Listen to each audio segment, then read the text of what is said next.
absolute treat. I always feel like this early in the morning, no matter what day of the week, just to be on time for anything, even in Johannesburg, deserves a round of applause, which we will not do because the bar needs to be higher than that. Okay, so my name is Dan Corder. We're going to be starting in the next few minutes. We're just waiting for a few Latlamakis to come in from the coffee stand and also from registration, and we're going to kick off, as you've seen on your program, with a phenomenal performance from the University of Johannesburg Choir. So if you can just give us 2 minutes grace to get the last people in, and then we'll start. Thank you so much.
Good morning, everybody. Thank you so much for joining us on behalf of the Office of the General Counsel for the University of Johannesburg for an incredibly important two-day summit about the maybe greatest evil that has cannibalized and cut off South Africa at the knees over the last 10 to 20 years, which is all-pervasive corruption. I know that I come from the media. I'll tell you a bit about myself in a second. I know that there are a lot of law firms here. Just to clear up a question that you're all going to ask me so that you don't have to. My name is Dan Corder, and yes, I am the son of Hugh Corder. And no, none of the opinions or views or jokes that I say today or tomorrow are representative of nor endorsed by Professor Emeritus Hugh Corder, again, my father. Right? Happy? Clear? Thank you. No, I've done nothing yet. Settle down, guys. The reason why I'm here is to tell jokes and be an executive moderator, and that's coming up a little bit later. But while the last stragglers get in, I'm thrilled because one really deeply, profoundly beautiful thing about South Africa that is unique, or maybe not unique, but very rare versus other countries in the world. I've been lucky enough to travel to many countries throughout my still technically short life, although my girlfriend would disagree that it's short. But one of the wonderful things that South Africa does so well is we recognize and enjoy and appreciate the importance of song and the expression of hope and joy through song that is so fundamental to so many of our different cultures and communities in this country. So we're going to start off today's proceedings with a performance from the phenomenal University of Johannesburg Choir. Please welcome them up as we launch the summit.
How's it now?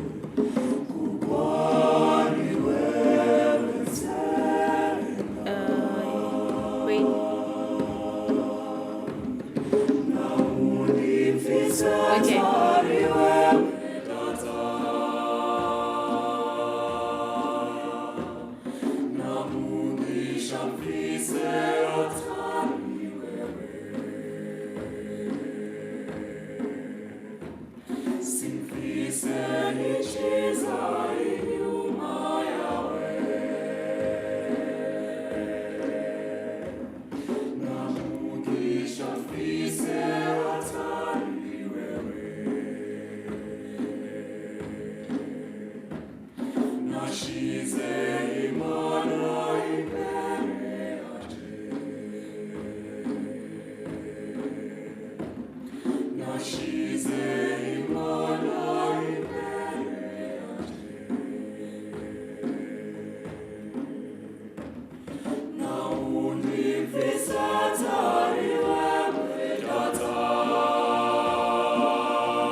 I think they deserve another much warmer round of applause than that. Thank you so much to the incredible University of Johannesburg Choir for kicking off this absolutely pivotal summit on behalf of the General Council of the University of Johannesburg. Thank you to all of our sponsors who have made this possible. We're going to be speaking more about that a little bit later. This is an incredibly vital moment to be talking about corruption again, because we live in a GNU world, but a lot of it is exactly the same as the old world. The Justice Minister is implicated in VBS looting people. The head of the Doing the Right Thing Upholding the Law Department is implicated in the VBS scandal. That is the world that we are currently living in, so it's so important that we all gathered here today and tomorrow to talk about how we turn despair into hope and how we try to fight back against what I view as honestly, the cannibalizing of all parts of South African life, because corruption almost often feels like the country is eating itself, like South Africans are chewing up and spitting out the futures of other South Africans. My name is Dan Corder. I'm the Master of Ceremonies for this event. Thank you so much for inviting me against your better judgment, the University of Johannesburg. Some of you might know me from my TV show on ENCA. Some of you might know me from my 3 beanies on TikTok. Some of you might know me for pissing off a variety of political parties. Some of you might know me from YouTube and podcasts. And the luckiest of you don't know me at all. Congratulations to you. Congratulations. Thank you so much for being here. I have to start by saying that I am a tad bit disappointed in the sponsor list, because I was really hoping that some former and maybe currently implicated private companies of state capture would try and do some community service, give back to the community. I'm just going to do a quick roll call to see if any of them changed their minds. McKinsey, are you here? McKinsey? No? Don't cover your mouths. They're the bad people. I owe them nothing. KPMG, the interpretive auditors, are you here? No? Maybe they'll get you tomorrow. And of course, the Green Bank, Nedbank, how are you? 10.5 billion rands in interest rate swapping transactions involving Transnet, and now AXA is also pulled in. Yeah, you know.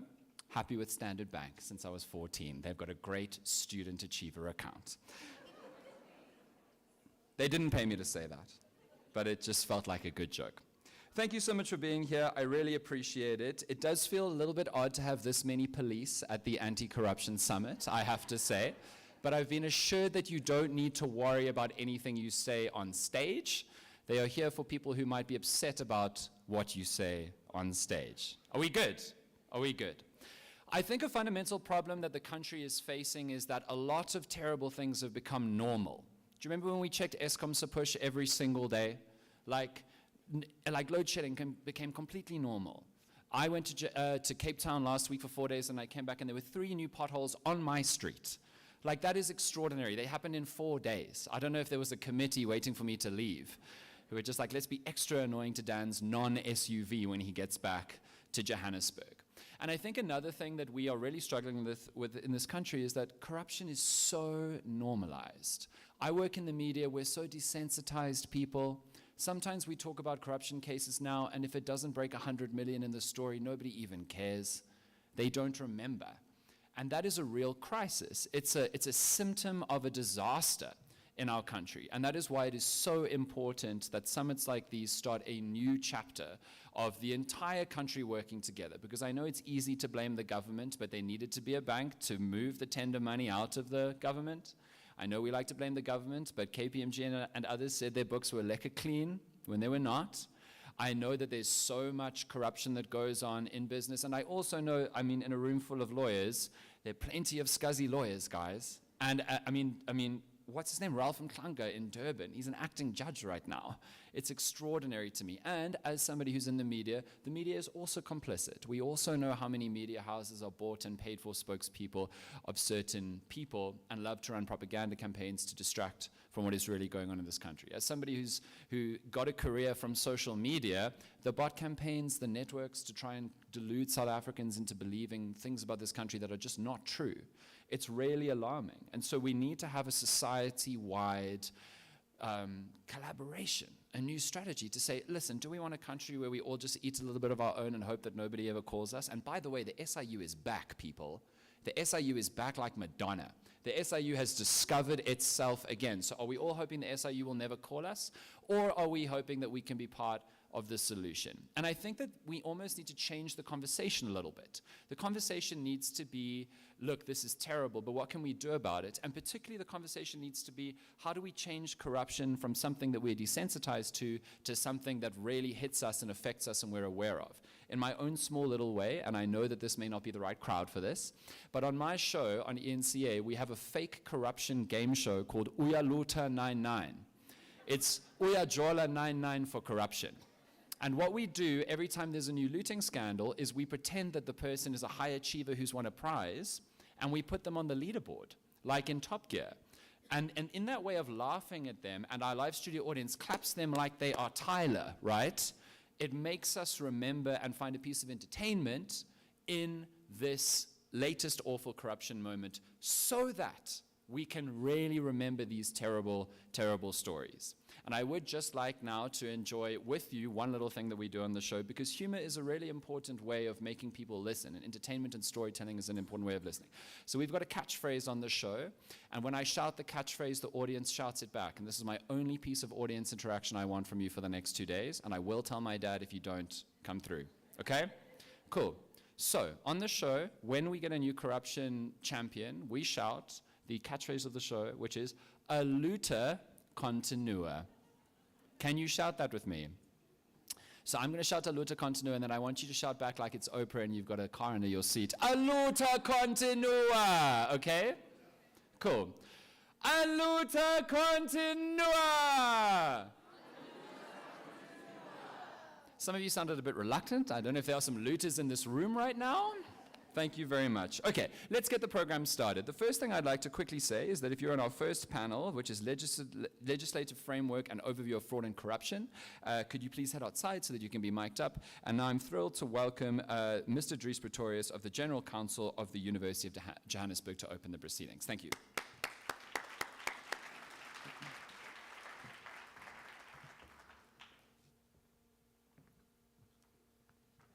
Now that's an act to follow. Good morning. Come on, guys. Good morning. Sanbanani, Dumelang, and Goeiemorgen. I'm going to make a statement. Please listen carefully. Corruption is pervasive, an insidious threat that undermines justice, erodes trust, stifles progress, and destroys the most vulnerable. I'm going to repeat that. Corruption is pervasive, an insidious threat that undermines justice, erodes trust, stifles progress, and destroys the most vulnerable. Is there anybody in this room that doesn't fully agree with this statement? If you haven't figured this out, that was a rhetorical question. I've been asked a number of times now, why a summit on combating corruption? So I'm going to give you my take. Over many years of being a lawyer in a general counsel and a legal counsel, I've had a multitude of altercations and tussles with corruption. This resulted in a deep-seated hatred for fraud and corruption. Yes, I know the word hate is a strong word, but I feel nothing but contempt for fraud, corruption, and those who enable the scourge and voluntarily participate in it.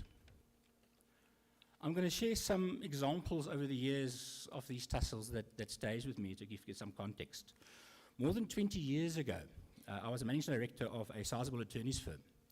A scheme was uncovered where it was evidenced that almost a dozen call center agents were directing debtor payments into their private accounts. The police arrested them all a week before Christmas. Till today, I still wonder what happened to the kids of those agents. When I was in the logistics industry, a cartel was discovered which delivered diesel to a large mine. The cartel managed to siphon off almost 20,000 liters of diesel per day. To put that in context, that is a full truckload of diesel. What stayed with me and baffles me is how it is possible to corrupt, in this example, the truck driver, the security officer at the weighbridge, the security officer from a different company, by the way, and the mining employee at the fuel depot, the admin officer who have to capture the receipts, and the petrol station owner who ultimately buys this diesel. I just cannot fathom the discussion. And imagine you going out and having this discussion. Hey, mate, you want to steal some diesel today? Happening 6 times over and over again. I mean, I can understand one person, being able to collude and steal some invoice money. But for people that doesn't know each other to come together and agree, multiple levels, to actually collude in stealing money, I just understand from an ethics perspective, a moral perspective, how can that happen? But it happens every single day in this country over and over again.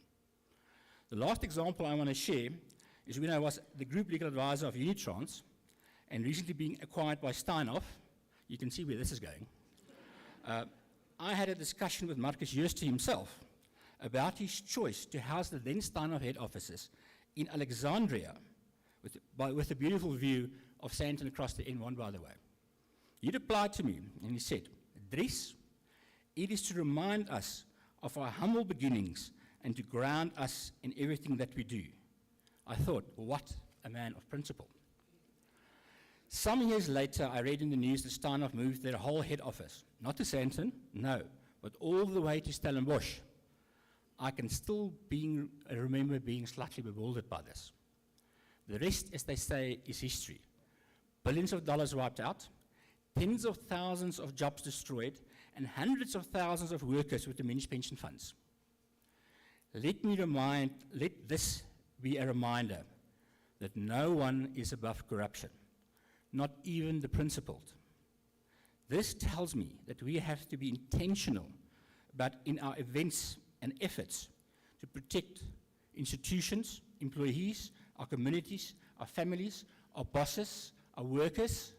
It is our job to do that. What also baffles me about corruption is that in any corruption scheme, there's normally 3 or 4 parties. There's a briber, the corruptor, there's a corruptee, there's the onlooker that looks at this and knows about it, and then of course there are the victims. And what amazes me is that any one of the first 3 parties says, no, I am not going to participate. Corruption will not happen. So why is it so difficult to just take one of those elements out of it so we can prevent and stop corruption?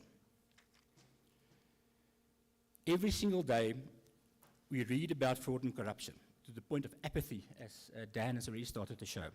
In every single sector of our great continuity, I mean, it's normalization of something so wrong that you can't imagine it. If I just go look at my news feed this morning, the headings over the last 2 days. Eskom subcontractor employees convicted corruption bribery. Action SA demands answers from Home Affairs on how fraud suspects escaped. SIU saves Health Department billions from fraudulent claims. So what Dan also said, SIU is back and they are doing work, guys. If you're involved in corruption, time to get out of it. 45,000 rands for a passport and 1,000 rands for the birth certificate. That is the current going rate at the Department of Home Affairs. If we look at and this is close to home, how decades of fraud and corruption plague the University of Fort Hare. So this is everywhere, it's pervasive. We need to do something about it. I now find myself at the great University of Johannesburg. At some point I just thought, we need to talk about this. So here we are today, talking about it. And we will keep on talking about this until there is no more corruption. Regrettably, I think it is safe to say that we will be back here next year, and we're going to do something about it. I thank you.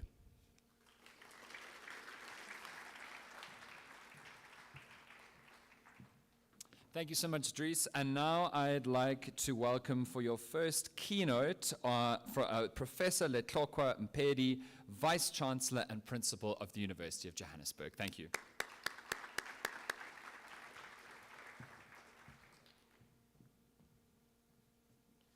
Thank you very much, Program Director. Is there timer for me? This is my university. I guess this is how corruption starts, ne?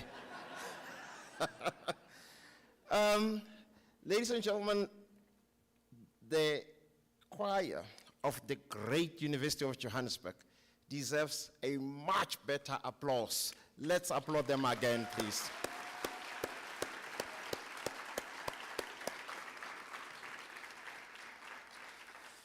Thank you very much. I mean, this is an award-winning choir. If you want, to catch up with their latest music, they've released a CD called Echoes of Heritage, and this choir will be celebrating 50 years. There will be some celebrations. The General Council thought it was the first song was the first and the last, and then they sang two. I said, no, people must come, because on the 13th and the 14th, in this auditorium, they will be performing. Of course, there's a small fee to pay. Come and support us.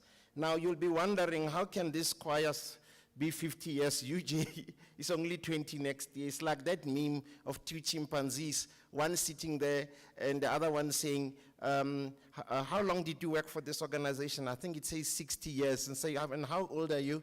And says, I'm 30. I said, how come? And then it says overtime. So we are not cooking the books here. The choir was indeed formed 50 years ago. And please join and support us. The clock is ticking. I don't like it. Deputy Chair of Council of the Great University of Johannesburg, Dr. Yondela Ndema, members of the Executive Committee of the Great University of Johannesburg, members of the Executive Leadership Group of the University of Johannesburg, of course, members of the winning team, members of the Office of the General Council, our sponsors. When the General Council showed me the list, of sponsors, I said, damn, General Council, this looks like the site of a Formula One car. Keep it up, We need to see more, including those who benefited. Next year, they must come and support this important summit. Speakers, moderators, of course, our program director, delegates, of course, the great UJ choir, representatives of the various departments, those who manage this beautiful facility, our art center, the security clusters, protection services, of course, including the protection service of the great University of Johannesburg, the South African Police Service, and all supporting city departments. Ladies and gentlemen, good morning. Yeah, I know you're not happy to see me. Good morning, ladies and gentlemen. Wonderful. In 1963, ladies and gentlemen, the then Emperor of Ethiopia, Haile Selassie, argued for a path towards African unity at the establishment of the Organization for African Unity, OAU, which evolved to become the African Union, AU. He stated, open quote, thousands of years ago, civilization flourished in Africa, which suffer not at all by comparison with those of other continents.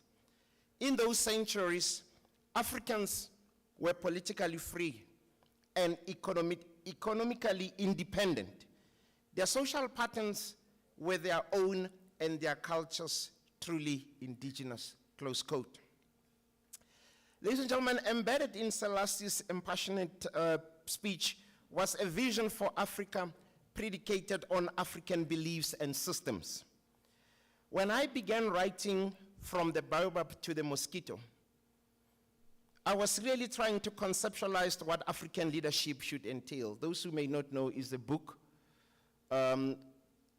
which is basically about rethinking leadership through African things. And those who may be curious about the book, is somewhere around here for sale, not free. But if you get yourself a copy, you won't be disappointed. And we'll also celebrate with you because royalties are used for bursaries for students here at UJ, only at UJ. In this book, ladies and gentlemen, I was really trying to conceptualize what African leadership should entail. The book was published last year, but this task began many years before. I began considering our context. Too often, Africa has struggled to shake the stereotype of rampant and unabated corruption. This seems to have overshadowed every achievement we have made. There's so much that we have achieved as Africans, but because of this rampant and unabated corruption, it seems like our achievements go unnoticed. In fact, just this month, a new survey revealed that nearly 60% of young Africans are considering leaving their countries within the next 3 years due to dissatisfaction with governance and corruption, which they see as the main barrier to progress. The 2024 African Youth Survey, covering 16 African nations, found that, ladies and gentlemen, 83% of the youth are concerned about corruption, and 62% believe their governments are failing to combat it. This is particularly harrowing when you consider that Africa has the fastest growing youth population in the world. With that in mind, the argument that I have sought to make is that ethical leadership, which can be seen as the antithesis of corruption, should be predicated on integrity, honesty, and accountability, while emphasizing the welfare of others. This arguably entails a fundamental return to the values of pre-colonial Africa. In other words, what we should be considering is an Ubuntu style of leadership that finds its roots in various African societies and cultures. This is a distinctly African approach, ladies and gentlemen. Ubuntu is predicated on the belief that our existence and identity is deeply intertwined with the collective, which informs our purpose. Humans are thus considered fundamentally interconnected. If we are to build on this concept through the lens of leadership, then it stands to reason that leadership is for others too. Before considering what this entails, it is necessary to understand the legacy and impact of corruption in Africa, and indeed in South Africa specifically. The scourge of corruption on the continent that continues to prevail has a long and complex history. Before colonialism, African society was predicated on strong ethical values. These values found their roots in spirituality and ensured a strong sense of justice, compliance, and community. The eschewing of indigenous value systems and power structures in favor of Western structures and systems destabilized African society. This has resulted partly in the grand-scale corruption and consumption so often seen in contemporary Africa.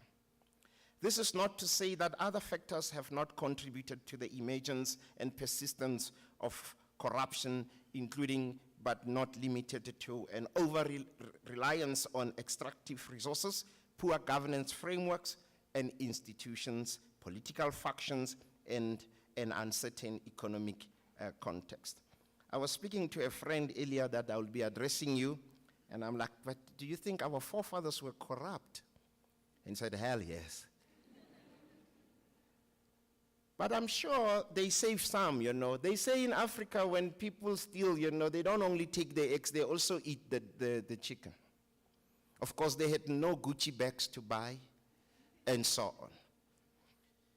South Africa is no stranger to this phenomenon, ladies and gentlemen, the phenomenon of corruption. We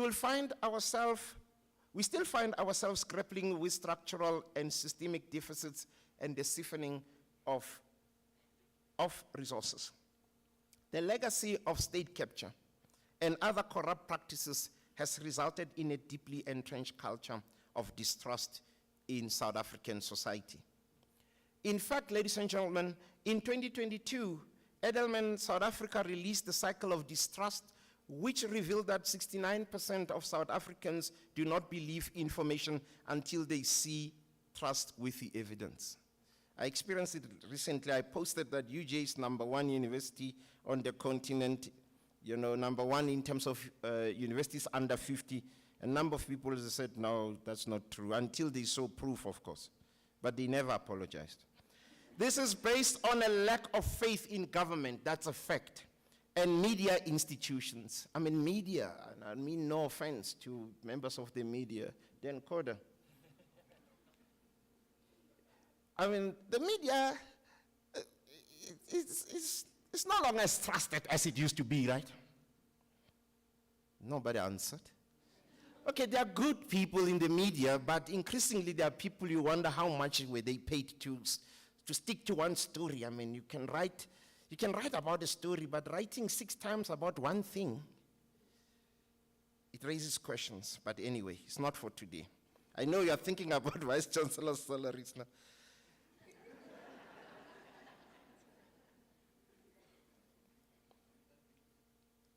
So people really don't trust anything until they see evidence. In the same year, that is 2022, the Afro Barometer opinion poll indicated that trust in the country's parliament stands at just 27%, while trust in the president comes in at, can you guess? Not 0, 38%. It's still low. And trust in the courts of law, lawyers present here, has dropped to 43%. Now, I don't know, is it because of the lawyers appearing before the presiding judicial officers?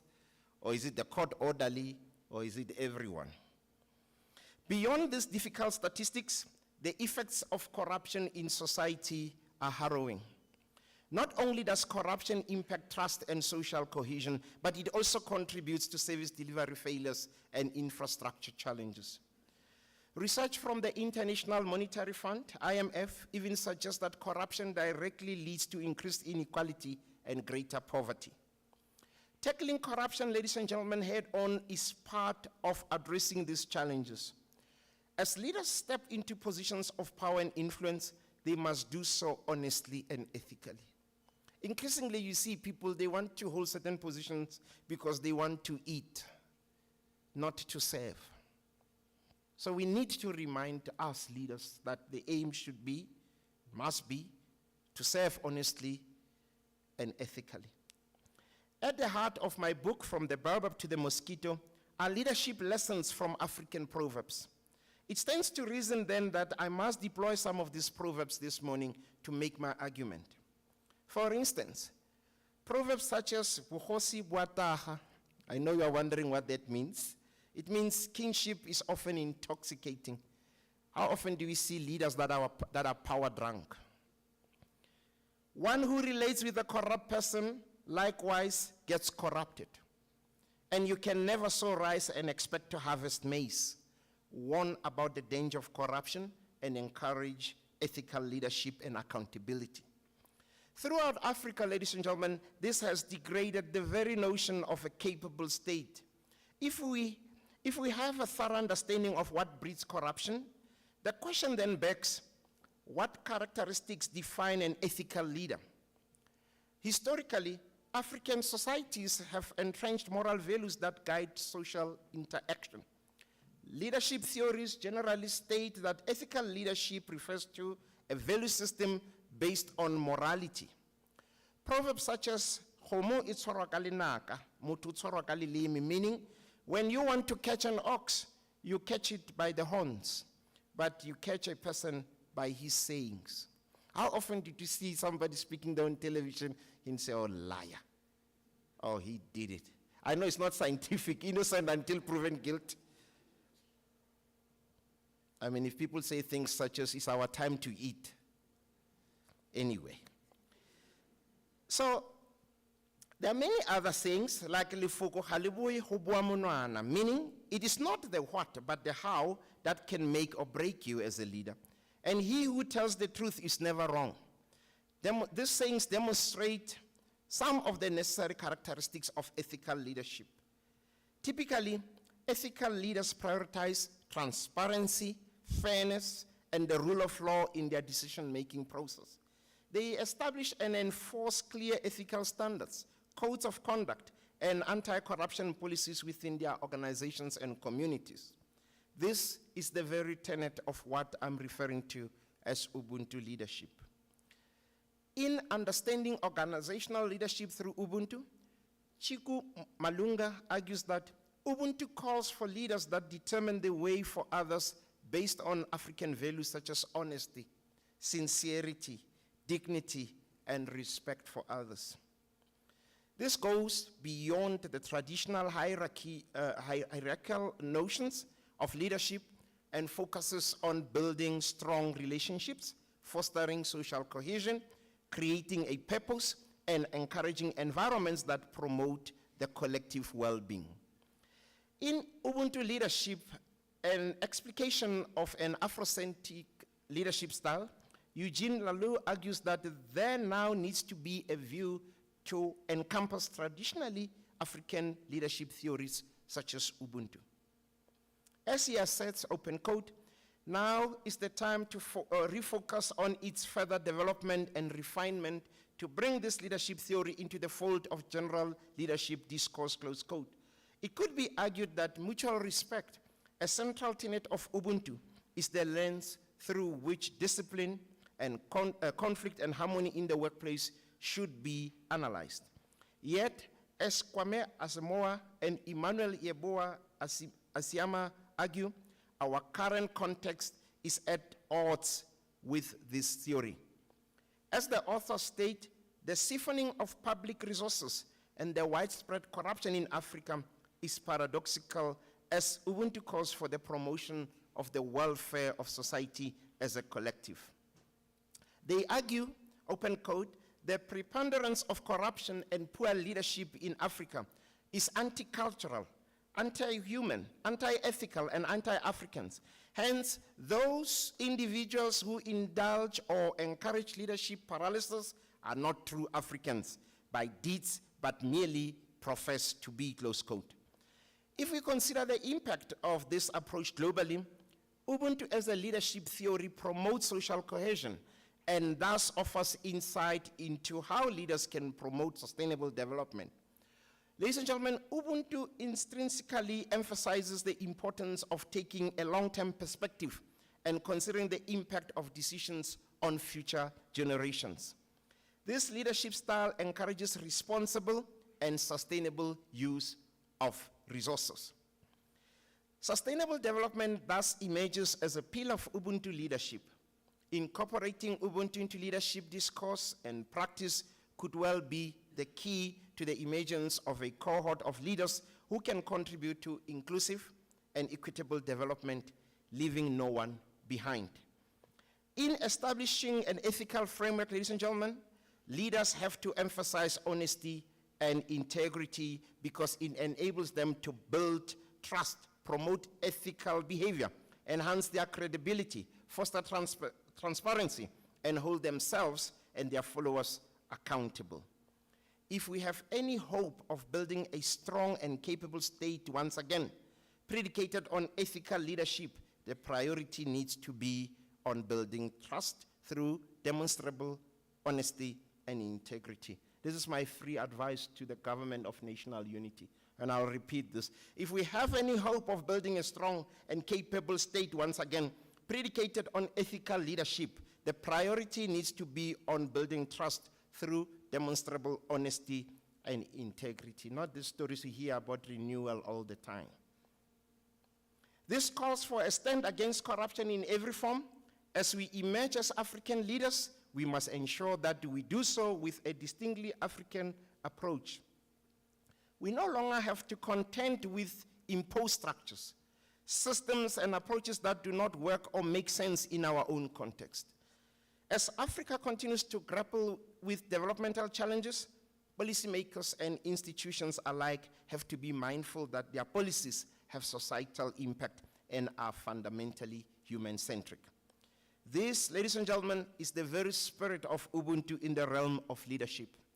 An Africa that fulfills people's hopes and aspirations is indeed within reach, but only if we remember what it means to be distinctly and authentically African.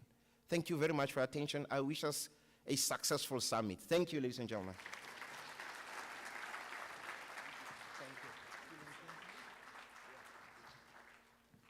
I didn't actually know there was a clock there. Maybe it's for me. It definitely wasn't for you. Thank you so much, Vice Chancellor. I really enjoyed all those proverbs, much more than the one proverb that has been thrown at me since I was 12, usually by teachers, which is that empty ships make the most noise. I have heard that many times to my face. Well, look where I got to, teachers. I hope you're watching the live stream. It's working out.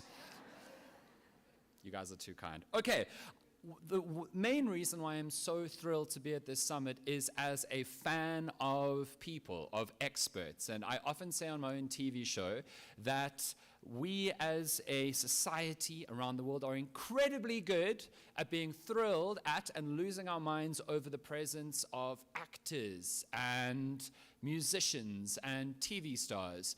But there's a whole group of people, many of whom are here today, who deserve just as much love and adoration for what they do, which are experts, knowledge people, people who've dedicated their lives to learning and figuring out the truth in a world awash with disinformation, and the truth and the correct data with which to build policies that build countries.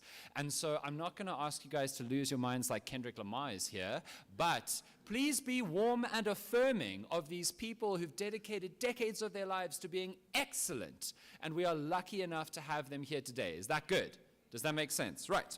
First panel, could the panel please come up onto the stage? And while the panel is coming up onto the stage to sit down, and I'll welcome them in a second, could the next panel, which is the Appetite to Change / Working Together panel, just make sure that you, in the next 15, 20 minutes, go out to the foyer to get mic'd up. Make sense? If you're a part of that panel. Right. Thank you, everybody. Please take a seat. I will introduce you all. Oh, there's a pattern going on here, friends. Was this coordinated? Oh, it was coordinated. I was like, wow, that's good. Cool, so this panel is Legislative Framework and Overview of Fraud and Corruption, which is exactly where we need to start this summit to understand how corruption works and how the law tries to prevent it. I'm thrilled to welcome our moderator, Sandra Milo, who's the co-managing partner on the Expo of Evershed Sutherland. Thank you so much for being here. And joining Sandra today are Tracy Chocklingham. Did I chalk that up? Or are we fine? Tracy, some names are tough, people. Tracy Chocklingham is the Chief Compliance and Risk Officer at Edge Growth. Thank you so much for being here. Yolanda Myberg is a Legal Risk Specialist. Thank you so much. Letlogonolo Noche Tungamirai-ish? Nice.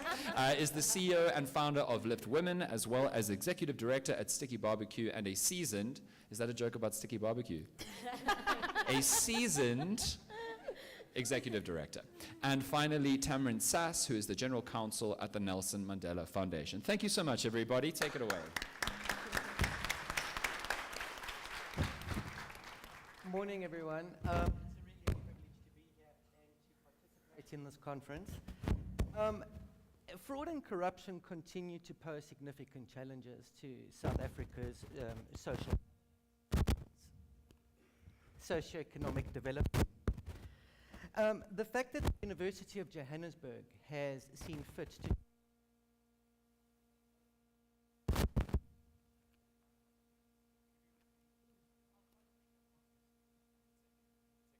Decision here. Can you come and stand here for now while they fix your microphone? Yeah, cool. Thank you so much. Sorry about that. I'm sure they'll come and fix your mic now, but this might be better. No problem. This is actually much better. So, fraud and corruption continue to pose significant challenges to South African governance and our socio-economic development. The fact that the University of Johannesburg has seen fit to convene a summit over a two-day period is at once, I think, both a laudable and important endeavor, but at the same time, it's a sad indictment, I think, to the prevalence of fraud and corruption in our country. These issues, as Dries said, Dries, I'm going to answer your question. I'm not going to leave it rhetorically. These issues undermine public trust in institutions. They erode the rule of law, and very, very sadly, they divert the critical resources that are set aside for the development of our nation. In response to this, South Africa has implemented a framework of legislative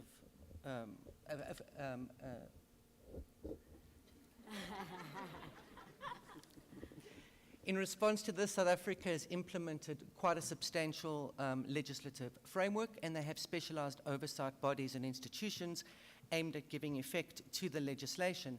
But sadly, as I think we can all appreciate, the levels of fraud and corruption in our country remain prevalent and in dire need of summits such as this. We need a consistent, this needs to be consistently placed on our agenda at all times.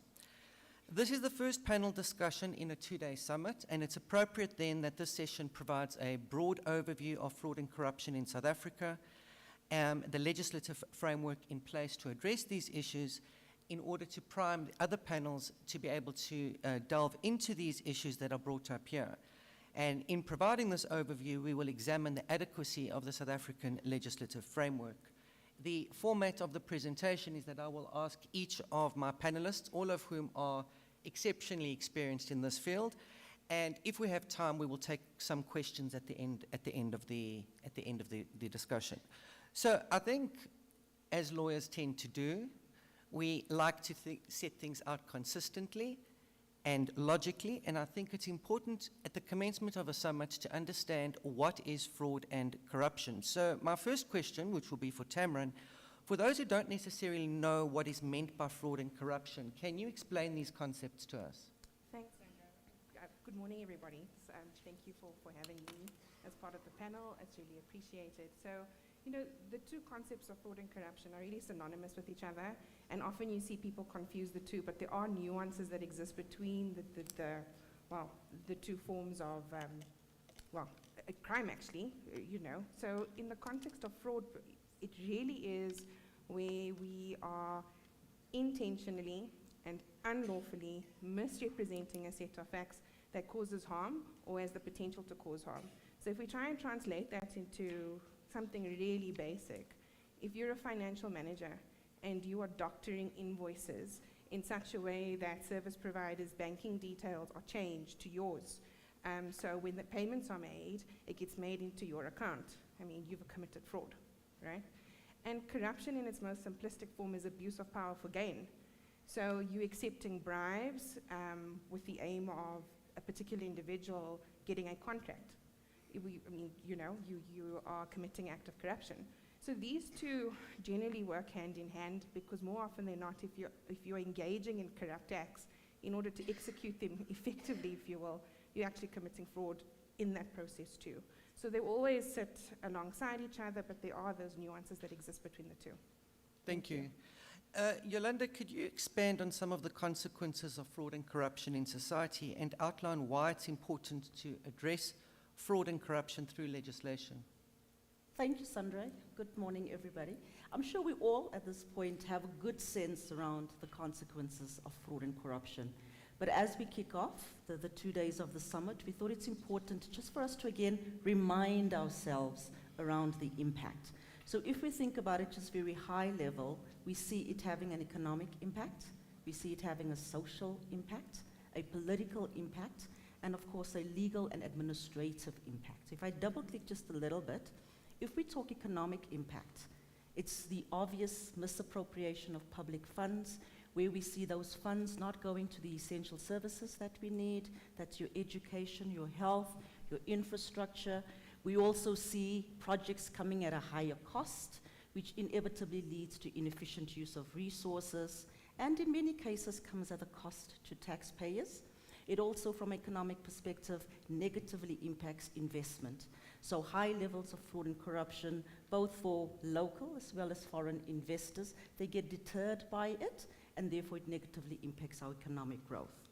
Possibly the most insidious one is the social impact. So we know that fraud and corruption undermines public trust, both in institutions as well as in governments.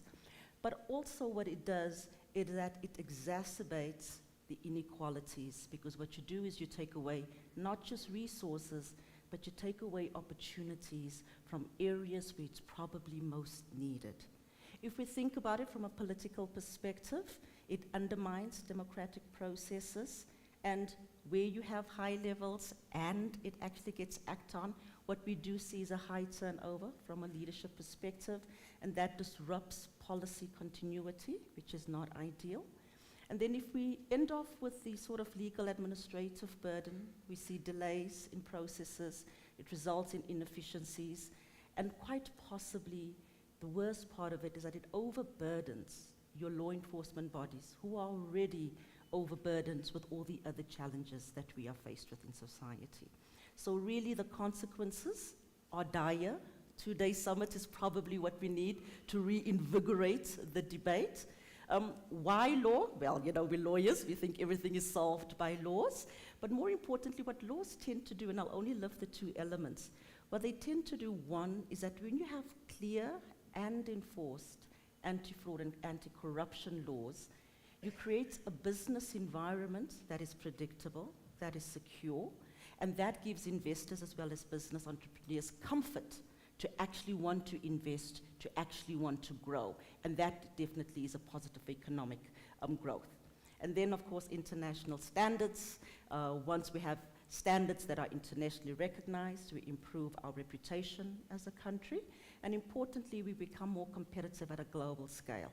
Again, all of this is definitely what we need from a growth perspective. I'll pause there. It seems to be all very, very pervasive, and it also seems to suggest that if we're able to get this right, we will excel in a number of our important objectives. Thanks for that. Tamarin, is there anything that you would wish to add on or to emphasize? Yeah, I think that, you know, over this two-day summit, the one thing that we need to hold on to, dare I call it the true north of the conversation, is that, you know, at its core, when left to its own devices, fraud and corruption constitutes actually a violation of our basic human rights, right? If we consider what it does in the end, what does it do? It really and truly deepens the divide between the haves and the have-nots, which means that society that's marginalized today continue to be marginalized, but it becomes extreme. You know, I read, is it a meme, is it a quote, the other day, and it said, you've hit the jackpot when you are able to put a healthy child in a warm bed in a safe home. And it resonated with me. And initially I was like, actually, yeah, that's true. And then I got angry, because actually not. Every single South African should be afforded the ability to do that. It's not a privilege, it's a basic human right.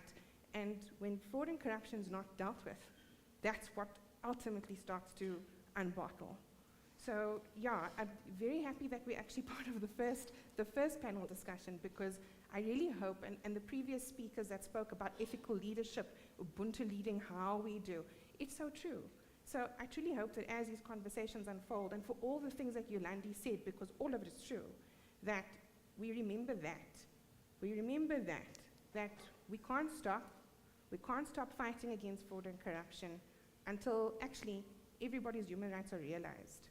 We all get to live freely in South Africa, and the truth is, at this stage, we don't. I agree fully. Well, given the dire consequences of fraud and corruption which the panel have articulated, my next question is for Tracy. By way of a starting point and by way of overall comment, do you believe that we have appropriate legislation on our books to tackle this problem? Thanks, Sandro, and good morning to everyone. If we had to look at our legislative framework, we've got quite a sophisticated and progressive legislative framework in South Africa, which is aimed at combating corruption.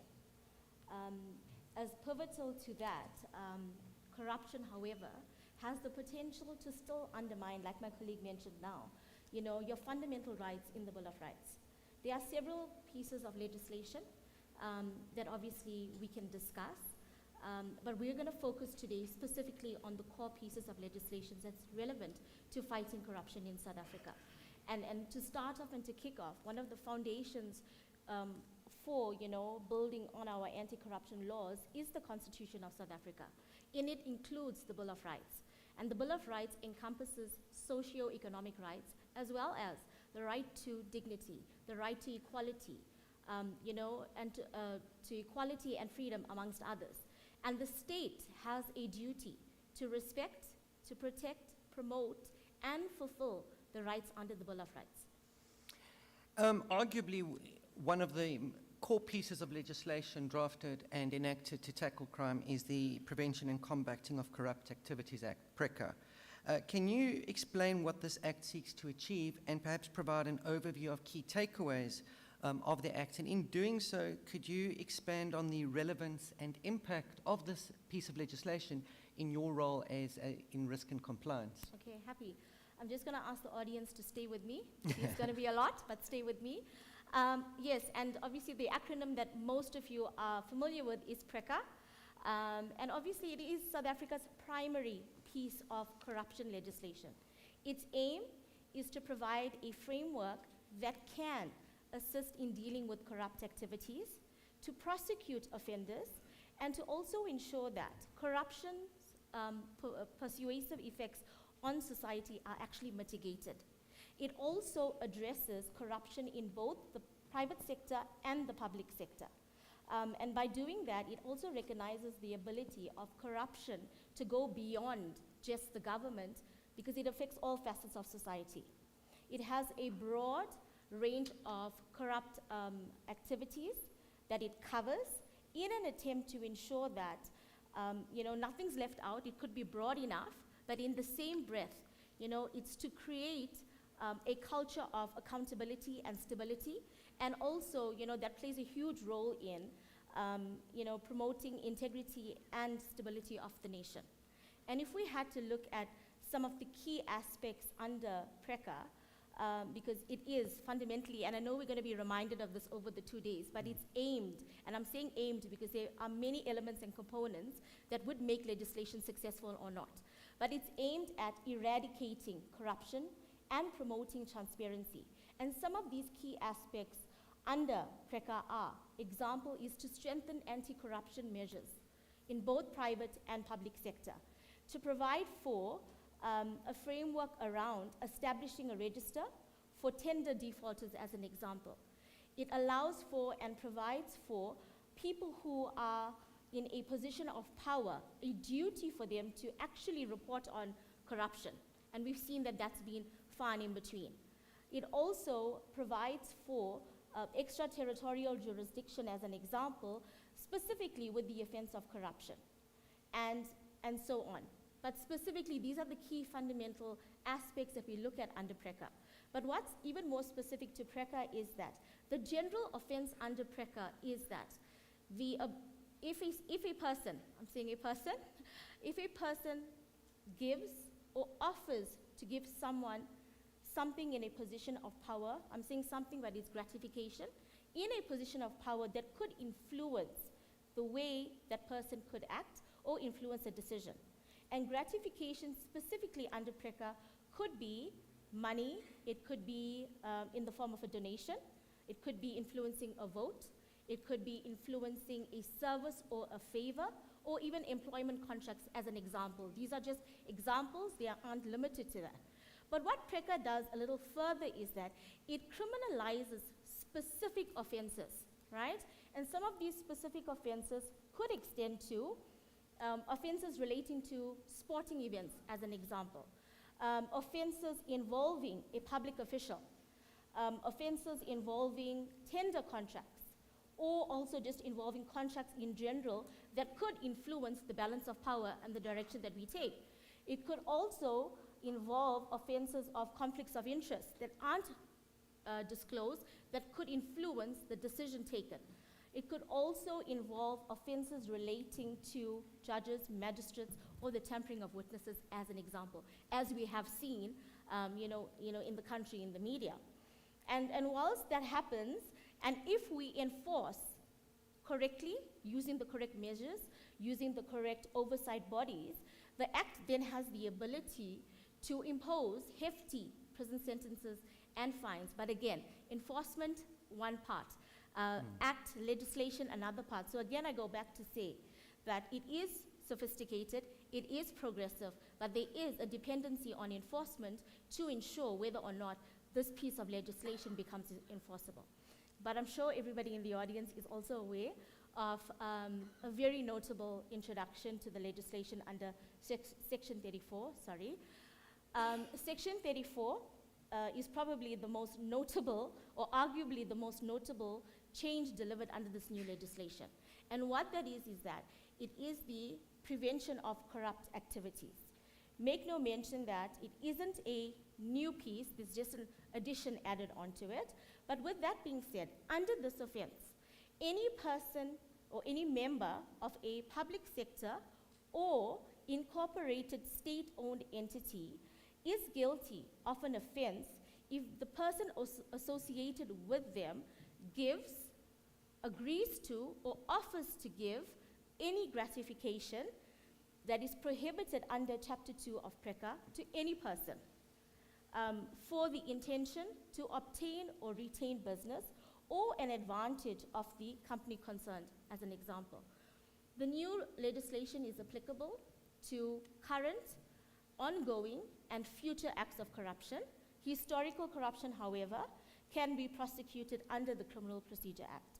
But what's the twist in Section 34A is that in this new offense, it now includes a clear defense, it includes an introduction to a clear defense that currently does not exist under corporate criminal liability laws under the Criminal Procedure Act in South Africa. So companies in this regard can show that they have implemented adequate, again in inverted commas, adequate procedures or adequate measures to prevent people from participating in bribes or other forms of corruption. Companies can then raise this as an absolute defense, which could then assist with their liability under the Act. However, I said inverted commas because currently we still do not have guidance on what constitutes adequate measures. So it is recommended that we take some guidance from some of our more developed systems, like the UK, under the UK Bribery Act, and as well as adopt controls that are in line with the 6 principles that have been guided and recommended by our Minister of Justice. Thank you. I think that's a very useful and comprehensive overview of the Act. I think what's also important to mention is that there are obligations on reporting. If a company reasonably suspects or believes that it suffered loss in an amount of 100,000 Rand or more on account of any kind of misconduct on the part of the employee, that there's an obligation to lay a criminal complaint. But the question that often arises, and it will be surprising, I think, for some to note that where the loss is less than 100,000, whilst there's no statutory obligation to report, a lot of entities say, well, if I don't need to report, should I? What is your perspective on whether employers or companies should report corruption and fraud below that threshold? Excellent question.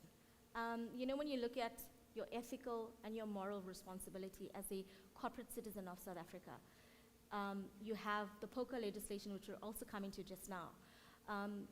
If you are underpinning your rights under the Bill of Rights, if you have an obligation, and I say if you have, but you should have an obligation that is you're morally bound by reporting it, provided that the protection enforcement mechanisms are clearly communicated to you, you're comfortable and you're aware of what that is, because if you had to look at corruption landscape within SA, I could be morally bound by the fact that I'd want to disclose, but at the same breath, when you look at good self and other from an ethical perspective, do I protect self, do I protect other, or is it in the plight of the company as well?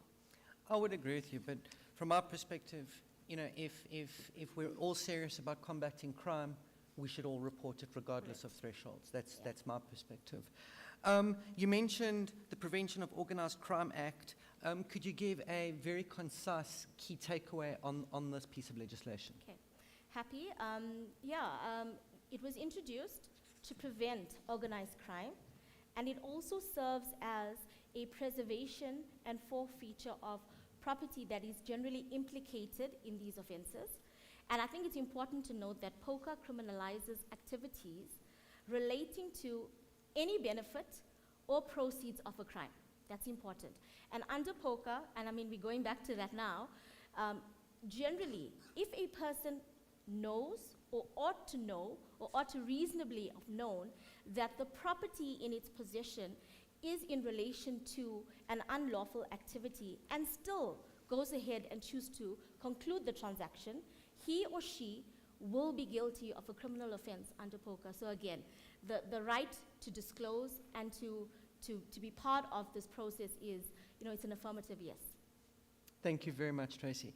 The next piece of legislation I'd call upon Yolanda to assist in unpacking is the Financial Intelligence Centre Act, the FICA. This is a piece of legislation which gives a lot of us it imposes a lot of red tape. It gives a lot of headaches. A lot of us intrinsically don't like the burden that comes with it. But the question is, Yolanda, is it necessary? Fika. You know, if you're in a bank, it's a swear word. And what are attorneys and estate agents realizing? Why it's a swear word. So if you think about it, the FIC, which is the center that is mandated to ensure compliance with it, says that the FIC Act is there to ensure that South African financial systems are intolerant to abuse. So really what FIC is trying to ensure is that we are impenetrable, that we remain safe and secure. And how does it aim to go about doing this? Strong focus, firstly, on identification. So that is where you see your KYC as customers of banks. We all know the pain of that. But also a strong focus around reporting, particularly suspicious transactions. And then also, secondly, what we do see is a strong push for institutions to operate controls to prevent money laundering, which is the most common way that illegal funds are hidden. So there's strong push there. One of the things that the FIC has been really good with is enforcement. I know that they're getting some bit of flack this year, the argument being that we're seeing greater enforcement, greater sanctions because of the grey listing. But I think if you look at probably the past 10 years and even longer than that, they do have quite a strong history of being enforcement active. They do the administrative fines. So they really are trying to drive this aim to ensure that our financial systems remain secure. So yes, definitely needed. I think the one that probably is underrated is just how strongly it drives collaboration with the information sharing. And really that is how across financial institutions we will be able to create this impenetrable wall to keep our financial system safe and secure. So for me, love it or hate it, it is one of the things that definitely is safeguarding, securing, trying to ensure that our financial systems remain safe so that we can all operate in an environment where we feel safe and can trust these financial institutions. Thanks, Yolanda. I would agree with that perspective, and I think it's a useful summary.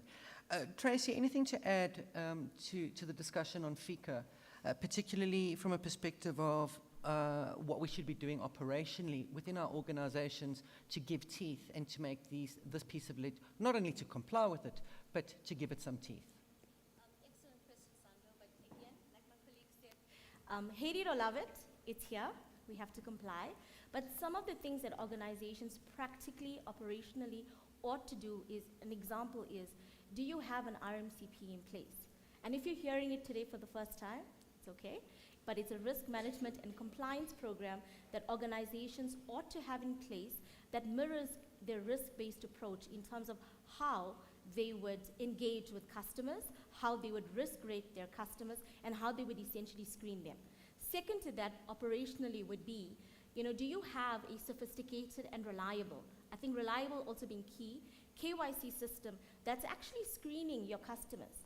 Do you actually know who you are entering into a business transaction with? That is the underpinning, principle of KYC. The premise of I didn't know, I was not aware, actually doesn't cut it with the FIC. If any of you have had any run-ins or looked at media recently, that's a key factor in know who your customer is. Screen them.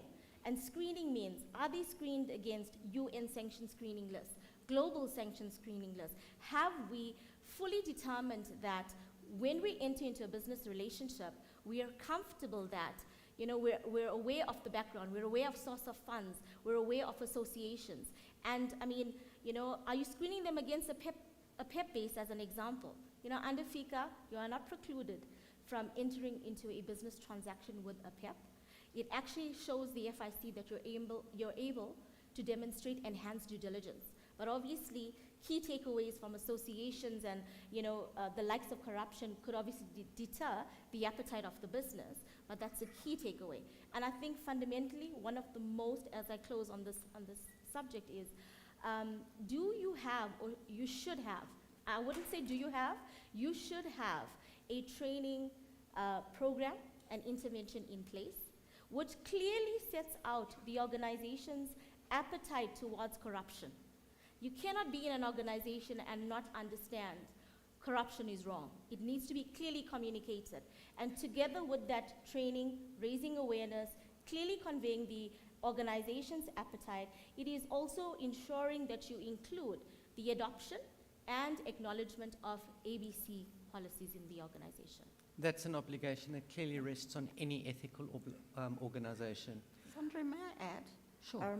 So one of the also key parts that FICA does is that it says to you, you have to stop the relationship.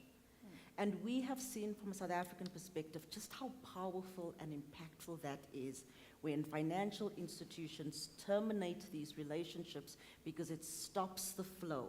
So we've seen it with, we see the second Jala litigation currently happening. We've seen it with the Guptas. So it really does have teeth if you operate it effectively. Hence, really, it's a swear word, but it's a swear word we happen to live with because it really has a profound impact. Absolutely, absolutely. Moving on to another piece of legislation, or two pieces rather, are the Finance Management Acts. Tamron, could you provide an overview of the relevance of these pieces of legislation in tackling fraud and corruption? Thanks, Sandra. I'm going to keep it tight. So the PFMA and the MFMA pretty much work hand in hand. They're almost a mirror image of each other, except with the PFMA, it is targeted towards provincial and national government, whereas with the MFMA, it's targeted towards local governments, so your municipalities. These terms have been bantered around a lot: accountability, transparency, ethical leadership. So really, these acts are comprehensive, but that's what they're enforcing. They're enforcing a sound financial management system that needs to be utilized within the public sector, enforcing those very clear principles, if you will, around ethical leadership. You need to be accountable, you need to act transparently, and more importantly, it also sets out the roles and responsibilities of accounting officers. So very comprehensive and very effective if used correctly. Also gives you a very detailed approach to risk management, which is also very key to tackling issues of fraud and corruption. So I'm gonna pause there unless you'd like me to unpack it a bit more, but I'm mindful of time. Those are really at its core what it's designed to do within the public sector. Thank you. Thank you. My next question, I think, is for Little Khonolo. We haven't forgotten you. Could you perhaps give us some of your perspectives in how these pieces of legislation play out in practice? Right, so I am bringing a little bit of a different flavor because I am coming, I don't know if the mic is working. Do you want to come stand up next to me? I could use the company.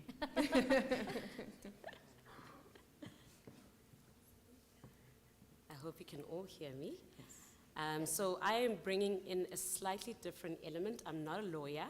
I am coming in from an oversight perspective. So I serve on various boards and obviously then am on the receiving end of these legislative frameworks. If I can just briefly speak about the PFMA, I would say that it's a beautiful legal instrument. However, I found challenges with the implementation of the PFMA because the PFMA largely depends on self-reporting. And where there is an environment where you report or the dependency is on self-reporting and internal audit, you will find that there can be some manipulation, especially by people in power. So what you find is that there's reporting provided, but it may not be accurate. When you look at the resources as well, so in the implementation of the PFMA, you will require various resources for the implementation, and what I find is that we fall short in terms of the resources available. If you look at the Auditor General, they are tasked with quite a big task or role of ensuring that there's transparency and accountability, etc. But the public sector and corruption are very complex, so they find themselves falling short to ensure that they identify areas of corruption. And that delays the transparency, and that delays us actually dealing with these instances of corruption. Supply chain is possibly the most prone to corruption. So you find individuals appointed in the respective areas that are not skilled and also not trained.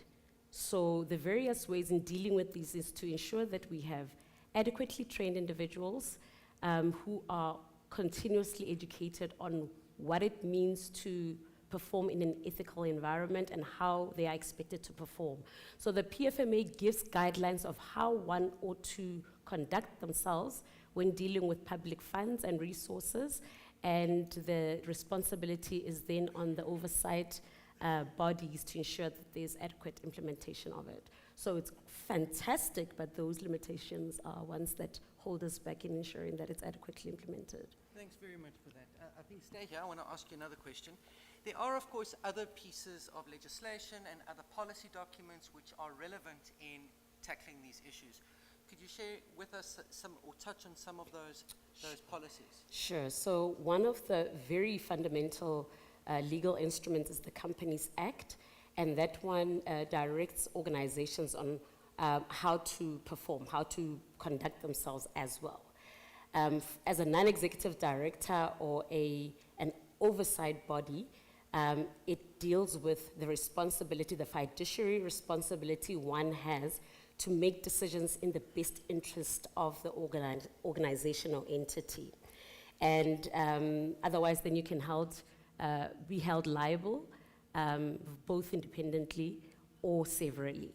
So the Companies Act deals with various aspects to do with compliance and what you need to be doing as a board member or a non-executive director, or a person who's tasked with the responsibility to make decisions on behalf of that organization.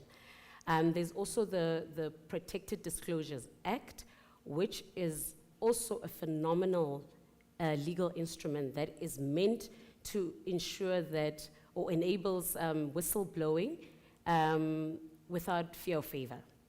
But again, maybe let me refer a little bit to the limitations in terms of the implementation of these, is that when it comes to whistleblowing, I think some of my colleagues have alluded to it, there's very little protection that is made available to individuals that come forward and bring instances of whistleblowing forward. So what we need to be doing is to ensure that we bring proper policies to ensure that whistleblowers are protected. One of the ways the government has done that is by putting in place the national strategy, the National Anti-Corruption Strategy, which speaks to the National Development Plan. If you look at the National Development Plan, it says that in 2030, as a country, we want to be sitting at zero tolerance of corruption. And a way that the government did that is by putting together this national anti-corruption strategy. But the question is, how far are we in the implementation of this national strategy, anti-corruption strategy? The intention of it is to bring various stakeholders together. And even if you look at how it was formulated, there were various stakeholders that were thoroughly engaged, like private sector, state-owned entity, public sector, and civil society as a whole.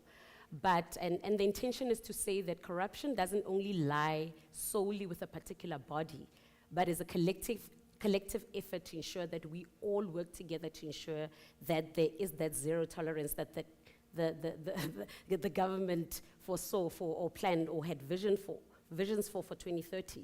But unfortunately, what is happening now is that we are still operating in silos, where we need to still, bring about a culture of us working together to ensure that we start working towards this national strategy. So those are the three key ones that I can think of. But there is another framework that I want to talk about. And that one is the King 4 framework. It's not a piece of legislature. It's mandatory, but it slowly started coming up in court cases because there's an expectation that organizations must follow best practice or best principles in conducting themselves in ethical conduct within the organizations.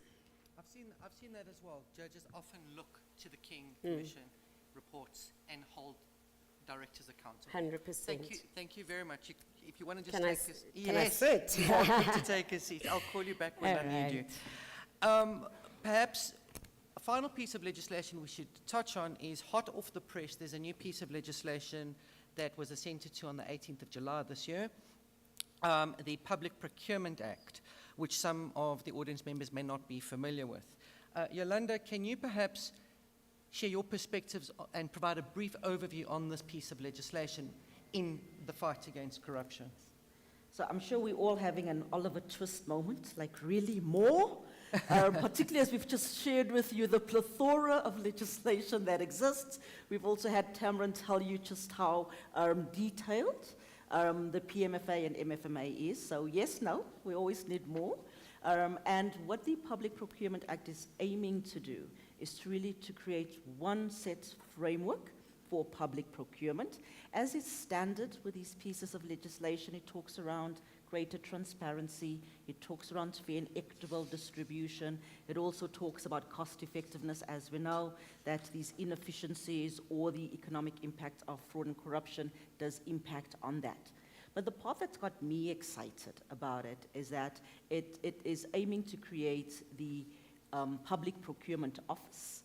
And as per the Act, which one of their first tasks is to have implemented a technology-based procurement system, which, I mean, you know, in this day and age, we would think that should be in place. But importantly, it says that it will also allow public as well as media access to this information.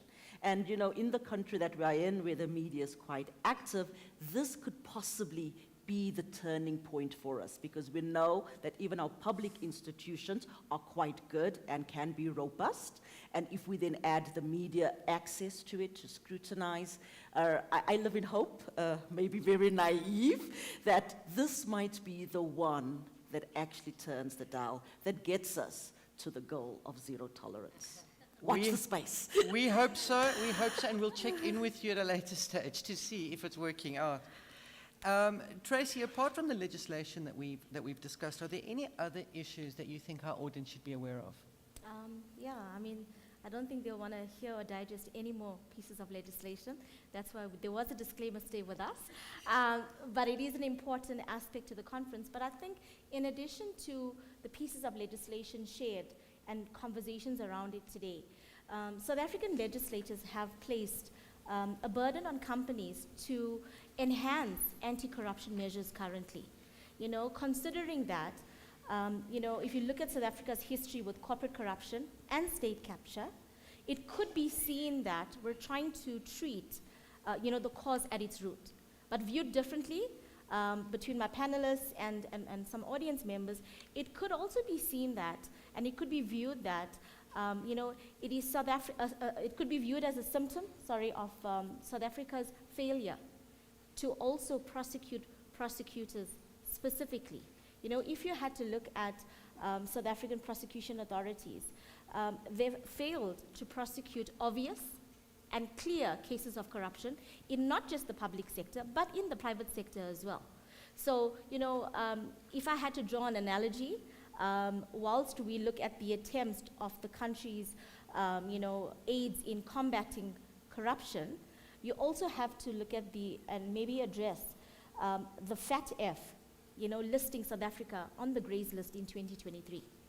And many of you may agree or may disagree, but I'm hoping you agree with me, is that, you know, so the main challenge for South Africa is not its lack of legislation or, you know, improving or progressing or enhancing its legal mechanisms to combat corruption, to fight money laundering or terrorist financing, you know, offenses. But its challenges sits where South Africa's ability to successfully investigate and prosecute perpetrators. I think that will be the ultimate base within which the Fat F assesses South Africa's chances as an example, you know, to move them off the Greys list. You've touched on something important. It's the institutional bodies that have been created to enforce the legislation and to give it teeth, to make it effective. And we've seen there are there are varying degrees of success. The darling child seems to be the SIU. It's been voted by, I think, the Daily Maverick readers as one of the bodies of that is making the most change, whilst critically the NPA has received a lot of flack. I think we should also just mention that there are other institutions, such as the Office of the Public Protector. We've got the Hawks. We have a number of institutional bodies aimed at addressing these issues. The NPA, we all know, has received a lot of criticism in the press. The first case concerning the Nolana Investments case, which was the first state capture case, it ended in much embarrassment. There wasn't enough evidence to prove the case. And so, I mean, this brings me to the point and the questions I want each of you to think about and to start, and in order to address. We've got pieces of legislation, we've got institutional bodies, but we know that in 2023, the Corruption Perception Index shows that despite this progress that we've made, South Africa is ranked as a flawed democracy. We have a very poor rating of 41. We've dropped from 43 to 41. 43 is the global average. We also know, and you know, to the credit of a lot of our public figures, including President Ramaphosa, he has stated that his estimate is that at least 500 billion rand has been lost as a result of state capture. Public Enterprise Minister Pravin Gordhan, before the May elections, said that the state entities under his watch, he estimated had lost over 200 billion in respect of corruption. So, you know, my question for you, Tamron, let's start with you. What are your views? Are we winning or losing the war on corruption? And how effective do you think our laws are in this regard? Look, I think you've alluded to it in that, you know, the progress has in fact been mixed.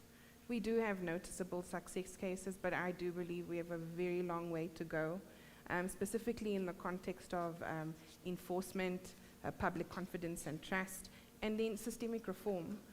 We need to be in a position where we are enabling the oversight bodies, the enforcement arms that the legislation references, because without that, if you don't give it teeth, if you're unable to enforce, then, you know, the legislation's not worth the paper it's written on. So I would like to remain cautiously optimistic to say, you know what, we're seeing this reported more and more often, are we not?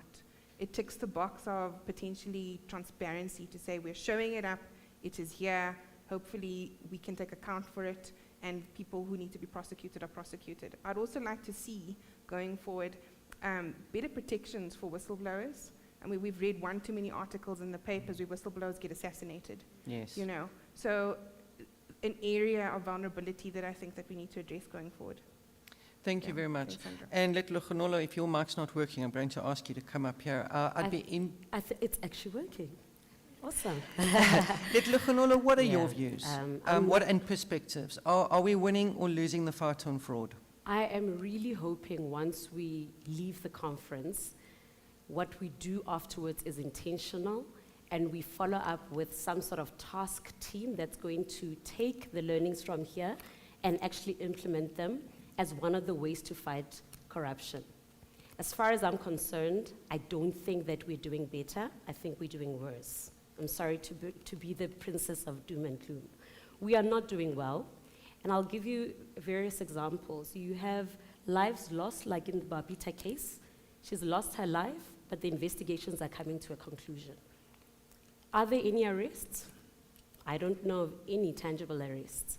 You look at the Zondo Commission, how much money was spent towards the Zondo Commission, and how many prosecutions have we had?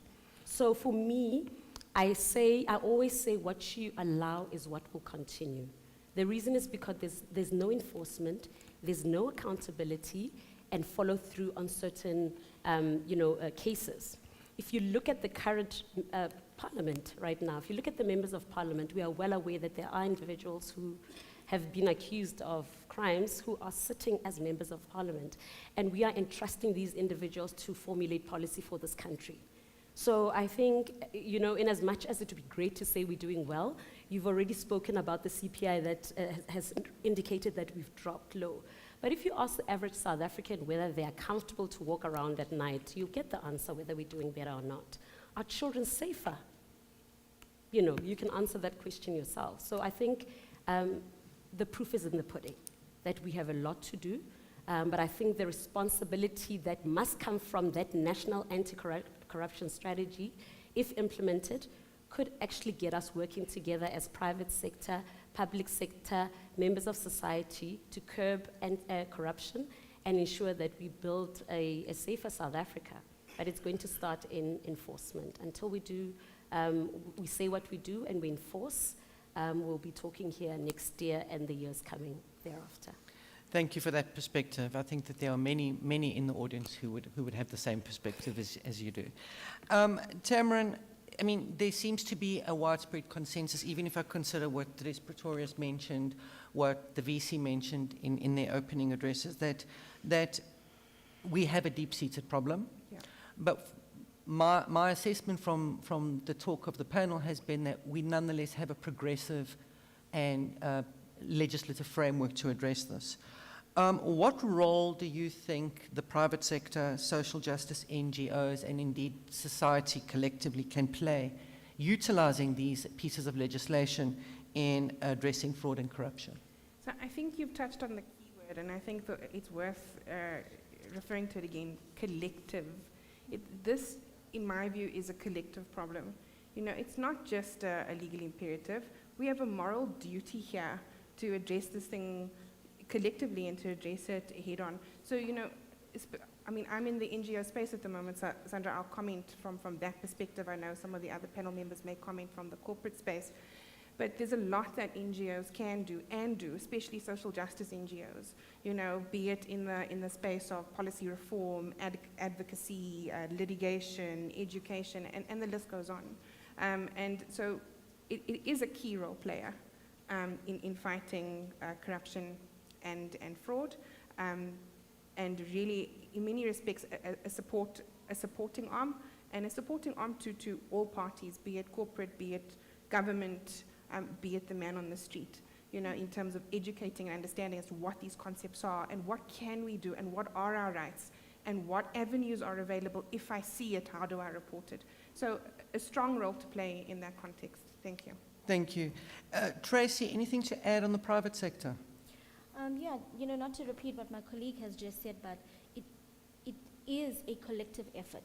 And specifically, if I had to add some contributions from the private sector, you know, continuous engagement against the fight of corruption, you know, it's critical to our, you know, development, economic development in the country, you know, in ensuring fair and safe markets. And, you know, overall, also just looking at the well-being of society as a whole. So from a private sector perspective, I would say that, you know, it's important for them to embrace ethical business practices, you know, comply with anti-corruption laws and legislation, but also demonstrate a commitment, you know, towards business integrity. I think that's an important component from a private sector perspective. And I think once you do that, the private sector can then become a key driver, you know, toward fighting, you know, corruption and financial crime by, you know, inspiring and providing some sort of support that can, you know, add to a positive change in the country. Thank you very much. In 1 minute or less, will each of you please, I'm going to give you the opportunity to provide a closing remark or a key takeaway that you think is important for attendees at the session. And let's start with you, Letlhogolo. I want to implore on all the attendees to take responsibility and take the lead in ensuring that corruption is dealt with. In your respective spaces, you each have a choice on how you conduct yourself. And this filters down. So if I choose to act ethically, the next person chooses to act ethically, we all choose to act ethically, it contributes to the level of corruption in an environment. I once again want to request that once we leave this summit, that there are actually action items that come from here, which maybe we can revisit and ensure that we actually implement. And I think as a small society, if we start, the rest of the societies will also double up and do their own parts to collectively work together to reduce corruption. But I think in terms of state-owned entities, which I've played a very big role in, there's a very fundamental requirement for us to educate, and show the ramification or the consequences of our behavior. So I think when you actually speak about what Yolanda was talking about regarding economic development and the impact of corruption, when you show someone the impact of something, they have a better appreciation of what it actually means when you behave in a particular way. So I think we shouldn't take education for granted and ensure that we educate and appoint the correct individuals in the correct roles. Empower those who deserve the empowerment. So if you have a supply chain unit, ensure that those individuals are educated and are competent, because that also speaks to the outcome of what you're going to get in that environment. If someone is not trained for a particular role, you're not going to get the output that you desire. And we know that we have various challenges like kickbacks, nepotism, a whole lot of things. And I think we need to also ensure that we enforce policies. We have great policies. South Africa is actually known for having the constitution, the best policies, etc. It's the implementation where we fall short. So I think it's important that we make sure that we have those policies, but follow through with them with great implementation and accountability. Thank you. Thank you. Yolanda? I'm an optimist. Many days I think I'm delusional, but then the Springboks win and I feel vindicated. But I'm optimistic. I think the fact that you and I have committed 2 days to have this conversation, I think if you look at the planned agenda for the discussions that will happen, the fact that we have universities triggering these conversations, for me is a positive thing. I think the reality is we are in a country where people have sacrificed their lives against the fight. The question that you and I must ask ourselves is, what is it that we are willing to sacrifice? Tracy? We've spoken a lot about what we do professionally, but just to add in, I am actually quite a fanatic Liverpool supporter. So you can see I do some things for fun. And the tagline, if you're familiar, is that you'll never walk alone. So to bring it in together, I think this fight toward corruption, against corruption, is something that we need to walk with together, both public, both private. And I think we need to join forces and inspire, similar to Yolandi, optimistic as well, that we can turn things around, and work collectively with one another in eradicating corruption in South Africa. And then simply, guys, always choose to do the right thing even when no one is actually looking. And if I could add any advice, from a compliance and risk perspective, go and probe your decision makers that sit in your organization. Probe them, poke them on things of appetite of corruption, because once you start allowing people to set the tone from the top, it makes it very easy for you to start, combating financial crime, because it starts with you and it also starts with myself. Thank you. Thank you very much. Tamarin? 2 words: be brave. Yes. Yeah, be brave. Let's fight the fight collectively, because it's the only way it's going to be won. So let's do that. Let's do that together. Let's stand up. Let's fight against it. Let's say it's wrong, and then let's do something about it. I agree wholeheartedly with everything that everyone has said. I'd like to thank each of the panelists for sharing and imparting your wisdom and your expertise and your practical guidance. I think it's very, very valuable. And I hope that the audience has enjoyed this introduction and has found it useful, and that you enjoy the very interesting panels that are set to follow this one. Thank you very much. We do not have time for questions.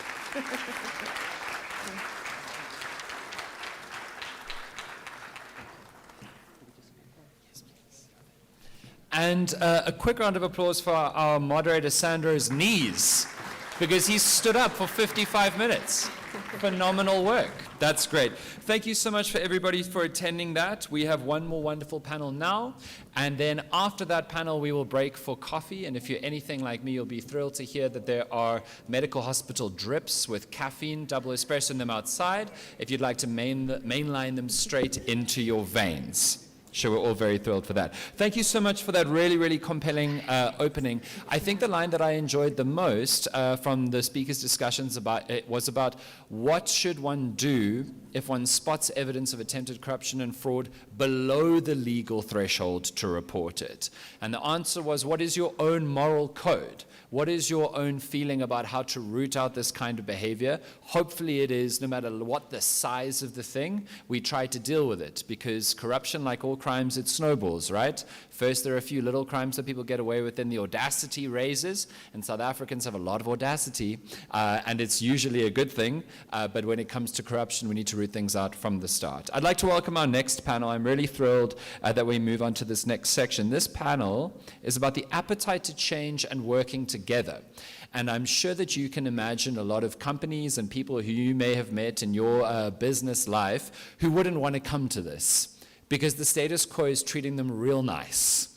They are thinking, we don't want the culture of corruption to change. We enjoy our impunity. But it requires people collectively in public sector, private sector, media, even the lawyers and the judges to work together to try and defeat those people, because those are the ones who are creating cultures of corruption that is cannibalizing South African life. So let me welcome the panel. I would love it if the panel could come onto stage, please. That would be great. Panel, are we here? Hello? Hello. Hey, how's it going? Please take your seats. On our panel today, we have, you can line up from either end, wherever you would like to sit. Rebecca, if you'd like to sit here.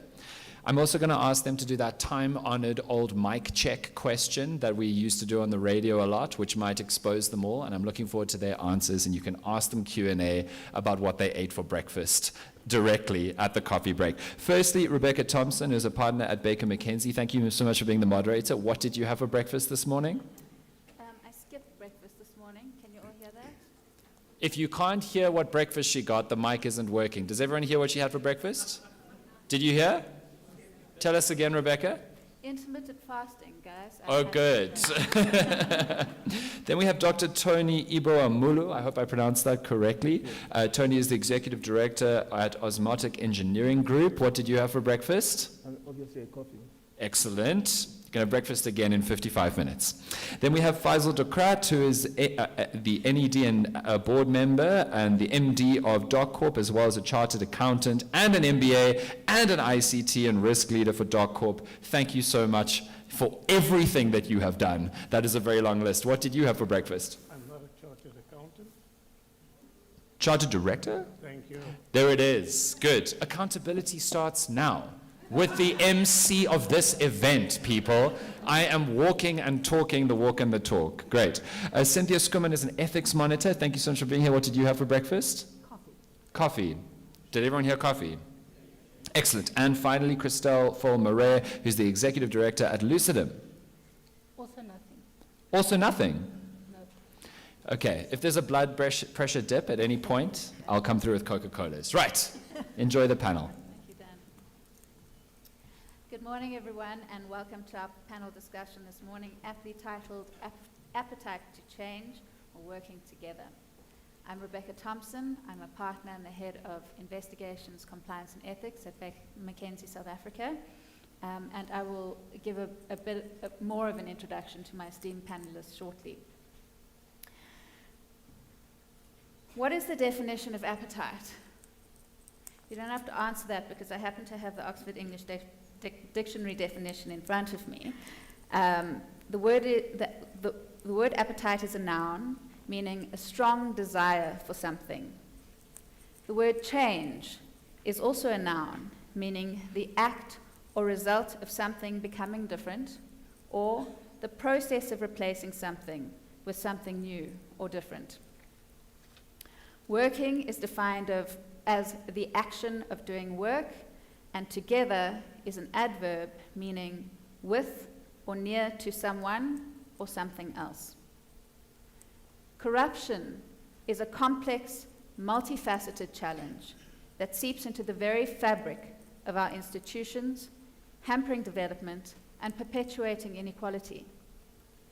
We recognize that the path to a corruption-free society is not a solitary one. It requires the concerted efforts of individuals, organizations, and governments. I believe that our collective appetite for change, by working together, is the reason why we are all gathered here today. With that in mind, and before introducing my panelists, I'm going to pose a two-pronged question to everyone here today, which should act as the backdrop to this panel discussion. The question is, what are the key drivers to foster a culture of intolerance towards corruption? And what should we be doing to encourage or compel both public and private sectors to work together to achieve this aim? So without further ado, it is my great honor to introduce my panelists to you today. Christelle Faul-Marais is a director at Lucidum. For more than 30 years, she has worked at a range of clients across Africa, amongst others, the fields of governance, risk, management, ethics, including economic crime, compliance, and sustainability. Her experience includes both public and private sector services. Christelle's focus is to enable boards and NGOs to govern strategy and risk and to make informed decisions.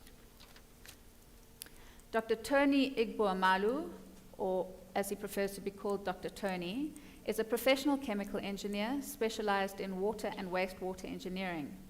He is also an executive director at Osmotic Engineering Group, which works on the development of water and sanitation infrastructure projects in Africa.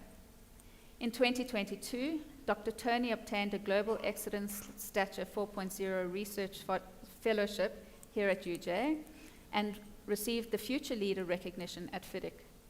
Dr. Tony's focus areas include socio-economic development, maintenance management and privatization, as well as training and the application and transfer of technology and skills. Faisal Dakrat is likely to be familiar to many of you, with over 40 years of business experience and accolades, including an MBA, certified risk practitioner, and a chartered director of the Institute of Directors South Africa. Faisal's experience, whilst wide-ranging, is primarily concentrated in the governance control environment, information, combined assurance, and technology spaces. Faisal possesses substantial financial, corporate governance, HR, operations, business, risk, audit, forensics, and assurance skills over a wide spectrum of industries. And last but definitely not least, Cynthia Skuman is the founder and managing director of Ethics Monitoring and Management Services, which she established in 2010. Cynthia is the founding non-executive director and the current chairperson of the Ethics Practitioners Association. She has more than 20 years' experience in the field of workplace ethics and governance. If you weren't impressed yet, Cynthia is also a published author, having written 2 books on workplace ethics, an ethics guide, and contributed chapters for other publications. Cynthia has lectured on ethics and governance since the year 2000 at South Africa's top business schools. Let's kick off. Christelle, I'm going to pick on you first. You are a certified risk management professional. South Africa's risk profile is discussed in the Institute of Risk Management's 2024-25 South Africa Risk Management Report. What can you tell us about where we are in achieving our risk appetite targets as a nation? Thanks, Rebecca. So I think what the Institute is promoting in a big way is to say, do we understand that the risk of fraud and corruption, and many may say this is not a risk, it's a fact, is actually driving every other aspect or element of our society and all of the other risks that we face. So I think maybe let me take 20 seconds to just position appetite. And I'm so glad you almost put it the other way around, because I would want to ask South Africans, what appetite do you have to not change? People only take risk because there's something in it for them. And we always say that fraud and corruption is driven by greed, but perhaps something else is driving the greed, and that I believe is fear. So how ethical would you have been, and what would have been your appetite if you were not scared, if you were not afraid? And we always say culture eats strategy for breakfast, but psychological safety eats culture for lunch. And I think the point is that if you can use people and the way that people behave in a values-driven society, not necessarily a rules-driven society, if you can use people to change our rule of law situation at the moment and create a functional state. So from the risk report, we're saying people can influence the rule of law in a functional state, which will drive the next 3 big risks that we face as a country, which is the economy, electricity, and logistics. Once you have the economy going, those 6 risks are the ones that that the economy needs to run smoothly. You will create money, and what does money give us? It gives us choices as people. So at a national level, we can create an economy that can drive the right policy outcomes when we have money, which would then enable us to say, as a country, how do we make sure that we have social security? And with social security, we don't mean who's coming across the borders. It means in a Maslow hierarchy, are people safe? Do they have food to eat? Do they have clothes to put on? Do they have jobs? Can they bring up their kids safely in the neighborhoods where they live? And then you can go to the next level risks, such as, can we then think about ideological things like climate change? Now, if we are thinking about risk appetite, it's almost like the proverbial frog boiling. I think South Africans now see the frog or the water as a sauna because we just climb back in again. We don't think about how do we actually stop drinking this poison and hoping other people will die. So I think we're at the point where we've breached risk appetite. The amount of risk we're willing to take is so much more than the reward we're getting here. And Dan started this morning saying maybe we are chewing each other and we are eating each other, we're cannibalizing ourselves. I think we're at the point where we cannot exist as a society, which brings you to risk tolerance. So that level, forget strategy. We will not get what we wanted. But can we now survive? Because the level after that, your risk-bearing capacity, if you reach that, then there's no return. Then we're ending up like a lot of the other countries that we would rather not be like. I'm hoping that gives you a sense. It certainly does. And with that dire warning, Dr. Tony, with your focus on socioeconomic development, what are your thoughts on potential mechanisms to address the risk of falling off the proverbial, can you still hear me? Falling off the proverbial risk profile cliff that Christelle spoke about? Thank you very much, Rebecca. From that point of view, I think for me personally, I've been spending a lot of time in trying to get a PhD and educate myself in certain elements as well, get involved in business area. I've learned a lot in that area as well. I think in the social context, what is important is a clear understanding of what is happening there, and also how do we define the word corruption, which I have, from my own perspective, to think of corruption in 2 aspects: indirect corruption and direct corruption. So if one can be able to define, understanding what we are doing and define corruption, then you see how we can be able to start understanding how to prevent corruption. For example, I want to speak specifically on indirect corruption, which I've seen a lot of people has been involved in indirect corruption without knowing it, and that is actually what is killing us. And we need to understand what is an indirect corruption, doing certain things, certain activities that can lead to corruption. And a lot of people find themselves in certain activities without knowing it. So it is necessary for us as a society to start educating ourselves on those indirect things that can lead to corruption and put measures in place to see how those things can be prevented. You talked about government institutions, talked about private institutions. There's need for collaborative effort where we need to educate ourselves, where we need to work together to ensure that people that work for, whether you work for the government or work in the private state, understand an indirect way of getting yourself into corruption, to see a way of we can mitigate that. There's a need for social interaction about that indirect corruption. There's a need for institutions like universities to incorporate indirect corruptions in a model to educate young people about indirect corruptions. And in that way, in future, we can find a collaborative way of preventing that from happening, because you might find yourself in that without knowing it. And it is not your fault, you don't know about that, but also need for us to understand governance, need for us to understand procurement requirements in the municipalities and the government institutions, those things need to be clear for people so that when you do something, it is clear of what you are doing and how do you ensure that you don't find yourself in those kind of situations. Thank you, Rebecca. Thank you, Dr. Tony. It's an interesting concept. So what I'm hearing is education is one of the keys to creating a culture of anti-corruption or a culture against corruption, and something that I've thought about quite often. I had the privilege of visiting Munich probably 2 years ago, and I crossed a red traffic light as a pedestrian. I checked that there was no traffic coming in either direction, and everything was fine, and I crossed the street, and somebody pulled me aside and shouted at me, because if children saw me, this was the warning, if children saw me, they might get the idea that it's okay to cross the street against a red traffic light. And I sort of laughed about it and thought, wow, what a different culture to South Africa.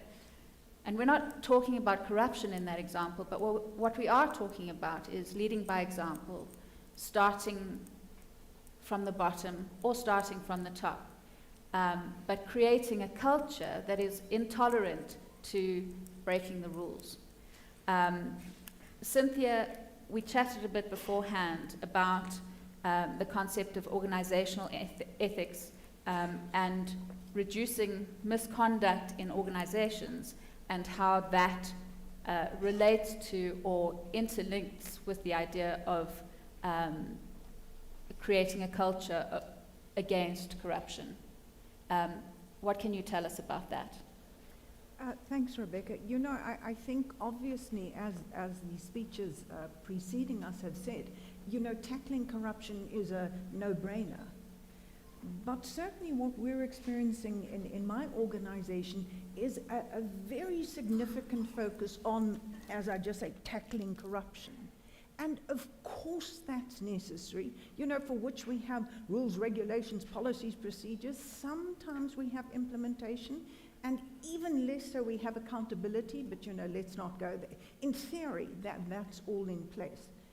But one of the perspectives that we were sharing that I think is worth recognizing is that of course we need to ensure that we're reducing misconduct. But that's only part of what we need to do. And I'll share a little analogy with you to make the point I want to make. Very simple analogy. And the analogy is this. If you wanted to increase the profit in a private sector company, in general, there are two big things you can do. And, I appreciate we're sitting, I've got a very bright light in my face, so I can't see you that well, but I absolutely bet you're all sitting thinking, well, if you want to increase profitability, you can reduce costs and you can increase revenue, and they would both increase profitability. Got it. And we'd also understand, absolutely, that you would do very different things to reduce cost and increase profitability. So it's a very simple example. Now when we apply that example to ethics, can you see there's an extraordinary focus on reducing misconduct, of which corruption and fraud are huge features of that? Here's my question. I got that part. My question is always, what are you doing on the positive side? What are you doing to strengthen values? What are you doing to improve ethics? And I always say, let me give you a clue. The answer shouldn't be nothing. And so if we look at it, it really speaks to the point we made earlier, that while unquestionably we should be pursuing every mechanism we have to reduce corruption, we do strongly advocate that we have a more comprehensive approach, what I simply call a dual approach to ethics, that is looking at reducing that misconduct and that is looking at very different mechanisms to strengthen ethics and to strengthen values. Thanks very much, Cynthia. Faisal, your turn. You seem to have the most experience of all of us in the field of governance. Have you noticed a change in appetite, either in the sense of becoming more accepting or more rejecting of corruption amongst the people that you've worked with over the years? You had some examples backstage. You might not want to share them with such a wide audience, but I'm sure you might come up with one or two. I smiled earlier about you crossing a street in Munich. A couple of years prior to you being there, I was there. And I did it once and twice. And the third time, I was physically grabbed by the scruff of my neck by a plainclothes policeman saying to me in German, but he eventually translated that, said, "Don't do that." Because when I spoke to you, when I turned around and I said, "Excuse me," and he meant English. So yeah, it's not corruption, but you're absolutely right. It's about what is acceptable. Is there change in appetite? Yes, negative. The negative change is about the ostrich effect, and we all know about what ostriches do. But I think the reality of wanting to change appetite has got to do with who it is we voted for, and what it is we voted for, and what it is we've done or not done in terms of a number of laws that have come to bear. So I'm going to jump all over the show and then let it. So last week sometime I read that 189 10-year-olds gave birth in South Africa. 99% of them were black. The funny statistic about that was that 18% of them were from very affluent families. We have the other side.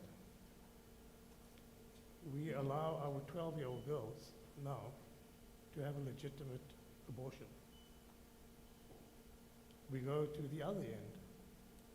And I enjoy this. Once a year, a friend of mine sends me an email. And he says, "I know your kids are even out of varsity." But the email defines what it is parents should do for their children before they get to school.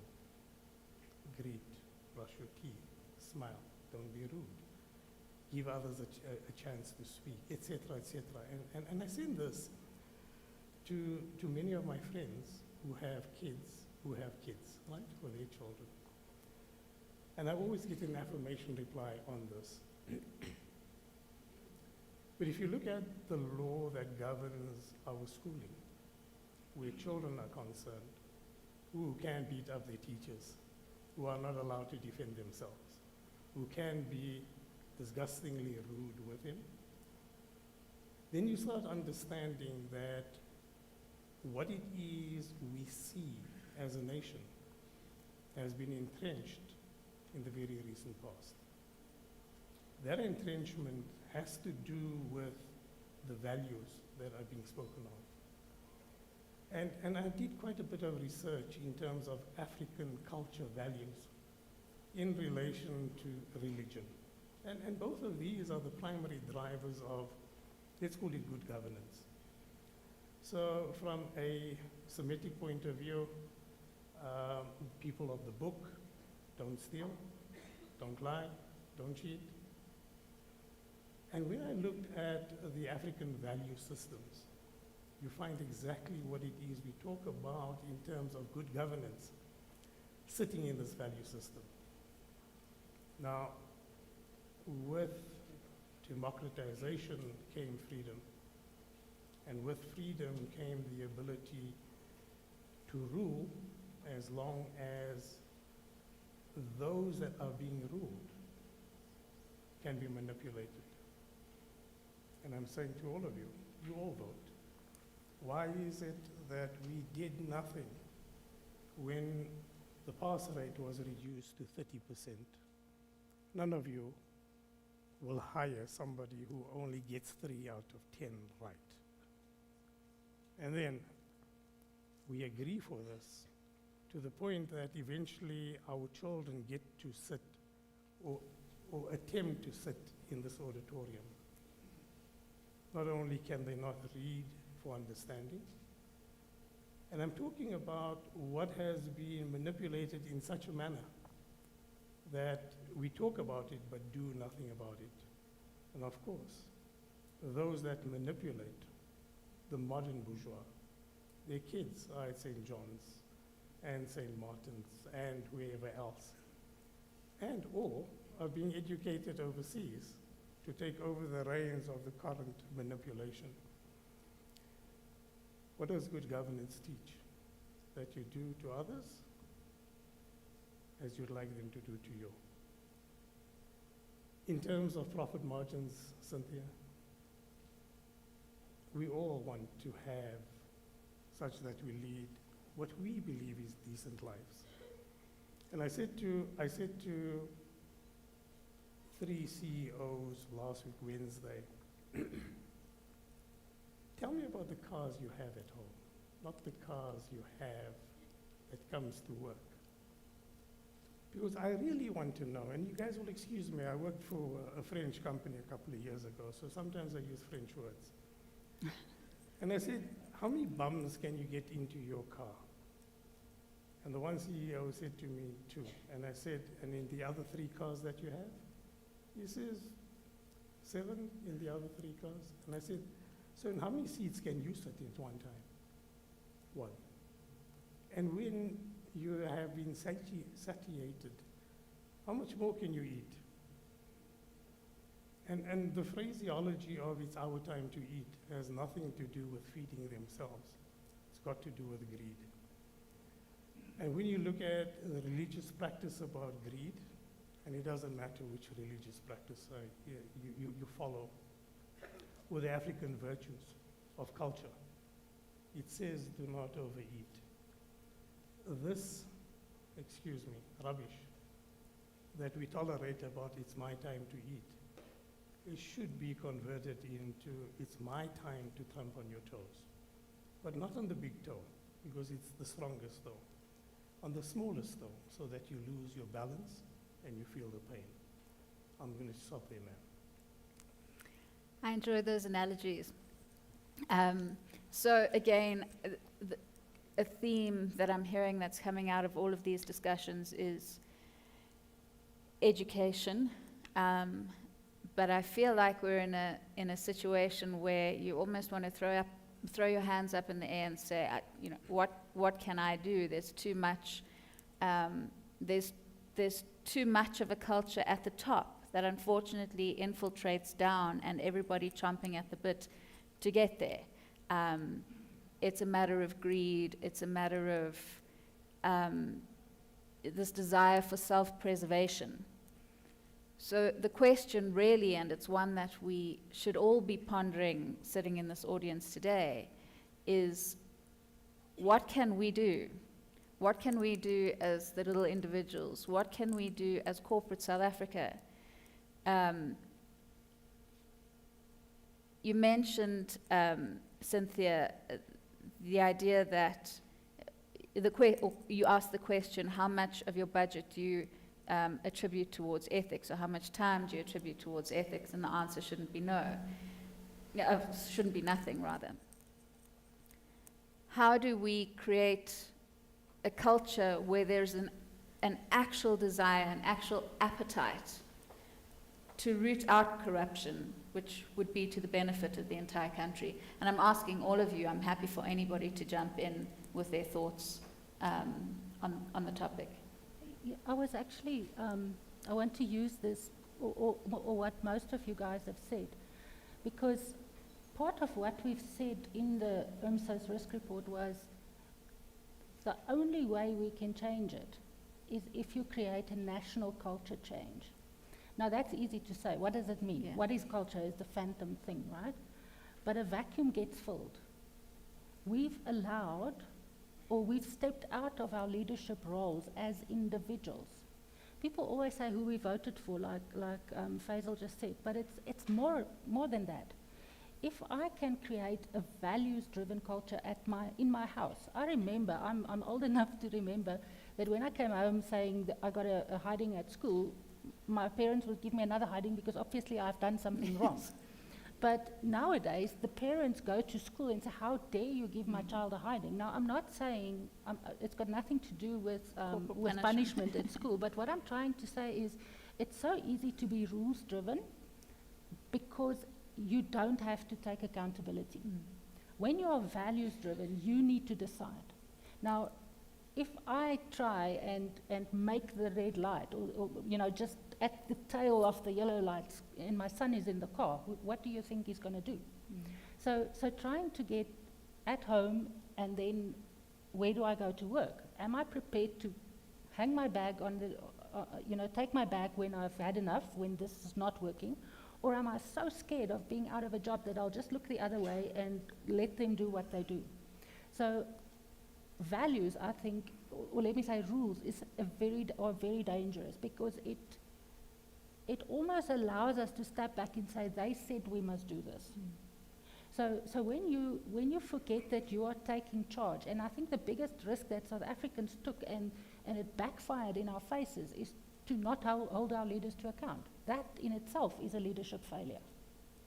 So I think we must get away from this thing like, I need to tick all the boxes to be seen to be ethical. Doesn't matter whether they see you. Do the right thing where you are. And we're driving this whole thing of lead from where you stand. So in the scenarios that we've built, we said the absolute worst case is a scenario where everybody is in it for themselves. And this is pretty much where we come from. Where we are. And we want to go to a scenario where everybody leads from where they stand. And what does it mean? You need to drive certain behavioral changes to get to that scenario. I'm happy to add to that. And, two perspectives that I think might be pertinent. One of the ones is let me tell you that as corporates, we've got a whole herd here, that as corporates, I think many corporates don't recognize the huge positive influence you can have.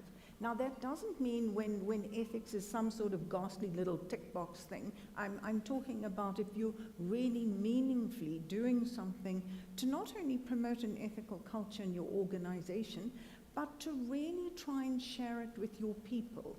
I often say, and this is, not, I've got a whistleblowing line, can we get beyond that? And where organizations are really doing something meaningful, I often say to them, let's pause and analyze the ripple effect of that. Of course, it's got a positive ripple effect on the company. But actually, to the extent that your employees are going home and saying, you know what, we don't do that in my company. Can you see we've got a community ripple effect? And I'm not pretending that there's some magic wand here, but can you see that as small as it is, that is a contribution to creating citizens who are somewhat more aware and who would make a positive contribution. But Rebecca, I think your key point that I'll share a little anecdote on is that individually we often look at it and say, well, what can I do? And we can feel quite disempowered. So I'll share an experience I had, which let me tell you, I thought was quite disconcerting. I was doing a talk, and not unlike this, it was slightly different. There was a flat area for everyone to see. It was one of those ridiculously high platforms. Oh, and then you had to speak behind a podium, my worst. Anyway, I'd done my talk, big surprise on ethics, of course. And, I thought it had gone quite well. And quite a rigid thing, and so the MC said, thank you, Cynthia, and I knew the stairs were there, so I was walking to exit the stage. And someone from the audience said in a very loud voice, so what difference can you make? I paused, that's when you think, I wonder if there's a quicker exit. But it was clearly directed at me. It was one of those no ducking. Now, I hadn't applied my mind. Anyway, I walked back to the podium and I said, do I make a difference? Can I make a difference? I said, I've worked in this space for a terribly long time now. I said, I don't actually know if I make a difference. In many cases, we're working in organizations. I might never know. But here's the answer I shared then, and I share with you, to really counter that sense that we can feel disempowered. So I said, I don't know if I make a difference, but it's not a good enough reason not to try. And there we speak to your topic of collective action. If we all consciously decide to try, I don't know how big a difference it'll make, but it's worth having. Thank you, Cynthia. Yes. Rebecca, Dr. I just Tony. want to add a point to, and how do we manage corruption. I think, Rebecca, I want to speak on behalf of the young people, because I consider myself young, but I'm not young. You're probably the youngest in this panel, so yeah. But I want to speak on behalf of the young people that want to be entrepreneurs in the future, because that's also myself being in the business for 4 years, I begin to understand so many things as well. So I want to speak on that regard, and that also boils down to when I speak about education. And that's one of the elements that I saw as a business person, that you must understand basically everything that you do to avoid you being in trouble. And you graduate from varsity and no one has ever told you about corruption. We hear that on the news, corruption, but we don't know what that means. From varsity, I mean, you graduate as an engineer, you get some training, become qualified as an engineer, but no one explained to you how to do business or what to do. So these are the things that I feel like we should start from our institutions, from varsity, to kind of explain. I mean, as an engineer, we don't know, no one ever taught you about business, unless you have to go and do MBA. But there's an element of starting from varsity to introduce models that can assist young people to understand about corruption and things you can do, governance, policies, things you can do to actually, that will not allow you to get into kind of trouble. I think that would be very, very critical. That means you graduate those students that becomes engineers, that become entrepreneurs in future, with that understanding that I don't have to do this, I don't have to do that. That is the right way of doing it. That's the right way of doing that. Or maybe in companies, in corporate institutions, whereby you hire engineers or accountants or anybody to work for you, you have to train them in terms of this is how we do business, this is how it must be done. I think that means we're going to bring out in the next generation of people that understand how to do things. So I think that's basically where the problem is. Because certain people do things without knowing, and I keep on saying that. We do things without knowing that this is wrong. And if we can be able to solve that little problem of making sure that we know, I think we can be able to solve a lot of problems of corruption issues that we are sitting today. Thank you. Thank you, Tony. Faisal, I can see you chomping at the bit there. I really want to keep quiet. You know, I've been thinking about a number of things. You know, it's got to do with how many bums or how many cars you can drive at one time. It's got to do with how fancy your toilet seat is. It's got to do with the consumerism that has been sold to you, sorry, because you're also gullible, right? You must have the iPhone. I have a 1945 phone because it works for me. I drive an ordinary car because it also gets me from point A to B. The first time my daughter, and this is the baby daughter who is now 26, she's still a baby, right? Because daddy says so. But the first time she was allowed to buy a designer product was when she passed the first year at matric. Because I provide the money, I do the work, and so does the mom. And we refuse a number of appetites. I don't need to drive a Ferrari, and yes, I can tell you I can go and buy one. I also say to my daughters, and this is advice, not because I'm bragging, because it's advice. I say to my daughters and to my son, I have enough to make it easy for you not to compromise the ethics and the values and the morals that you've been taught. So don't go and buy the BM, the Jag. Don't go and buy the 20-inch rims. Don't go and buy the Louis Vuitton, is that right? Or the Dolce & Gabbana stuff, because it's going to get old. Yesterday, I mentored one of my mentees, and she said to me, Faisal, there's a new, it's like, bottle of water thing. that the guys take to work? Stanley. And my daughter's told What's- me about this. A Right. Stanley Cup, yeah. And it costs 1,500 rand. It's a cup. And yeah. I said to her, we were sitting in a restaurant, and I said to her, I had one of these yesterday.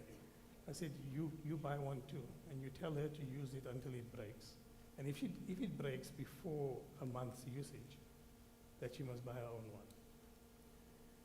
The point I drive forward is that money has its work to do. And this was taught to me by a guy who was my gardener, who has since passed on. And he used to say to me, Faisal, the money you pay me has its work. And sometimes I need to work more because you don't pay me enough. And yeah, you still only work for me for a week, a month. But herein was the eureka moment for me to understand. And that, guys, just by the way, happened when I was in my very early 20s. When David said to me, money has its job to do. And anything left of that money can do something better, either for yourself, or for your family, or for your neighbor. And I looked at David and I thought to myself, what does this mean? It really means that you cannot eat more than you actually need to. Because when you eat more, you're eventually going to, and I'm going to use this word, throw up, rather than vomit. Because then you have overfed yourself out of your gluttony, regardless of how good the taste the food was. And members, you will understand I'm speaking in using many analogies. But the reason for this is very simple.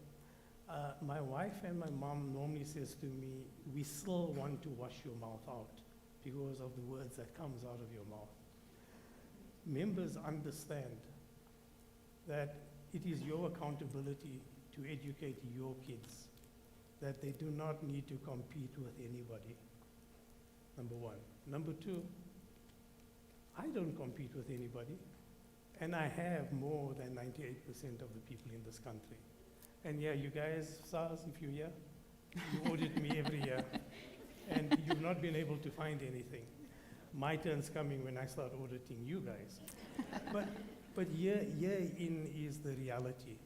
The power-drunk people in our country, in private and in public practice, has demonstrated that they abuse their power. And because you work there, you believe you need to take the abuse. And I understand poverty. I truly do. I was born and bred in Fordsburg, the first classified shacktown in South Africa. No, I lie, in Gauteng. That time, the old Transvaal. I come from a family that is and was what we classified as poor. But here's the other thing. Education is not about going to school and going to varsity. It is about becoming streetwise and street smart. That we use the tool, that money, to develop ourselves, to get out of what it is not a nice place to be. But here's the other thing, and I'm going to stop. This morning when I came down here, stopped in Empire Road because there's a traffic light, and the guy came to me with a McDonald's cup, and I looked at him and I said, I don't have. Because today, I actually don't have. I have my wallet with me, but it has a credit card and no money. So I looked in there, well, I don't have an ashtray, I have an armrest that lifts up, and there was 10 cents, and I said to the guy, I don't have. And here's the other part of attitude we need to change. He said to me, you are a rich man. If you don't give it to me, I'm going to take it. So what happened? Because Faisal comes from Fordsburg, I put my car in park, got out and smacked him. And then the cop, the JMPD cop came to me and said, what are you doing? And I said to him, I also serve at the roads and transport. Why are you not doing your job? And he disappeared, like, he physically disappeared. And herein is the issue. We contribute to everything that is wrong because we look the other way, and I think Cynthia or Christelle said that, or we choose to be the ostriches. And I think, members, my appeal to you is use your money to do good, behave yourself. You're not competing with anybody, even though the South African culture is that I need to show you. And I said to one of our provincial HODs of Treasury, you drive a very expensive car. What message are you sending to your staff? And he said, Faisal, I've been working for 45 years. I'm retiring this year. This is my retirement car. And I smiled because I understood what he's saying. Because this is, and then I found out this is the most expensive car that he has ever bought. And it has a 7-year warranty. So for 7 years, he's not going to worry about maintenance. And this kind of wisdom, our people don't have. And I have to ask, why is it that you believe you want to compete with something that you don't have? And you talk about being in a democracy with freedom, but you've enslaved yourself. And you teach your children how to enslave themselves financially. I'm going to stop here because now I'm going to start, right? Faisal, you've raised so many topics, and everybody's raised and touched on so many important topics today. And there's a lot to be said for starting at home, starting with your own children, mentorship if you don't have children. There's a lot, and I think that's where creating a culture that's intolerant to corruption, that's intolerant to bad behavior starts. There's also an element, and it's something that we haven't really discussed today, and I'm going to put it to the floor to give us examples that you may have observed in your own communities, in the companies that you work for, of community activism. And when I say that, I'm not necessarily talking about organizing marches and burning things. This is a form of community activism, right? This gathering today, sharing thoughts, brainstorming, how do we deal with this monster? We've seen an example of it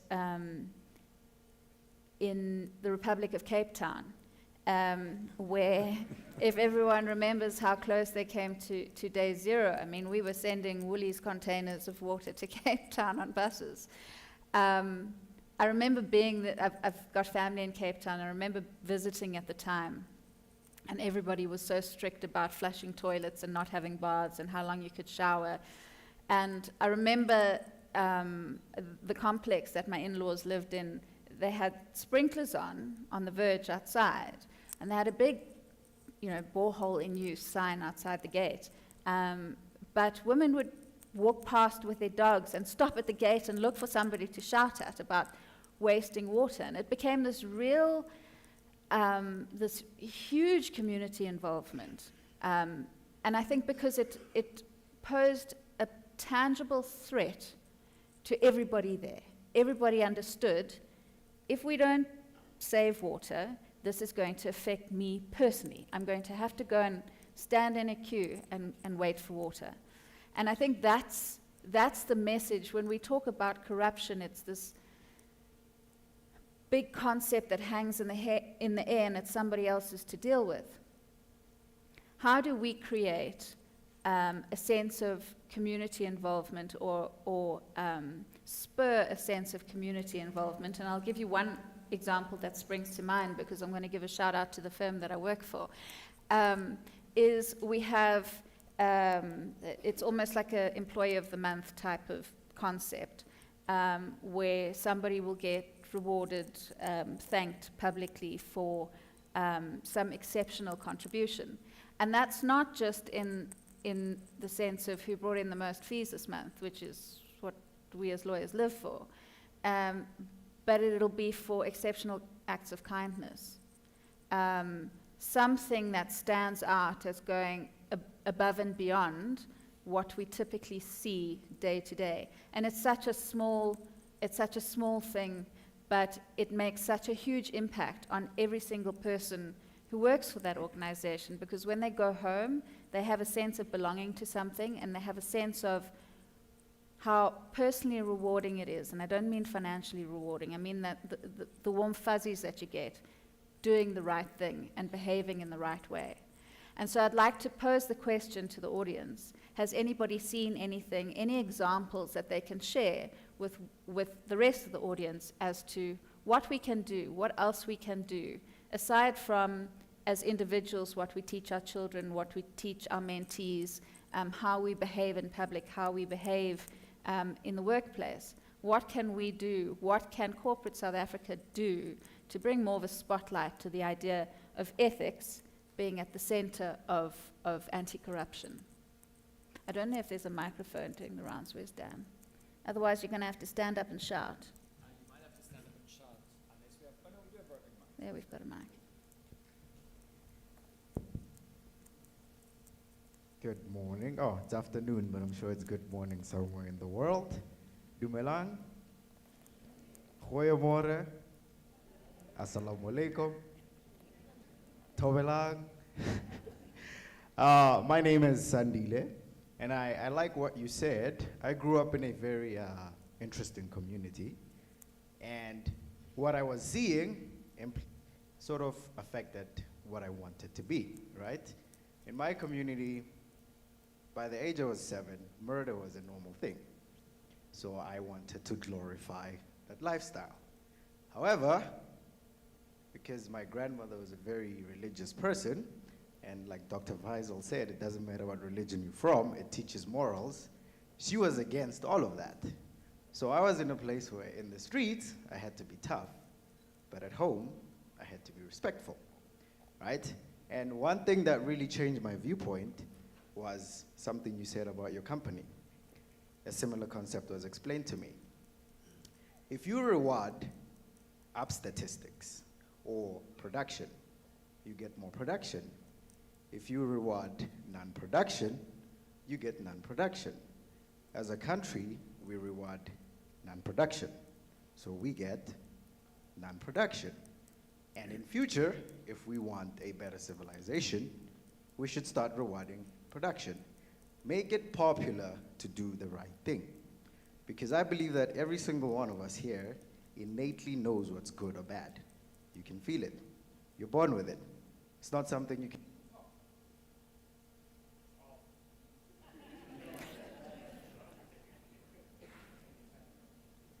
Battery died.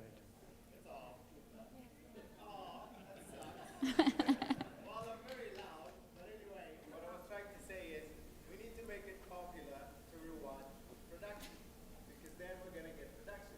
So long as we keep glorifying the gangsters with the gold chains and the politicians with the Maserati, that's what we're going to get, and it's up to us.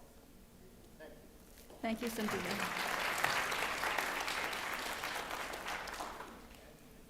I can't really see past the light. Is anybody else? I see a hand there. Just in front of our last speaker by the camera.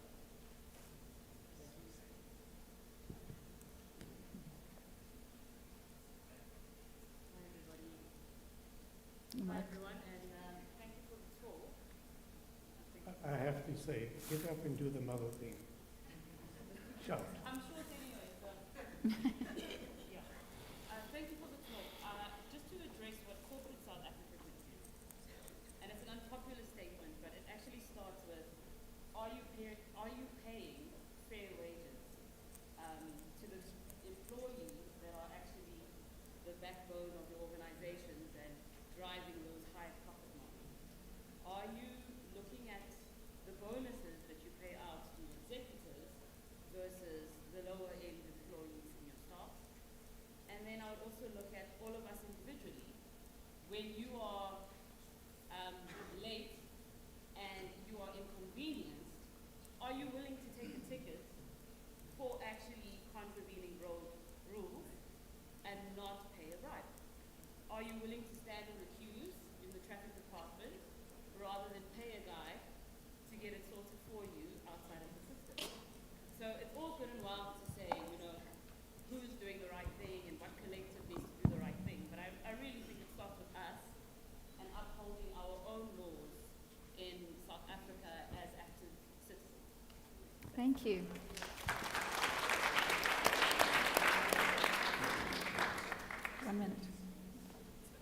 5 minutes left. I see, there it is. Any other comments, any other questions? Open to the floor. We have an amazing panel here. I see that you've got a further comment. I think both the speakers have just made me think now. So people only take risk for reward. The problem comes in when you think that you're chasing a certain reward, and when you actually get it, it's like catching the bus and now I don't know what to do with it. But imagine you do catch this thing and it actually eats you, because why are we taking this risk? And why are we continuing to take this risk if we now know from a lot of other people and a lot of examples that it isn't what we thought it was? And when Faisal was talking, I remembered, I can't even remember what the topic was, but there was some other issue around minimum wages, and on the radio there was an interview with a lady that said, and she was very angry about the minimum wages that it wasn't implemented in the entity, and she said, because I cannot go home at the end of the month and take my children to Spur. And it just made me sit back, and it's almost like Faisal's example of how many cars can you drive. I remember it, I went to Spur the first time when I was, I think, in standard 7, what's that, grade 9? For your birthday party? Whatever. No, it was for a year-end achievement thing. It was a big celebration, and I was allowed to go to Spur. And I think we sort of lost track of what it means to have a good life and be accountable and responsible. We always want more. Now, I don't know if that's driven by greed or fear or whatever it is, and I love history, so I always refer to Charles Dickens' Tale of Two Cities. Do we even realize how big the second city is in South Africa? We carry on taking this risk and it will eat us if we do not find a way of each one individually figuring out, how do I stop wanting the McDonald's every day? Or how do I stop wanting the big car? It's not necessary.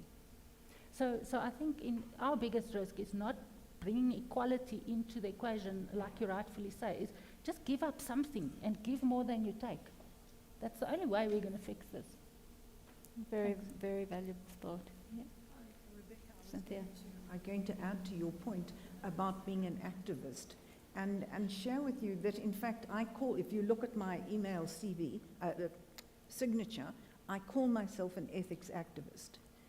But what got me to that statement, and I share it with you because I think we have such need of it, is that, do you know, as a country, if we look at our history, we have had social activists, you would know as well as I do, that, you know, I always say that stood up for what was right, day after month, after year, after decade. And we did achieve that freedom. I appreciate not perfect at the moment, but, you know, that's another story. But we have, in this country, an example of social activists who have honestly done extraordinarily good work in pursuit of what was right and what was correct. And I use that history to say that what we now need are ethics activists, are people who will stand up every time and stand up visibly and vocally every time and all the time for what's right. And you know, I think honestly that time is now. It's not at another time. I really want to tap into just the word you used, because I think it's such an important issue. Thank you, Cynthia. With that, I'm going to leave you all with that thought. We expect you all to walk out of here feeling like social activists, ethics activists. But thank you all for joining us, and thank you to my wonderful panel. Thank you.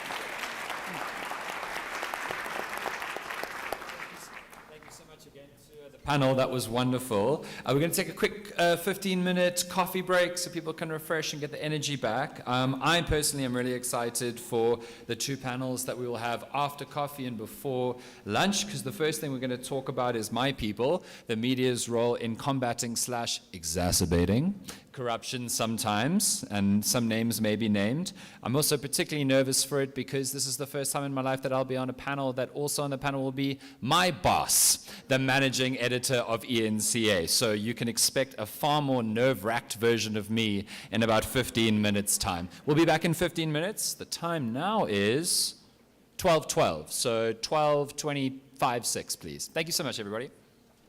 Thanks.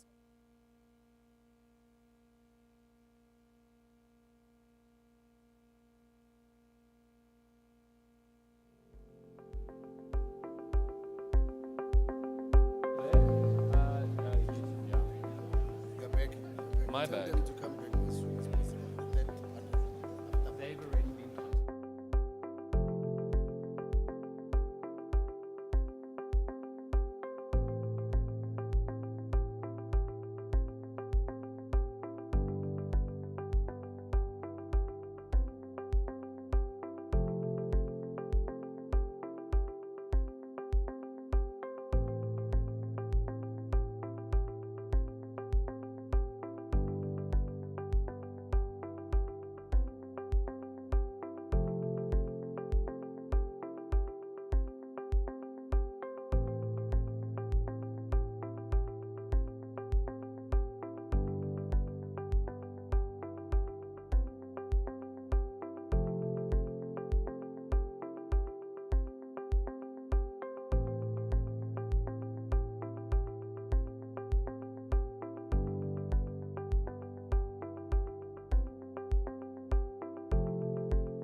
tell some people are still getting coffee and taking their seats.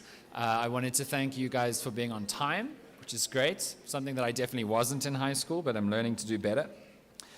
So this next session, before we break for lunch around 2:10, I'm really, really excited about. Firstly, we're going to have this panel on the media's role in combating corruption, because we know that media shapes narratives and media has the ability to choose what is big news and what is small news. Even in the age of social media, media has the ability to pick winners and losers, and sometimes later on we discover that media picked all the wrong winners for all the wrong reasons. And so we're going to talk about that. And then a little bit later, something that is really important in a country where there were tragic instances like the murder of Bapita Dukaran, we're going to be talking about whistleblowing and how hard it is and dangerous it is and what needs to be reformed in South Africa such that brave people can speak out against the powerful who are robbing and looting and not lose their lives or have to go into witness protection or disappear just as a personal sacrifice for their bravery of trying to root out corruption where they work. So that's coming up.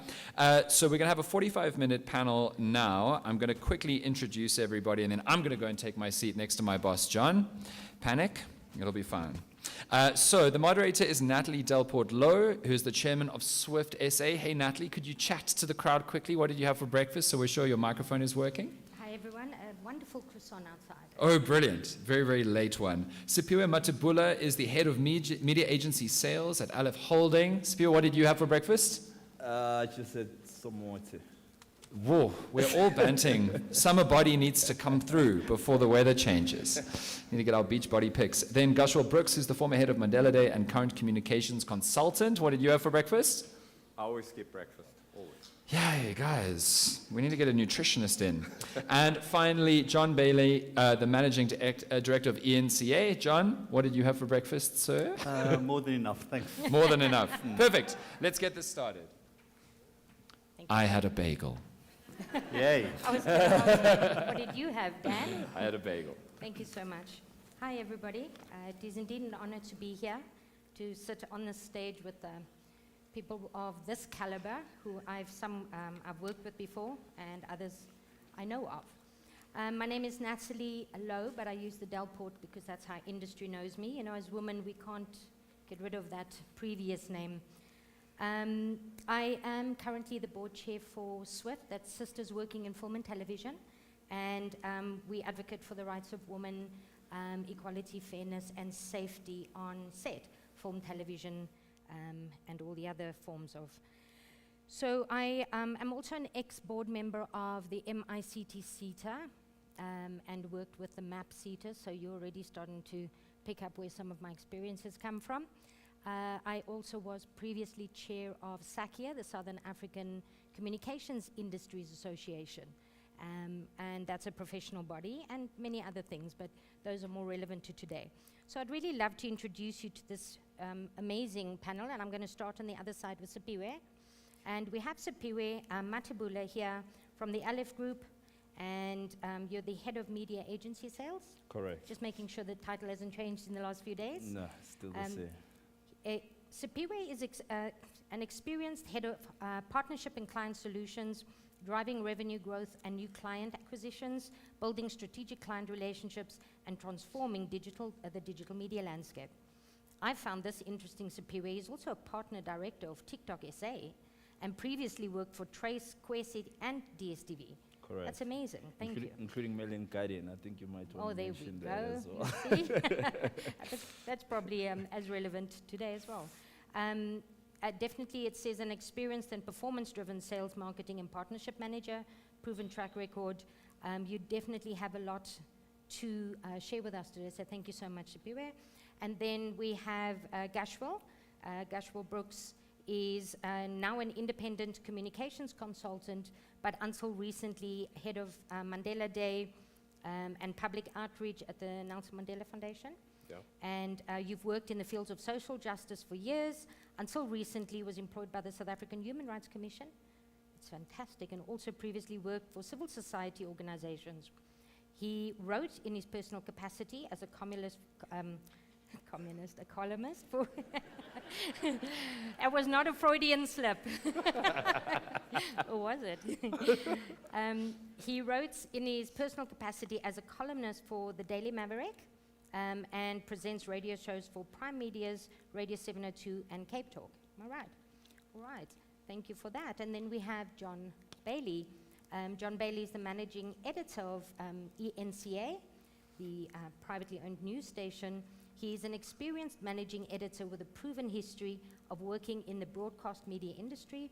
He has a strong media and communications background and professional skills in breaking news, journalism, media relations, television, and broadcast television. Something interesting about John I found out recently, he lived and worked in China for 12 years, and he's fluent in Mandarin, which is really awesome. That's something to really be proud of. And he has been working in the media industry for over 30 years. You'll hear a little bit more about each of them as they answer some of the questions as well. Thank you for being here as well. And then we have Dan. I have a whole paragraph and a paragraph and a paragraph. and when he started That this really morning... sounded like disappointed parents. The last born. When Dan started this morning, I was so grateful I was here from early because he said, do not make reference to my father, and he was on my list. Really? Yeah, because he's achieved so much. I mean, sure, Hugh Corder is an icon, a legend. So we'll talk about Dan today. That's all about you today, okay? Dan is Dan Corder from the Dan Corder Show on ENCA. He also had the morning show previously, yeah. The morning show on 5FM. Yeah. Yeah. And you enjoy your satire type of news, I have noticed as well. And you have a podcast, The Issue. Yeah. Very interesting. If you haven't seen, I have to add that they are now how many followers or how many views? 3? On which platform? Combination of platforms. Millions? Yeah. I don't know. He's making an impact. That's kind of why he's standing here today as your MC. I'm also John Bailey's paddle partner, undefeated in the internal ENCA league. Thank you very much for that. So Dan doesn't just stop at producing world-class radio, supporting local talent, and fighting for equality, and he knows how to fight. His days are also spent writing articles for tech publications, and he loves being on a football field, I noticed. Well done. He says soccer is his religion. But the interesting fact for me was just how you jumped on your YouTube channel to, I think it was from over 300,000 just on the YouTube channel. I'm your latest one. Thank you. So, wow, what a panel we have here, hey? I hope you're going to have a few questions for them. So, I'm going to start off with a quote to the panel and to the audience. And this is something that resonated with me. I've been training in the media and related fields for many years. And it's from Malcolm X. Some of you might be familiar with it. And that's going to be the lead into our panel. The media is the most powerful entity on earth. They have the power to make the innocent person guilty, and they have the power to make the guilty person look innocent. That is the power of the media, because they control the minds of the masses. And on that happy note, you get your questions ready there. This morning in his keynote speech, Professor Mpedi said that we must remember the spirit of Ubuntu. And I think personally that that is probably one of the bigger things that has gone wrong in society. We've forgotten to help each other. Well, in a way that practices integrity. We've had some very insightful discussions today and knowledgeable panelists. And I'm sure, like myself, there's probably more questions from you now after hearing from some of the panelists, and I'm hoping also a few answers. I'm ultimately optimistic, and I believe that there is a light somewhere out there at the end of this tunnel that we're all facing. And I am confident that if we work together, we can and will make an impact. And why I say this, because the words that came out today, and I hope from here it takes a swing, the words that came out today, the buzzwords, the key concepts were corruption, fraud, nepotism, appetite, power, greed, gluttony, risk and reward, murder, media glamorizing perpetrators. This is all from the panels today. We even heard about bums and cars that somebody was talking about repetitively wherever you are.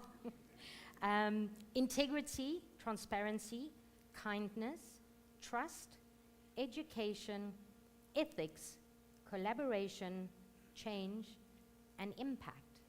Those were the buzzwords that I took from this morning, and we'll add to that by the end of this panel. So we sit here today with media experts, and I'm really hoping that they may be able to shed some light and give us some more insight into their powerful and impactful world that is sometimes hugely misunderstood and often undervalued. So thank you again for being here. And on that note, John, I'm going to start with you. I have a question for you. I have a set of questions, but depending on the answers, I may sway off my list and just ad-lib. John, how can the media effectively expose corruption without compromising journalistic integrity and, very importantly, journalist safety? Yeah, thanks, Natalie. I think the important part, I've got to, first and foremost, so ENCA is a privately owned TV station, right? We sometimes, often, we punch quite above our weight. And we focus on really holding those in power accountable. So whether it's the private sector, whether it's the politicians, civil society, we will come for you. We really don't hold back. And that gets us into all kinds of trouble, of course. I mean, just to give you an anecdote, 2 days before the elections, I was visited in my office while I was still sitting at about 8 p.m. I was visited by a party with green colors that did really well during the elections. So I was held basically hostage for 3 hours when I couldn't leave my office because of an editorial decision that I took. But it was the first time that I saw people protesting with G-Wagons and C-Class Mercedes-Benzes, which was fascinating. Yeah, I ended up having to call the cops to help me to get out of the building. So we have many challenges in terms of the media, in how we deal with corruption. I think one of the biggest concerns for me, having been in the industry for more than 30 years, is the lack of trained journalists when it comes to dealing with corruption, because you need to have the time and a clear understanding and to follow the money, right? Because that's what it's all about. You need to be able to follow the money. That's why we see the demise, well, luckily they are picking up a bit, the NPA and also the Hawks, because they were hollowed out during those 9 famous years that we've had in South Africa. So I think that's one of the biggest concerns for me. I mean, we are pushing, that I can assure you. We are at the BCCSA, the Broadcasting Complaints Commission of South Africa, every month. There's always an issue that somebody wants to try and gag us, whether it's a commercial entity or a politician, and we don't mind. I mean, for a station like ours, we spend millions on legal fees every year because we believe that we have to expose the corruption that's happening in South Africa. So there's some positive movements. As I said, my big concern is that in media or as a journalist, there's no money. You see, so many people leave to become PR people, or they become spokespeople for politicians, where they can drive around in these G-Wagons. So it's an ongoing fight that we are really willing to fight. And I always believe that in South Africa, where we are, it's always touch and go in South Africa for me. It's like it's the media that's important, and also the judiciary. We have to keep on fighting the good fight. Otherwise, we're going to be in we're going to have problems in South Africa. Thank you. We already do a lot. But thank you so much for that. I think there's going to be a follow-up question specifically in terms of safety. I did, before the panel, I did a sort of a bit of a poll, questions on social media, and got quite a few questions coming in from people, and one of them was, are you protecting the whistleblowers in the media? So thank you for that. Gachwal, I want to then follow on that question, ask you, what is your views in terms of the role that investigative journalism and whistleblowers play in uncovering corruption, and how do you feel that the media can support and protect them? Just following on from that question. Good morning to everyone here. So yes, I always tell people that the longest job I've ever had is the media, the freelance talk show I do at 702. You know, it's intermittently when I'm needed. It's the longest job I've ever had, so I guess the longest thing I've ever done is being in the media. This year it's 2024, so it's 13 years now that I've been doing media in and out. And the one thing that I've picked up on is the fact that I think we need to understand that investigative journalists that expose corruption themselves are whistleblowers. And whistleblowers use those very same members of the media as conduits to be able to spread the message. Because you're the one person that saw something that's a bit fishy, and you take it to a journal in the hope that it gets spread. And I think there's a couple of things that I find is sacrosanct. Is number one, and this is for the lawyers in the room. By the way, I'm a law graduate, much to my mother's disappointment, never practiced. The one thing that stands out for me is Section 16, freedom of expression, where specifically the right to freedom of expression protects freedom of the media and the press. That for me is very key. And I think that we've seen various violations of that, whether direct or indirectly. I mean, what happened to John, as an example, for me is a clear threat, where a particular political party pitch up in their G-Wagons and they're protesting because they don't like what you had to say about them. And that we can see as being very direct. Then if I look at someone like a Farrell Haffajee that during the Gupta years was being horribly abused on social media. Yeah. Horrific photos being put together and generated of her, casting horrible aspersions about her. If you look at, for example, the whistleblowers themselves, and I know we've mentioned Babita Deokaran a couple of times, may she rest in peace, but the sad thing about it is that Babita passed on, but there are so many other people. I'll use one example, Martha Ngoy. Her story is out in the press. It's in public domain. She lost a job, and she's been fighting long, lengthy battles with the entity where she was the whistleblower at, where she said that there's innate corruption here. I'm the head of legal. I can't stand by this. She lost her job. She went on to go through the legal system, through the labor process, but simultaneously has been sued and literally bankrupted by this entity. And mind you, other employers are looking at her and saying that we want to keep you at arm's length. We applaud what you have done. Well done, amazing for exposing this, but we don't really want to be associated with you because you are a bit troublesome. So I think that for me, it goes back to what the panel this morning had discussed, the legal panel, for lack of a better term, is that the laws and the policies and the legislation and the mechanisms are in place. The issue is the implementation. And are we actually rewarding people for being brave and coming forward and telling the truth? Or are we punishing them, directly or indirectly? Sure, thank you. Gashwal, you started talking into my next question, and before I ask you that, to elaborate a little bit more, there's a saying that goes, the best defense is a great offense. And I think when it comes to the media and whistleblowers, it tends to happen where the guilty will try and discredit the person who's trying to bring the truth to the front. So in that light, what do you think the challenges are that the media faces on reporting specifically in South Africa? I had to take you back to your opening quote of what Malcolm X said. I mean, Malcolm X was a great man. And yes, he dealt with a lot of adversarial media at the time. Yeah. But I think that one of the key tools that's being used now is the attempted discrediting of the media. Yes. And I think that one of the key things that stands out for me is it fact or opinion? I mean, one of my experiences, my last piece that I wrote for the Daily Maverick was exactly on that. That line, that very thin line between stating opinion via the media versus fact. And all too often what happens is that someone will come out with factual reporting, a Paulie van Wyk on the VBS Bank matter, Peter Louis Meiberg on Ace Magashule and his dealings at the time. You look at Sikonati Machancha, before he became that guy that we all hated because he would tell us what level of load shedding we're at.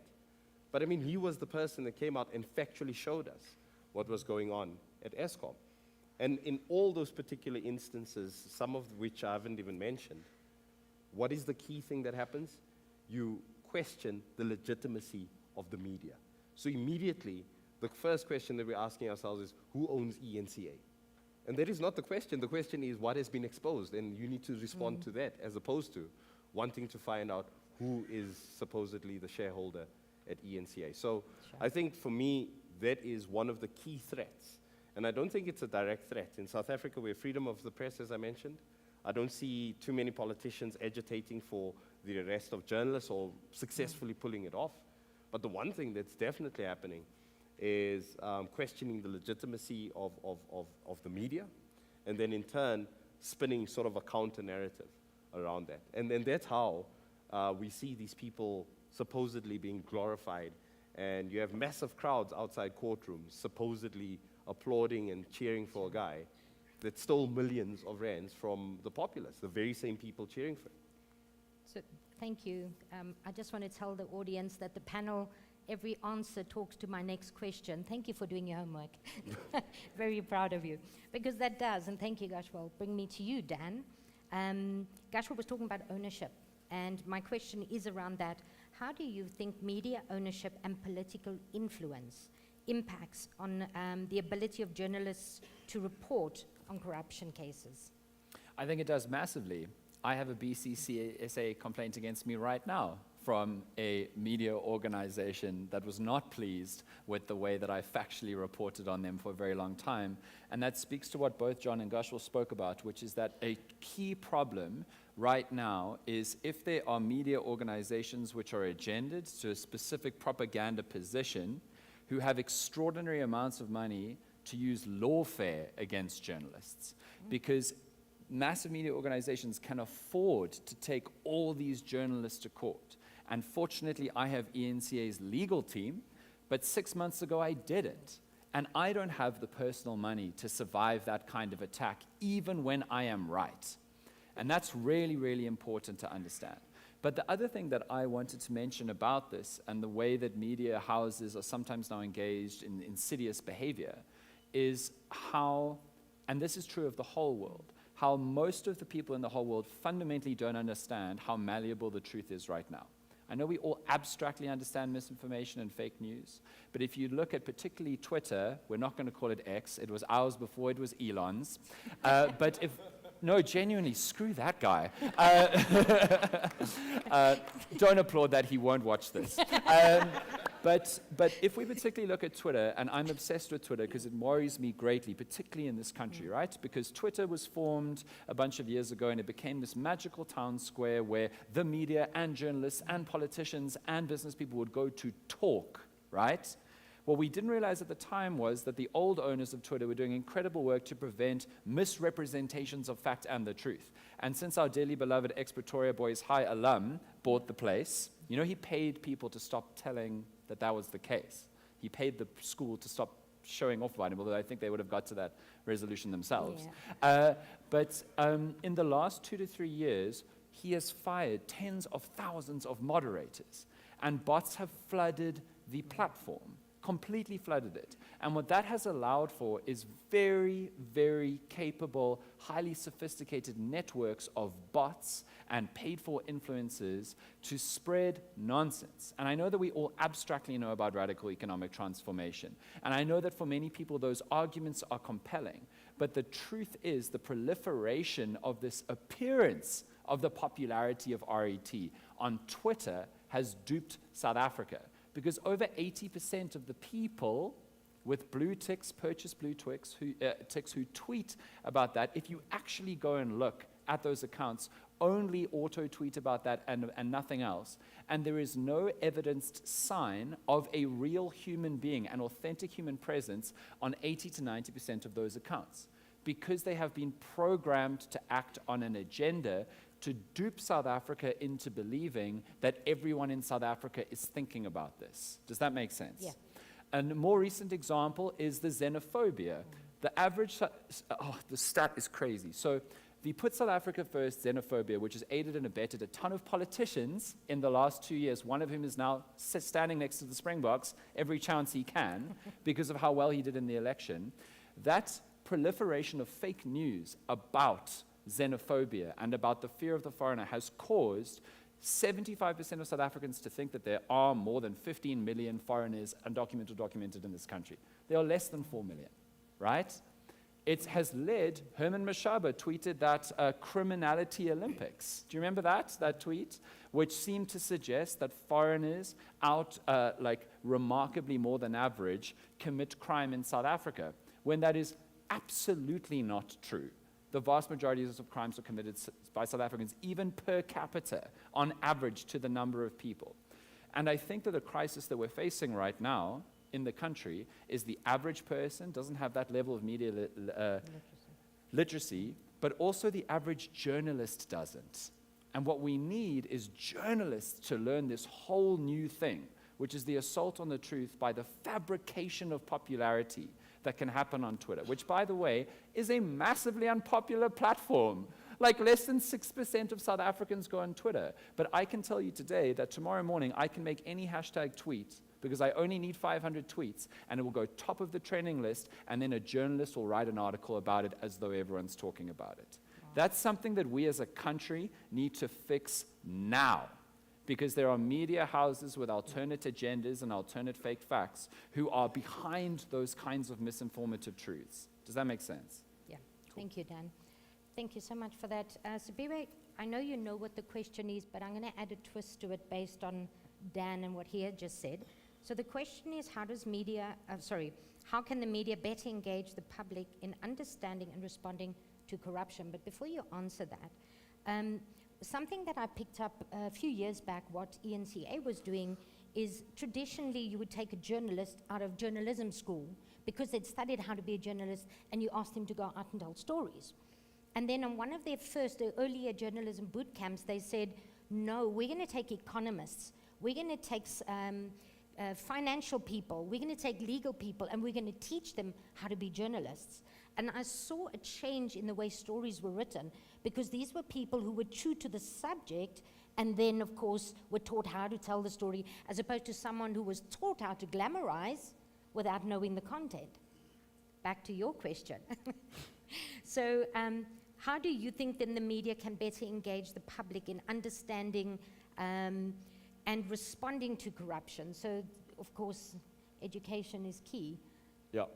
I think for me the most important thing is creating very compelling and engaging stories. You know, I think at the end of the day, it's the art of storytelling. If you think about the society right now, it's becoming more and more younger, and young people are expecting that the stories, they need to be entertaining, they need to be informative. So I think if we need to communicate the message of corruption, we need to find ways where we're able to engage these audiences in a very compelling, in a very engaging manner. You know, especially given the fact that the audiences are pretty much moving away from what we consider to be traditional media to more of what we're calling the digital media space. And what is also very interesting, and this is what we've seen with the platform like TikTok, for instance, is we're moving away from what we used to call one-to-many, where you would have one platform broadcasting messages to everybody else, where we're seeing more and more communities that are cropping up. I mean, you have one user who has probably 3 followers, but their content is compelling enough to engage those users for them to spread the word even further. You've got somebody who's got about 1 million followers who, in the similar vein, they're able to engage with their own little community there. So I think that's another thing we need to look at is we are engaging with communities that are expecting to be engaged. People are not sitting there waiting for you to feed the information down on them. Dan mentioned X, Twitter, whatever you want to call it.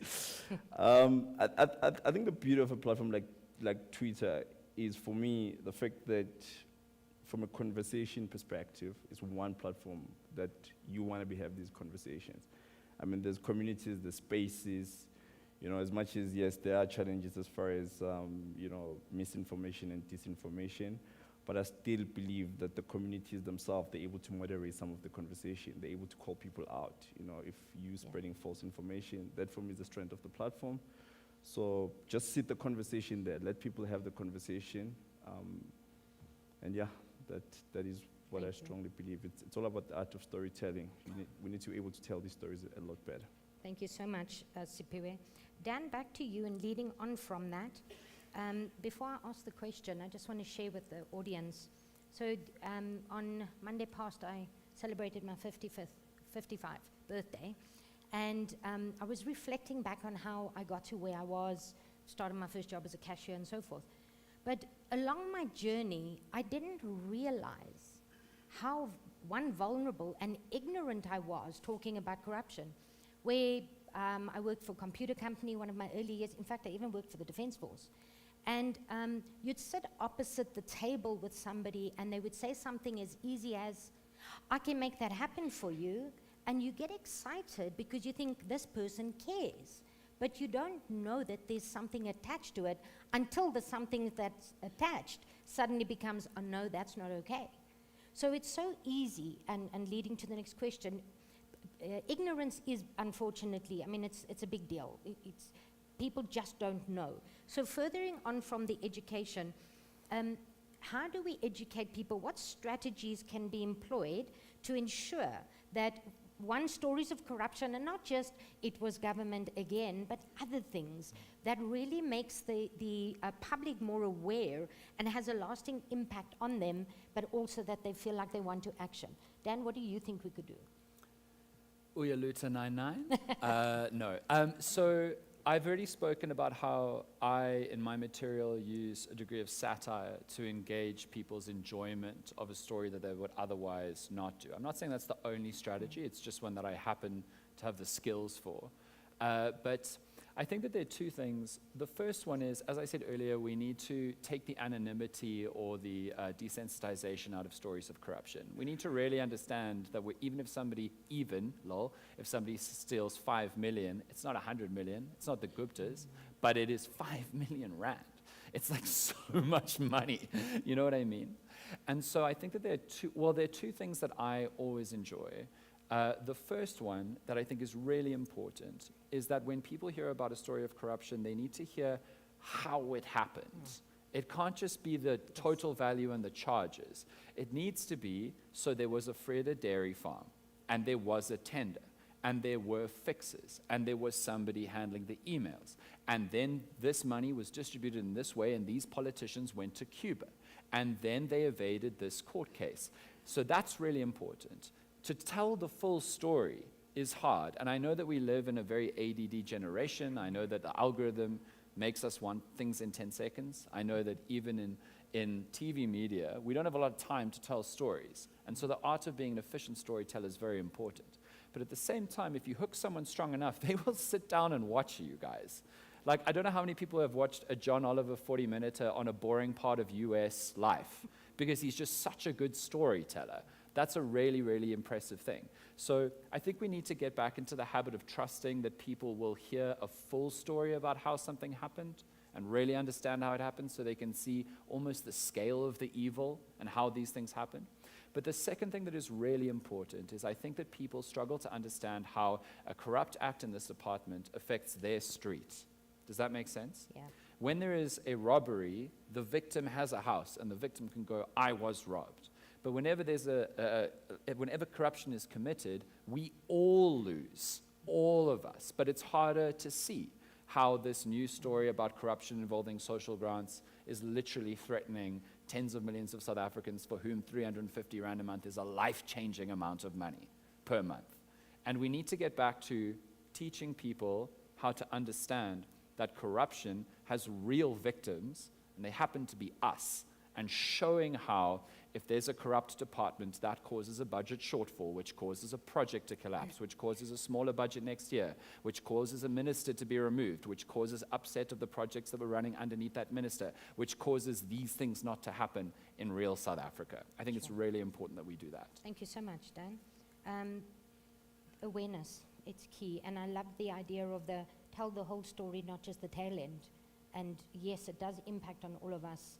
It's a big deal if we're personally robbed or have a smash and grab, but we're so complacent as a society, we go, oh, somebody did this again. It's 5 million Rand. How many people could you feed? So that brings me to you, Gashwal, another legal type question. What are the legal risks that journalists face when they report on corruption? Dan already alluded to that a bit earlier, but from your point of view, how can they navigate those legal challenges? Well, I think, and I'm really not pitching for a job, John, I'm just saying. But I'll join if you want me to. Look, ultimately you need a strong legal team, as highlighted. Spend the millions of rands on those spurious claims.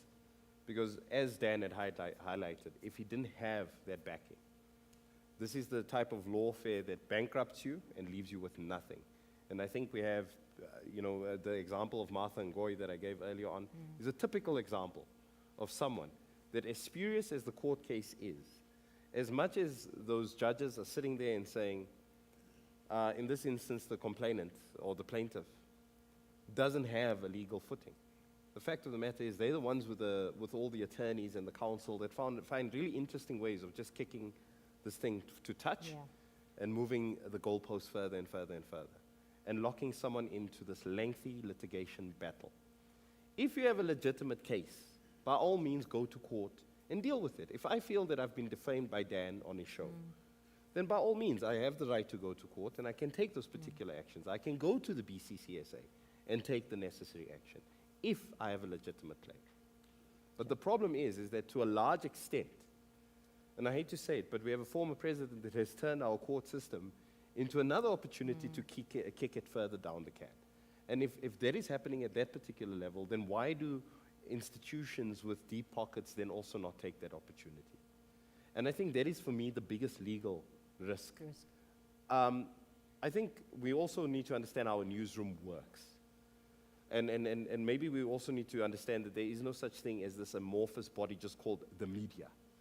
The media is very different. There's many shapes and forms, from social media to embedded propaganda wings. There was a very famous TV channel I used to go to on a very regular basis in Midrand.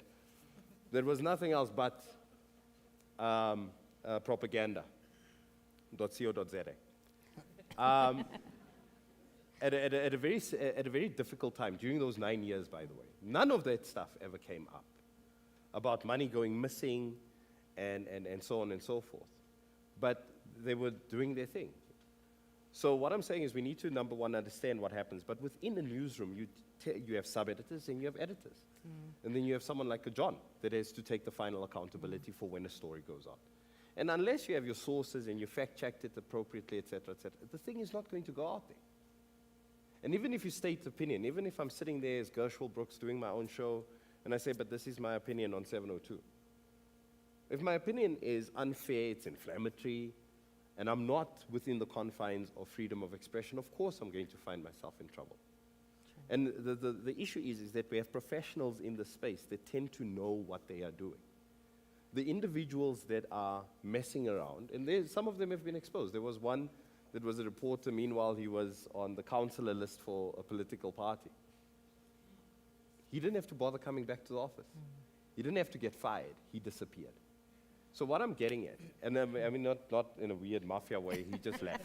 He left. Got you. What I'm getting at is that if you are someone that is not doing, like a certain journal that told us about 10 babies that were going to be born at once, and that never happened. After a while, the public and everyone else realizes, well, I'm not necessarily going to put all my eggs in that particular basket. So that is, for me, how then the system cleans itself. The final issue that I just wanted to say, though, is that what my concern is about digital media and misinformation is that I think mis and disinformation doesn't have to be blatant 100% mis or disinformation. Little bits and pieces get picked up and are run with. And what we need to figure out is that the RET, this radical economic transformation problem that we have, where the assumption is that we all know what it actually is, but we don't actually know. And people are persistently talking about it on their personal platforms and spreading this, where people are buying into things that aren't necessarily true, like, for example, xenophobia, and so on and so forth. So in as much as there was a massive political shakeup, well, what we can see is a lot of the not-so-true beliefs start bleeding into our political system because we legitimize people that spread these untruths. And then once we have placed those people into those particular positions, now they actually have power to run with it. Similarly with those parliamentarians that were mentioned earlier on, some of them who are facing egregious and serious charges when it comes to corruption. are sitting there in Parliament, able to pass laws and to hold the executive to account. And that is very, very, very concerning. And finally, of course, we need to tell people that if you are going to keep on stealing money from the Gauteng Department of Health, then don't be surprised that you have a life Isidimeni situation. Because guess what?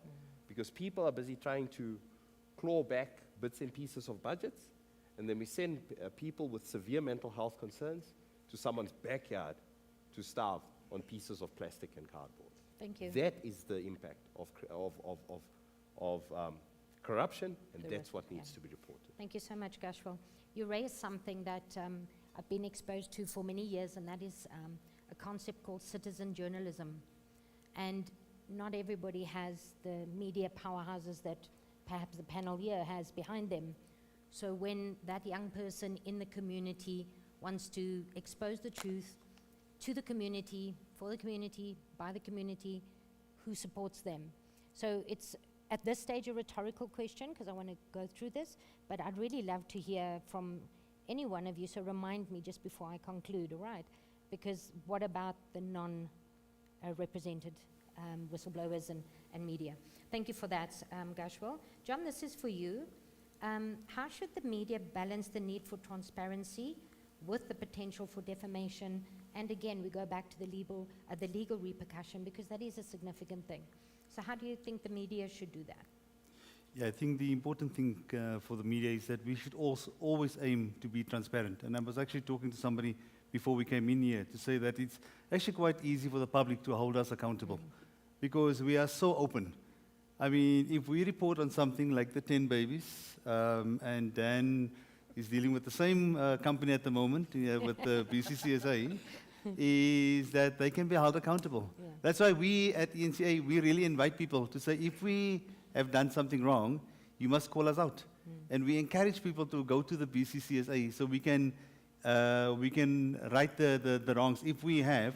Otherwise, what we also like to do, and to Dan's point earlier, is that fortunately we have a legal team that they are focusing on the legal matters in terms of media law.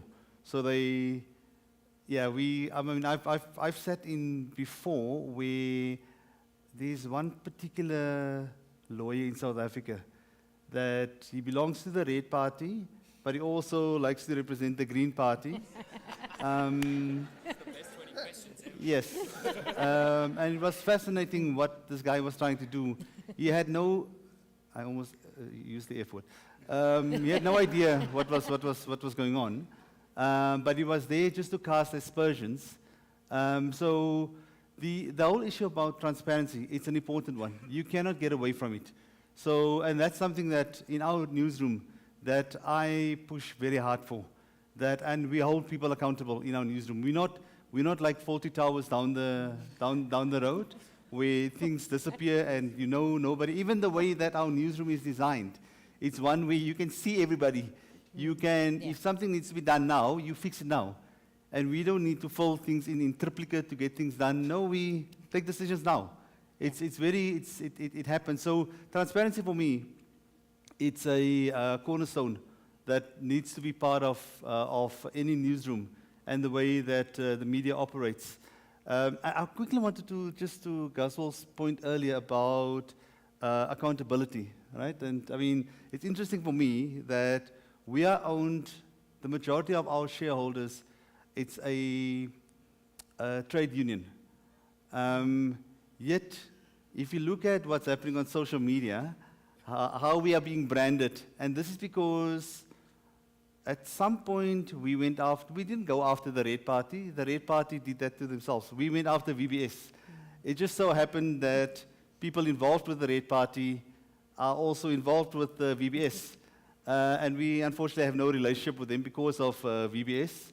But every now and then, a party that's supposed to not watch us posts things on social media about us and about our ownership, for instance, right? I mean, so that is very intriguing to us because it's about our credibility that they want to attack. Because we are not holding back. We are going to come for you. The same with, not too long ago, there was a Lekgotla by, the majority party in South Africa also discussing the issues around ownership in media. So it's becoming concerning for me, that's not the issue. The issue is what is it that we are exposing? It's got nothing to do with ownership. I mean, if we are wrong, then call us out, transparency. But there's a narrative being created around media ownership in South Africa, which is very concerning. Thank you, John.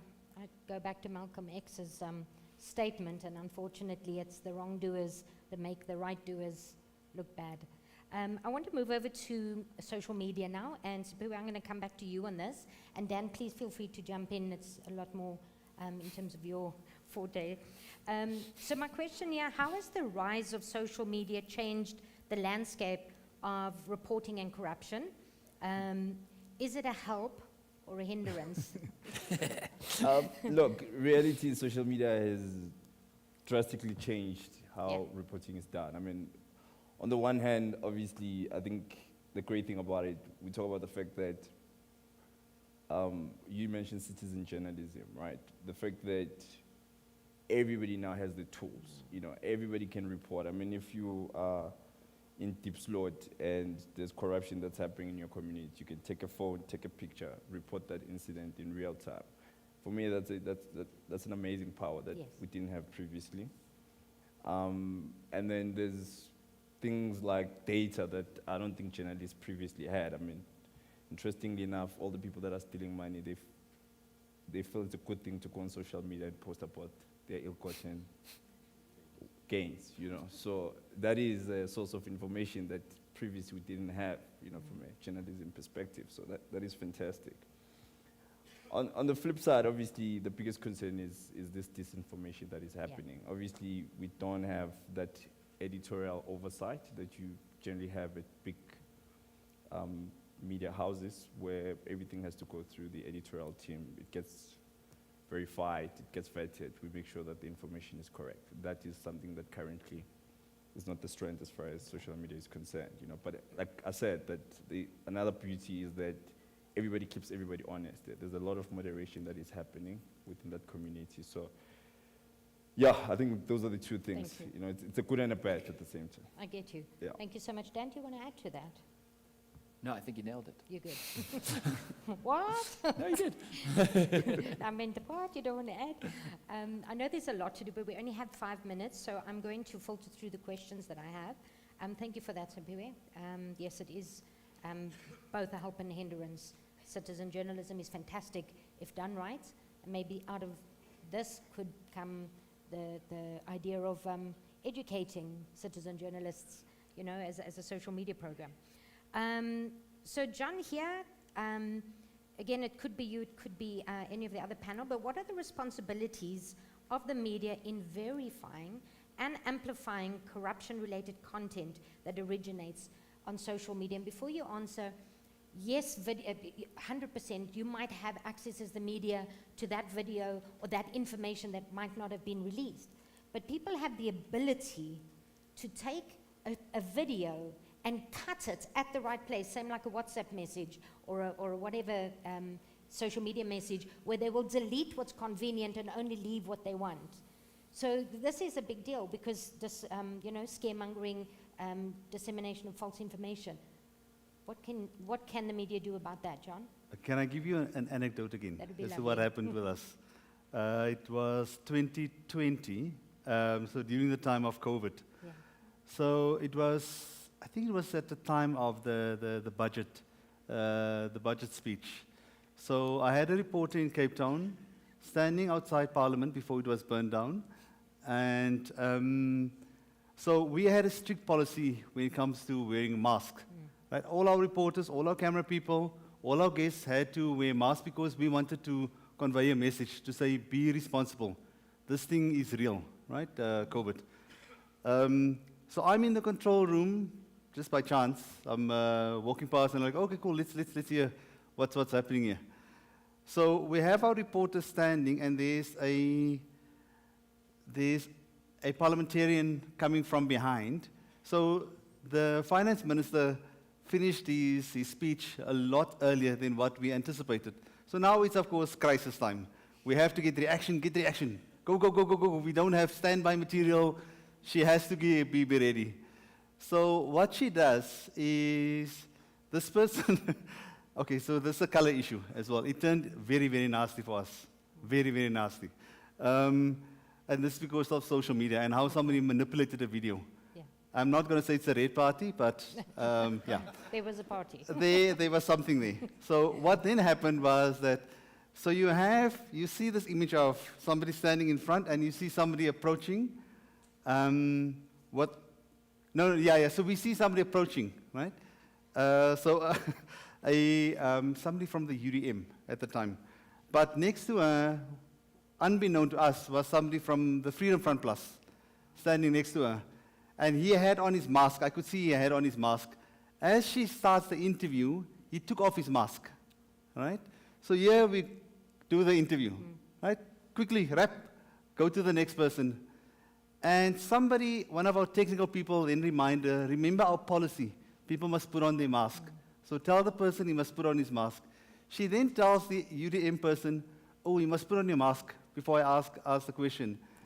That single video was manipulated in such an amazing way. I mean, I was impressed with what they managed to do. That in an hour's time, a friend of mine sent me a video, or sent me a message saying, did you see this video? I'm like, what are you talking about? I said, yeah, we did the interview. No, he said, look at the video. What's happening? So it was manipulated in such a way that this reporter was branded as a racist, that she interviewed a white man without a mask, and then a black man with insisting that he had to wear a mask, and then beautiful videos were put together. It was unbelievable, right? So what then happened was we were immediately branded as that we support racism. Wow.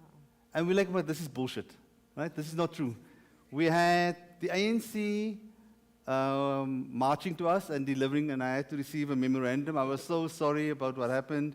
We had Not in My Name coming to us that we had to explain, because now suddenly in our newsroom, which is because we are also known as White Monopoly Capital, is that people are separated according to race in our newsroom, which I was like, no, come, let me go show you. You can go and walk into our newsroom and you can decide.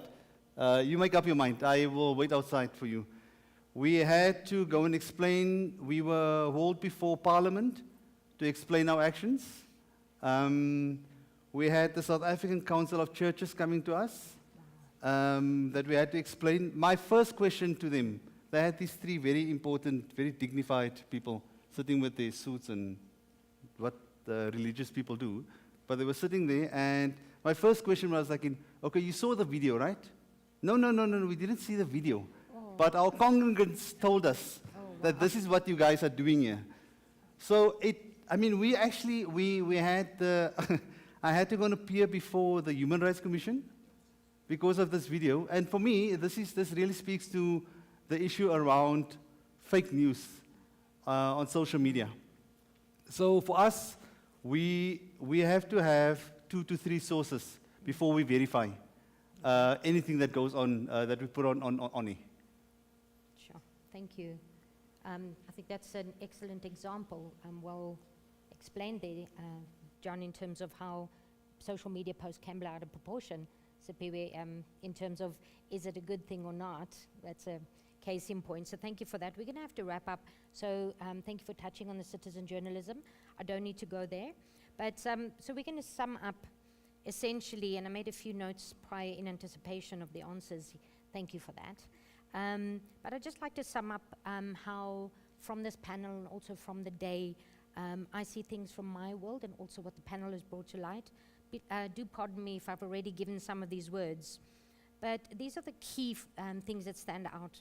Ignorance, insecurities, desperation, egos, bullying, harassment, victimization, but then we flip it, which can be combated through awareness, conscientizing, I always battle to pronounce that word, conscientizing people, mindfulness, fairness, respect, equality, giving the nation peace of mind by building the trust, having pride in what we do, being the change which will ultimately lead to our freedom.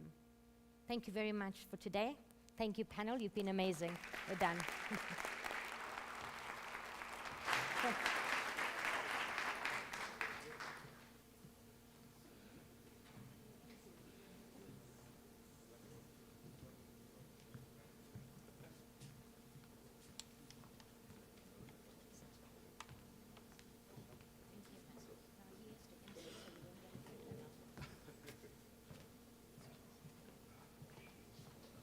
What an amazing panel. That guy in the green jacket, fire. That was amazing. Why are you laughing? Weird. I don't understand that. Okay, is the next panel ready? Has the next panel been mic'd? It is? Okay, could the next panel come on, please? I do enjoy the way John told us exactly who he was talking about, even though he didn't. Like, his clues were a little bit, they were nice. Is the next panel ready? Can they come on?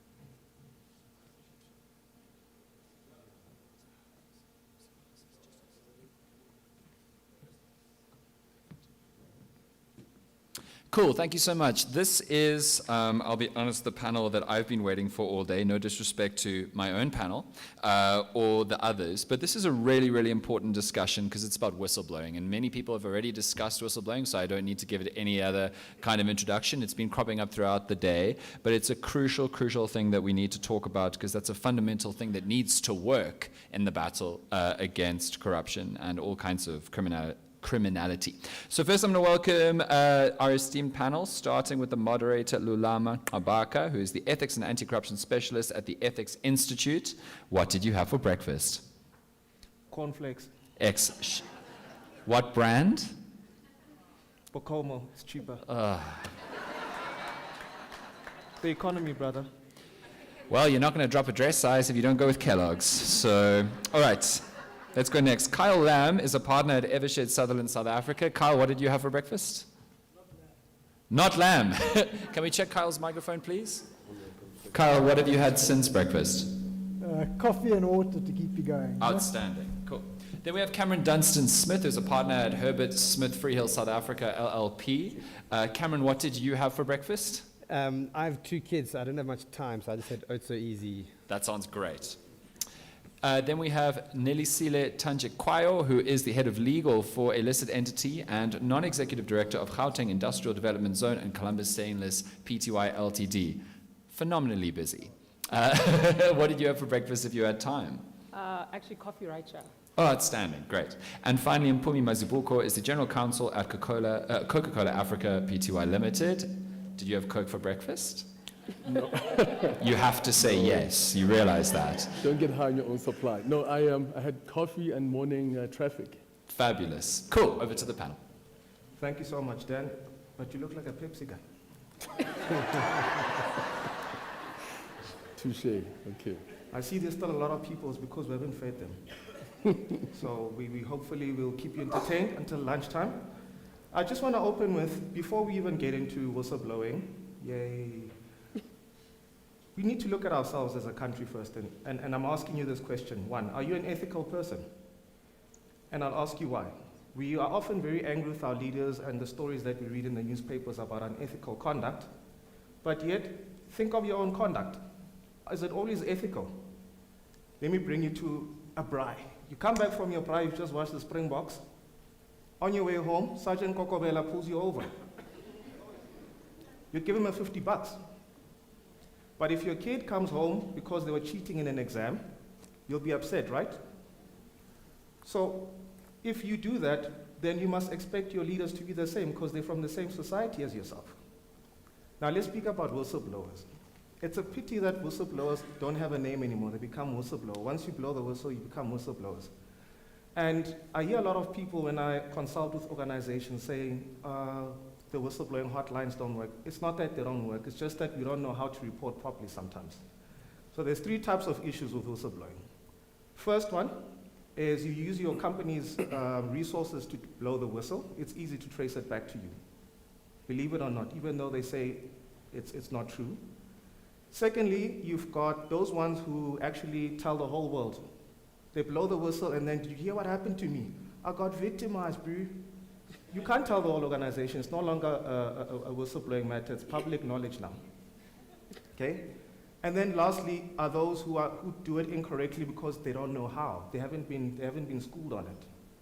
Now, I hear private sector organizations and public sector organizations, they love going, we love whistleblowers. Tremendous whistleblowers. We are the best at loving whistleblowers. All the whistleblowing love. But when it's time to hire whistleblowers, they don't. So we've been getting this whistleblowing wrong for a long, long, long time. And it didn't start now with democracy. You can check it all the way back to 1798 with our second governor. We had a commission of inquiry in Kandla 1.0. So Zuma didn't take it from nowhere. It's very new. Coming back to my panel. We've got, this question is directed at you. Mr. Kyle Terry Lamb. It's a Hollywood sounding name. And I've been told a little rumor that Boston Legal and Suits was based on you. Look, it's better than having a lookalike of Harry Potter.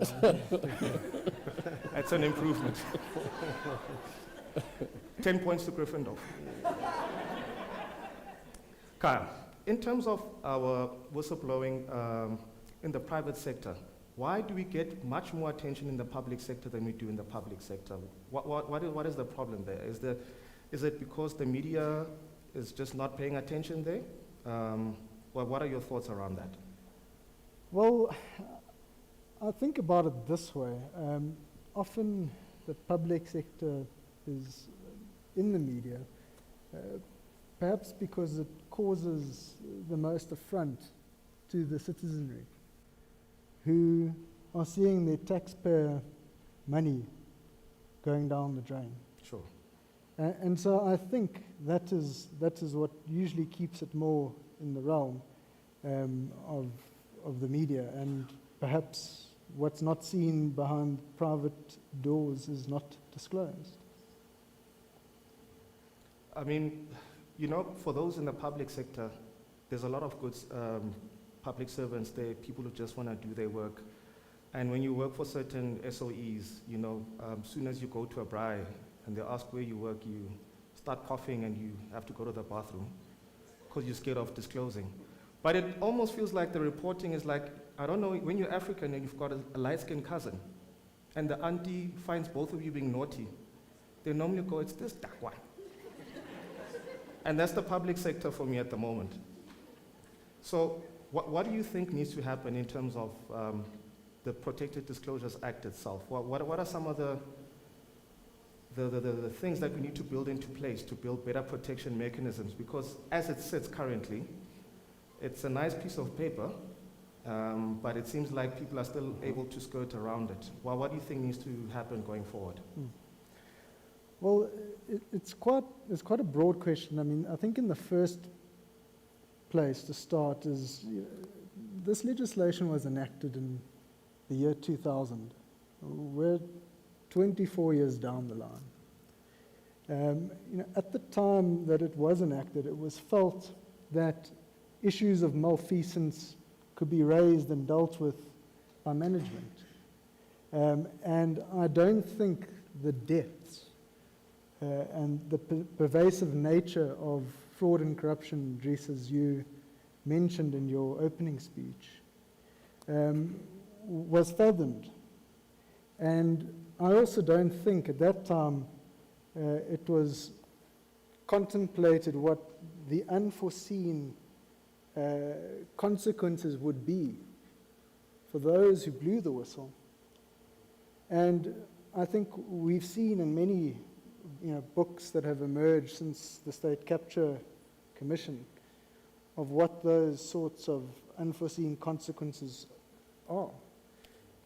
I recall reading of creditors who were coming and knocking on the doors of whistleblowers, calling up loans, becoming a pariah within the community. Even the knock-on effects of what it does to a whistleblower's family, who is exposed to these kinds of detriments and not being able to find another job. And so if you look at the Whistleblowing Act, it's fairly skimpy when you think about what those consequences are that just aren't addressed in the legislation. And so I think from a legislative point of view, to look at mechanisms or guidelines to be put in place to facilitate support being given to whistleblowers is one thing. And also, I think to get a bit more granular on the details of how disclosures can be made anonymously or otherwise, because that's a bit lacking. Thank you so much, Carl. Sure. Would you mind that? Let's on to a point that Carl made earlier, and from a question that you asked. Sure. Why does public sector corruption, malfeasance get more attention, and people only focus on that? I think we also have to step back and look at the broader dynamics in South African life, in that, there's a trust deficit between the citizenry, the state, civil society, and I think what has really exacerbated that and really brought it to the surface was over the course of the last 9 years, 10 years. We had a situation where corrupt activity was essentially rubber stamped from the top. It became insidious that way. And you can't blame the fourth estate, the press, the media, for having focused on it from that perspective. But at the same time, it does not absolve the other parties that have also fostered that corruption. The private sector, for it to have happened to that extent, where I think somebody quoted the president having acknowledged 100 million rands having left, billion rands having left our shores, that had to be facilitated by certain elements in our society. And you can't simply shirk that responsibility as a private sector, as corporations. It plays into that dynamic also. And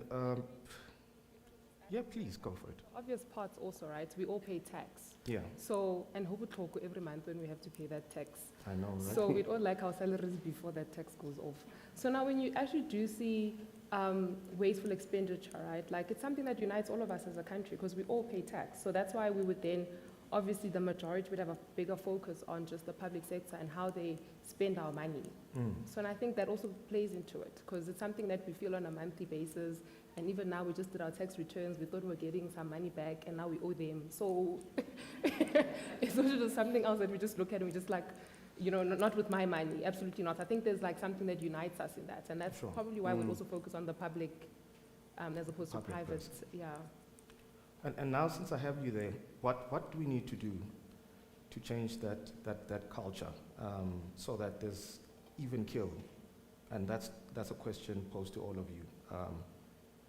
In terms of how do we get that social compact back? The Auditor General has a very nice graph. It's called, basically it's a societal thing where everyone is playing in the ecosystem and the citizenry, they make a lot of noise, but they don't have as much power. So how do we empower the active citizenry to change that culture?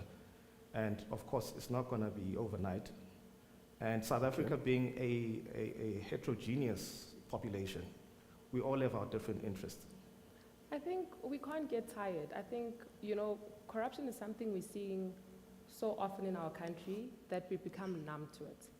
The fact that there was nothing that happened post, the Zondo Commission is something that like South Africans just continued as if this is okay. We found out all these facts. We found out all about all this money, our money, that, was just wasteful expenditure. And we literally just continued and were like, it's the government again. Because I think we're seeing it over and over again. So it's very important, one, for us to keep having these forums where we actually discuss this and actually highlight the fact that this is not okay and something actually has to be done. Two, we need to also get to a place where we actually take realistic actions, right, to deal with corruption. But also we need to understand that when we talk about corruption, it's not just simply the government, right? Because I think we always focus on that. We always focus on the, which probably goes back to what you were saying about the public as opposed to private. But just in our private capacities, when your friend does pay off the police when he's, because you guys are driving. It's Sergeant Kokobela, please. Sergeant Kokobela, because you guys are driving drunk. Like, to what extent do you then say to your friend and call them out on that? What do you then say, like, that's actually not okay, friend? When you are wanting to go on that holiday and you know that, you need that passport appointment, but now the embassy is holding you back from greatness, like, to what extent are you then at that point in time willing to facilitate that and make sure that you actually get it because you really want to go on the holiday? Sure. I think it really starts with us, because we do say things like, we're not happy with corruption, but on a daily basis, like, just think about the decisions that you're making. Because if we all then, I think it was a speaker before on the legislative one, Lehlohonana spoke about if you just start making better decisions and everybody starts making better decisions, you then slowly change that culture. Because corruption can only live in as far as there's someone who's buying into it. Yeah. So if you do pay the facilitation payment, then it will be ongoing. But if all of us stop paying the facilitation payment, then there's no need, like, there will be no market for it. Sure. But we also talk about corruption, there's also like other underlying things. But then Kokobela won't get Nando's anymore. That's not nice. Let me not monopolize here. Also, let me give. Okay, let me come to you, Cameron, because you haven't said anything. You've been in the forensic space for a long time, and I'm sure you've seen some harrowing whistleblowing cases that you had to investigate. 2 questions. When are you releasing your Netflix special? And secondly, are you seeing an improvement in terms of controls that organizations are putting in, or are we moving backwards? So you joke, but I was doing an investigation in the Middle East with an actual author who happened to also be in the investigation space. And the stuff we saw, he was definitely going to include in his next book. So you do see some interesting things. The one thing I would say is that from a whistleblowing perspective, if we narrow it to that, it's like one component of this broader what we do to fight corruption and white-collar crime in general. And when I first got into this space 17 or 18 years ago, I'd spent some time overseas working on a big international corruption investigation, came back and was super keen to, we've got to do this, we've got to do this. Sure. Anti-bribery and corruption diligence, for example. And the M&A lawyers were like, just slow your roll, man. You're going to scare the client off, or you're going to find something. We just want to get this deal through. Don't you come looking for problems. And it was a little bit disheartening to, to only be called in when there was an issue. And I have to say that sort of over time, certainly in the law firm space, on the transactional side, there's been a lot more involvement of the investigations or compliance people. Whereas I think, the compliance officer used to be, and similar, the investigations person in an organization or the firm used to be sort of on floor 13 in the basement or in the basement. So there has been it's got a long way to go still, but there has been more of an involvement of that on the front end, because the back end, when it gets to the back end, it's too late, right? Yes. And so, like, from a whistleblowing perspective as well, as clients, and it's easy for me to say this because, we tend to be the ones helping clients, but, as corporations and as the private sector, we have to be prepared to deal with it by putting it out there. So this week, in fact, I had a discussion with someone who wants us to do some training for them, and they said they've really been pushing their whistleblowing program, but now they're dealing with a whole bunch of an influx of whistleblowing complaints, and they're like, well, that's a bit of a, that's taking my eye off the ball. And I was like, well, you can't have your cake and eat it. You've got to, that's the pain you're going to have to go through. So by being more proactive, people will get into the groove, and it's not only on whistleblowing, but it's on the whole sort of ecosystem of compliance and corruption, governance, basically, combating, and governance, exactly, is, we've got to be prepared to do the hard work up front. And so, yes, if you're getting more whistleblowing complaints than you did because you've, made your whistleblowing platform more available and you've put it out there more, then you've got to deal with it. You can't ignore it and just say, well, I've done it now. I've developed the policy. There's the platform. Tick for me. I hope no one uses it, because then I have to now deal with it. And that is our responsibility, is to actually deal with these things. And yes, it's going to cost you time and it's going to cost you money. But, you know, as Nelly C. was saying, like we're not going to get there if we all just make it someone else's problem, right? And say, well, no, they'll deal with it. Obviously, and those are reactive interventions. Putting in a whistleblowing hotline, get the ethics guy to do a workshop, especially after you've just been on ENCA, and you guys need to drive G-Wagons and rock up to them more often. Mpumi, to you, what does a healthy whistleblowing culture look like? To the comments that you made, Cameron, I think it's really a culture of governance that you have to have holistically. Yeah. You have to make sure that your leadership appreciates and understands what it is when you're talking about ethics and compliance, sure, and having a culture of good governance. Because for most people, you know, it sounds like a bit of a drag because it takes your eye off the bottom line, driving sales, yeah, you know, aiming for that number. But then you also have to think, what is the cost here that's involved if you're seen to be acting unethically, and the damage that it can do on your brand? It really becomes a hard egg to unscramble. And for me, it's about the leadership realizing that they need to invest in systems, they need to invest in people to really drive that agenda. Because if you have it as an office right at the bottom in the basement, and one guy that's supposed to be pushing paper and rubber stamping things, it will literally go nowhere as a program. And there are tools and platforms that you can harness to help you drive your ethics and compliance programs, which is what we've done. Because yes, it can take your eye off what the core business is, but like I said, not paying attention to ethics and compliance issues can really be detrimental to your brand if you get caught up in that sort of storm. Sure. For me, the people that are crucial in this is definitely the leadership of an entity. Yeah. If you have people that simply, you know, speak with a forked tongue or, you know, give pithy statements around ethics, yes, it's bound to fail. But if you have your CEO, your COO, your chief legal officer, literally pushing an agenda that says we value your input on how we're acting ethically, we want to engage with you as associates, as our workforce, it does make an impact. Sure. Yes, in some instances, it might seem as if it's a waste of time and resources to delve into some of these issues from whistleblowers. But bear in mind, there's also a legal obligation on an entity to have a look at these things.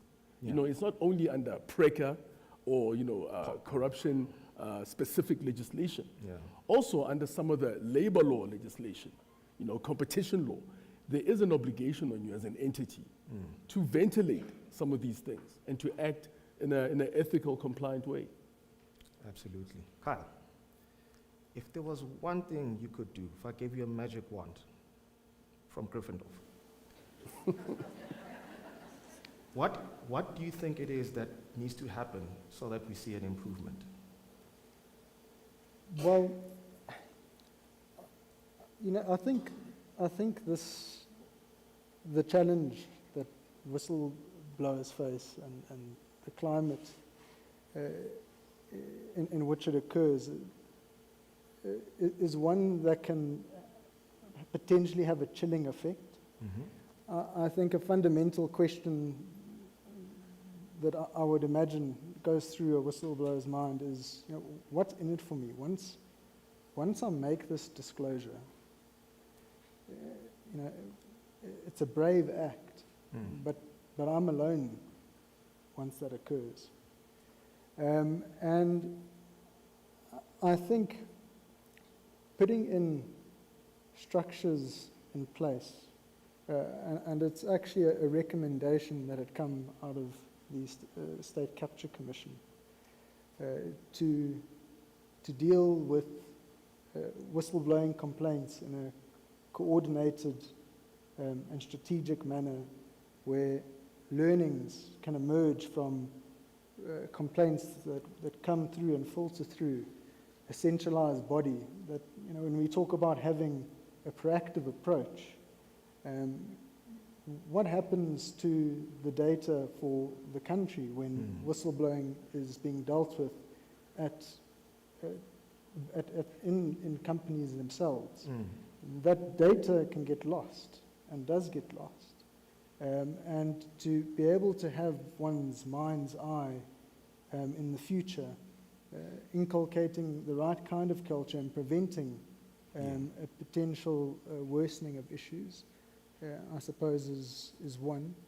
And another is, I think, to put support systems in place to facilitate whistleblowers in the consequences that arise. And it's interesting you say that, because if you read most whistleblowing policies and legislation, it talks about how do we go about investigating and the protections that the whistleblower has. We've got no controls in place for the perpetrator to say the perpetrator needs to be dealt with in a certain way. More often than not, perpetrator is a senior person who's got influence. So when the whistleblower gets found out, it's not that someone leaked it. This person went out of the way to find out. And once their money's on the line, of course, they will do what it takes to get to you. What controls do you think we need to put into place to sort of curb that? Or maybe what would be a starting step going forward?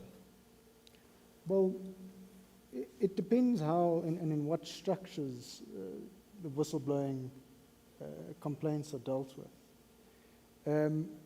There aren't guidelines in the legislation as it stands to deal with anonymous reporting. A lot's left on employers to decide and to implement those systems themselves. And there's also no monitoring tools in place in terms of the legislation. Once you develop your procedure, sure. You're there to deal with it on your own and monitor and ensure that you monitor on your own. So I think a careful look at how you put in place systems that can allow for anonymous reporting and have it being truly anonymous. Sure. So that seniors or whoever it might be that is the perpetrator can't get hold of that information. Sure. Pumi? Add on to that point, it's one thing to have those systems in place, and Kyle is very right. It goes to my point earlier also that you need to invest in those resources as an entity. But at the same time, I go back to the comment around the trust deficit. And you also made a comment earlier that if you say to your workforce, your associates, we have an anonymous helpline where you can call in. Yes. Most people look at you with a jaundiced eye.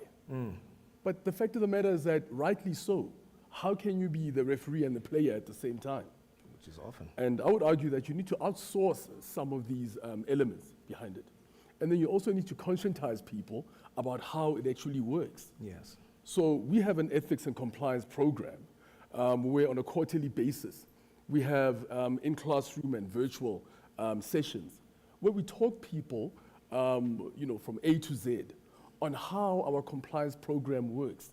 And we obviously don't bombard people with the legislation, statute, etc. But we literally illustrate to them what is the value of you engaging us about unethical and unlawful activity for the company.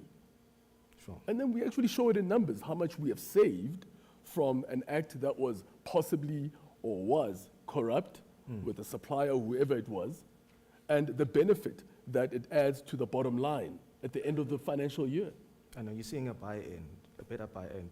That's exactly the point with it. You need to get people's buy-in to get them to adopt it as a culture, as a corporate culture.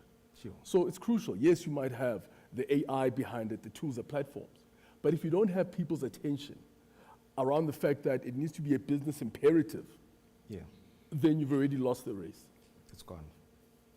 Dustin? Just on that point as well, on the point about what more can be done, I mean, there's various scales of what whistleblowing complaints could be. If one is so-and-so misbehaved at the interviewer party, that's one thing. But if you're talking about and that's dealt with in a certain box, right? Sure. But if it's talking about sort of large-scale corruption that my employer might be involved in and I become aware of, that we've seen in the press over the last 4 or 5 years through particularly the Zondo Commission. There needs to be on the other side. So the whistleblowing, if he imports it internally through his whistleblowing chain and the company finds out, oh goodness, we've been paying bribes to get contracts from stated entities, that's not necessarily going to take it anywhere. It needs to go somewhere else, outside the organization, and get to a point where you have, we were talking about it in backstage about, and I don't think we'll ever get to this point, but in the US, the highest individual payment that a person has received through the SEC whistleblowing incentive program is $279 million that an individual received for blowing the whistle about an issue that was going to cause loss and was through a regulated company. And that person now will not find a job, he'll be vilified, he may have to go into witness protection or whatever. Most likely. And that's why he's compensated, right? And until we have that kind of situation here, I don't think we're going to get to a position where people are going to, as you said, what's in it for me, feel that the risk is worth it. Because I make a complaint to my bosses, they find out, yes, I'm PTY Limited, who did whatever and got a contract. You're going to lose your job. They're probably not going to go and disclose it themselves. Yes, there is the corporate alternate dispute resolution program where you can now come forward and ask for leniency, so maybe we'll get there.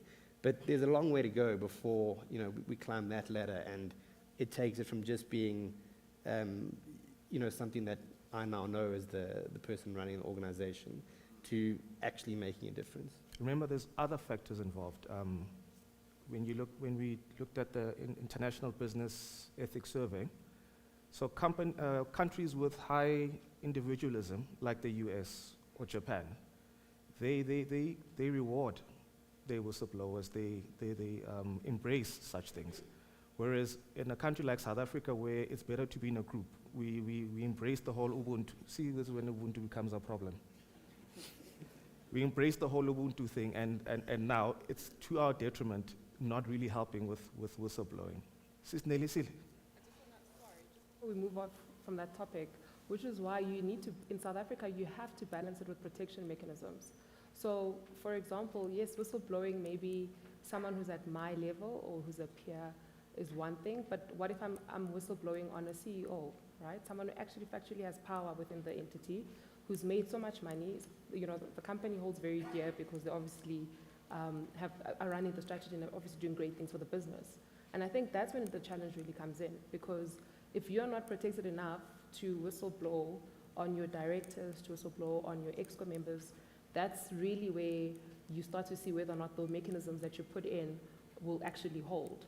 So yes, you can maybe say to me, okay, I'll pay you X amount, and I don't think in South Africa it'll be $297 million, but I'll pay you X amount, but the reality is I still want to be afforded that level of protection. I still want to know, like many things, just from a mental perspective, psychological safety, right? There's still the parts about having to go through that whole process, just mentally, people need therapists. I still want to know that when I come back, I'm not going to have backlash. Again, financial security, so I still have a job. And I think those things become very important when you start, balancing it with incentives. I think one of the biggest ones for South Africa is protection. People have, there's like a culture of fear against the more higher up you go in the ladder, especially like in private sector. And would you say we've normalized corruption? I mean, I'd like to think that there's a little bit of resistance in us. We're sitting here today, right?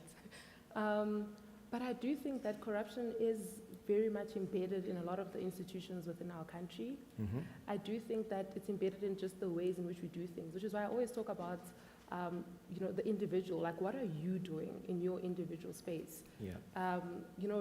Think about just during lockdown, how people, were willing to pay X amount of money to get, whether to travel with someone or to get alcohol. To what extent, because the thing about corruption is that it starts with just being okay with mending the rules, then you're breaking the rules, then Yes. it's, then the next thing is you're just doing it at different levels, and then it gets to the level where we term it corruption. But it's, again, corruption is just people being okay with just bending the rules for their own greed and for their own benefits or for their own comfort. Sure. So I think we really need to talk about, there is a huge focus on the government, and I think rightly so. But we do need to have an engagement about what are our obligations as citizens of this country. and to what extent we hold each other accountable. And even within the company, and that's why I was just mentioning the point now to what Mpumi just said about, I think it was Cameron who shared about the incentive, that to what extent we protect individuals within companies so they can actually feel comfortable to speak. From my view, we should all be whistleblowers. You should whistleblow on your friends, you should whistleblow on, because that's the only way things will change, right? This one. And I think that's the only way you get to a place where we normalize whistleblowing. Yes. Because within your own friendship, when you do something that's not okay, your friends actually say to you, Nelly, that's not okay. So by the time you get to broader platforms or you executing on your roles and responsibilities within a company, it's not just the company policy, but it's a way of life. Sure. Just perhaps onto that point. I don't know that we've necessarily normalized it. I do think that we've become a bit desensitized to yet another fraud and corruption scandal in the news. Yeah, I mean, in SA, you need to wait 2 days before you're out of the news cycle. I was literally reading an article the other day, and I had to laugh because otherwise you'll cry. But there was a senior official who had had the police raid her house looking for her because of fraud and corruption charges being leveled against her. And obviously it was an unsuspected raid, and they found her, and she was hiding in her fridge. And they took just the most desperate photo of her being crawling out the fridge in an undignified way. But we see this over and over and over again. But I don't know that has eroded the will and the courage and the eagerness of institutions to combat the scourge. I'm noticing in practice a trend of employers going above and beyond what their obligations are. There might be compelled reporting under PRECA. I won't say the whole names act because it's just too horrible to do. But employers are going out of their way to assist the state, yes, to prosecute and to advance the litigation so that justice is served. And I think, as being socially responsible, the citizenry is taking on that task in many ways. I'll let you come in just now. The crowd is a bit depressed, so any questions from you guys?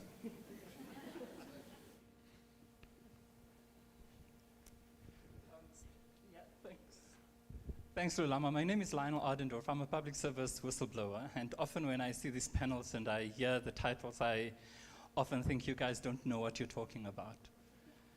Because what you are saying is in theory, but what we experience as whistleblowers, as employees, it's totally different. Because what we are dealing with, and I've been talking to other whistleblowers as well, is a whole corrupt ecosystem where some of the sponsors of this event and other legal firms, I've never heard of a lawyer saying to a company, but wait a minute, what you want to subject this whistleblower to is lawfare, or you want to bankrupt this guy who blew the whistle. But they take on the case, and when you go to them, they don't even have a pro bono desk where a whistleblower can come and say, hey, this is what I am experiencing. Occupational detriment as defined by the Protected Disclosure Act is not only at the workplace.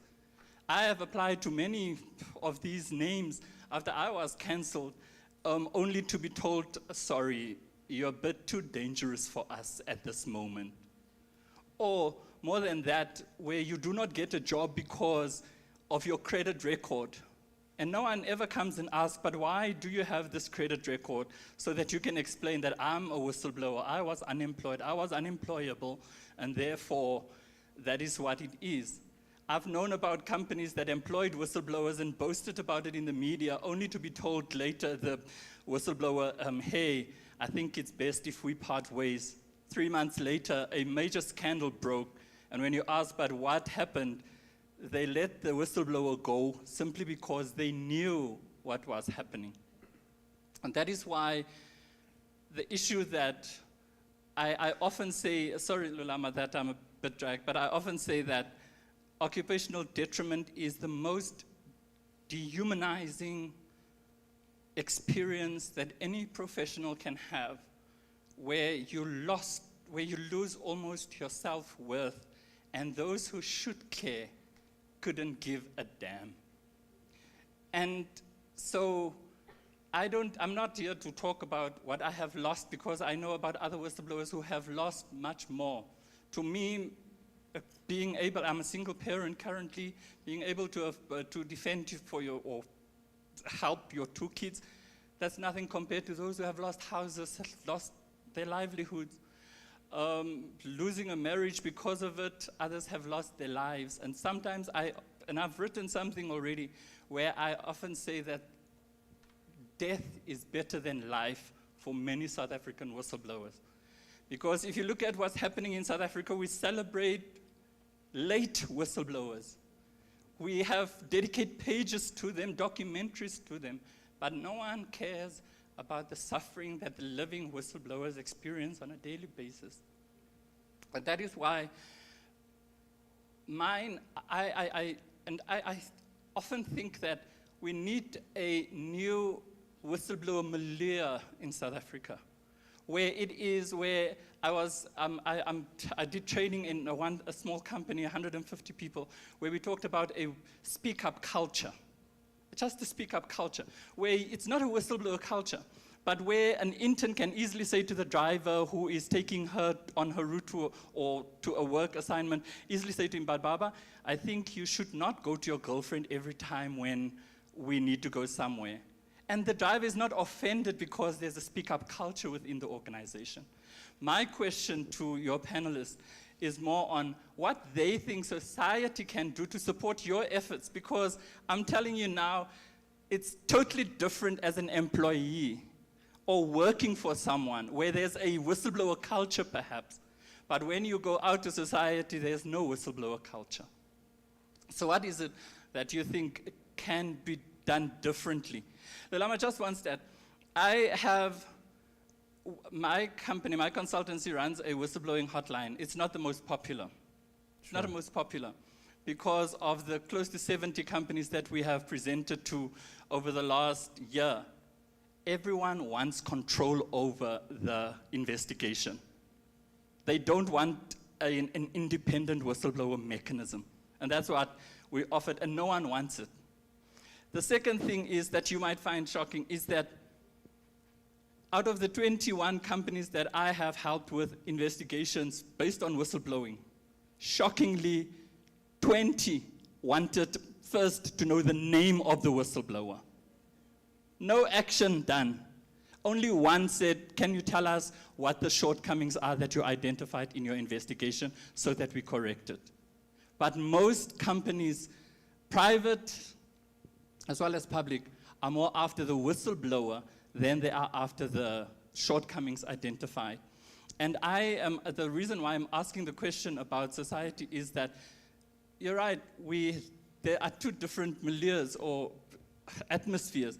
In the company, we know what to do and what not to do, what is right and what is wrong. There's clear, dark, black and white. But when you go to society, it's not the same. And that's why I would actually be very interested to know from your panel, what is it that they think society can do to enable or support a whistleblowing culture? Thanks.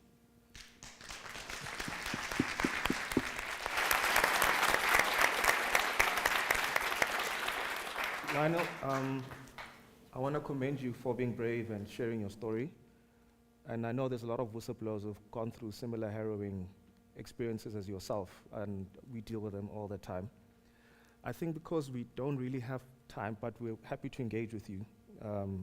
With regards to your question, I'd like you colleagues to just closing remarks, not more than a minute, otherwise Speaker of Parliament is going to fire me.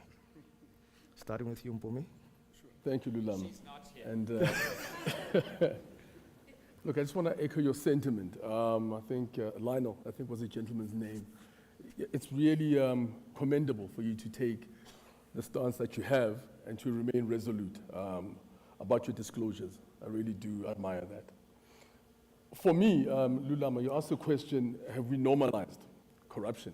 I don't think we have. You know, the beauty of a society like this is that we're a work in progress. Sure.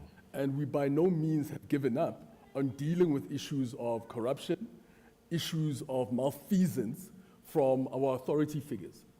And that's, for me, you know, that's what it's about. It's about holding the people in authority to account. And we're doing that. Literally, you know, you had a big man in the ANC who was literally made to leave office because of his ties to corrupt elements in the private sector and also in the public sector. And this was all because, I would argue, all because of civil society pressure and the fact that at the core of it all, we want to do the right thing. And the right thing will never be easy, and the right thing is not simply a silver bullet that just gets it done. Sure. You know, people, I think, really underestimate the lengths that South Africans have gone from a society that was highly problematic, even pre-democracy. You look at a quick point, you look at a situation that happened in Brazil with the car wash scandal, the Petrobras scandal. They handled that like you would handle a diaper at the beach. It was a mess. We've made immense strides in how we deal with corrupt activity. We have a long way to go in how we deal with disclosures, but the laws are there. The political will falters, but the laws are there and we can implement them. Thanks. Thank you, Mpumi. Everyone? Dustin. I would just say that to Lionel's point, a few months ago I was in Europe and a group of us, 9 partners from around our network, were doing a talk on whistleblowing and the new EU whistleblowing directives, which all member states in the EU have to sign up to.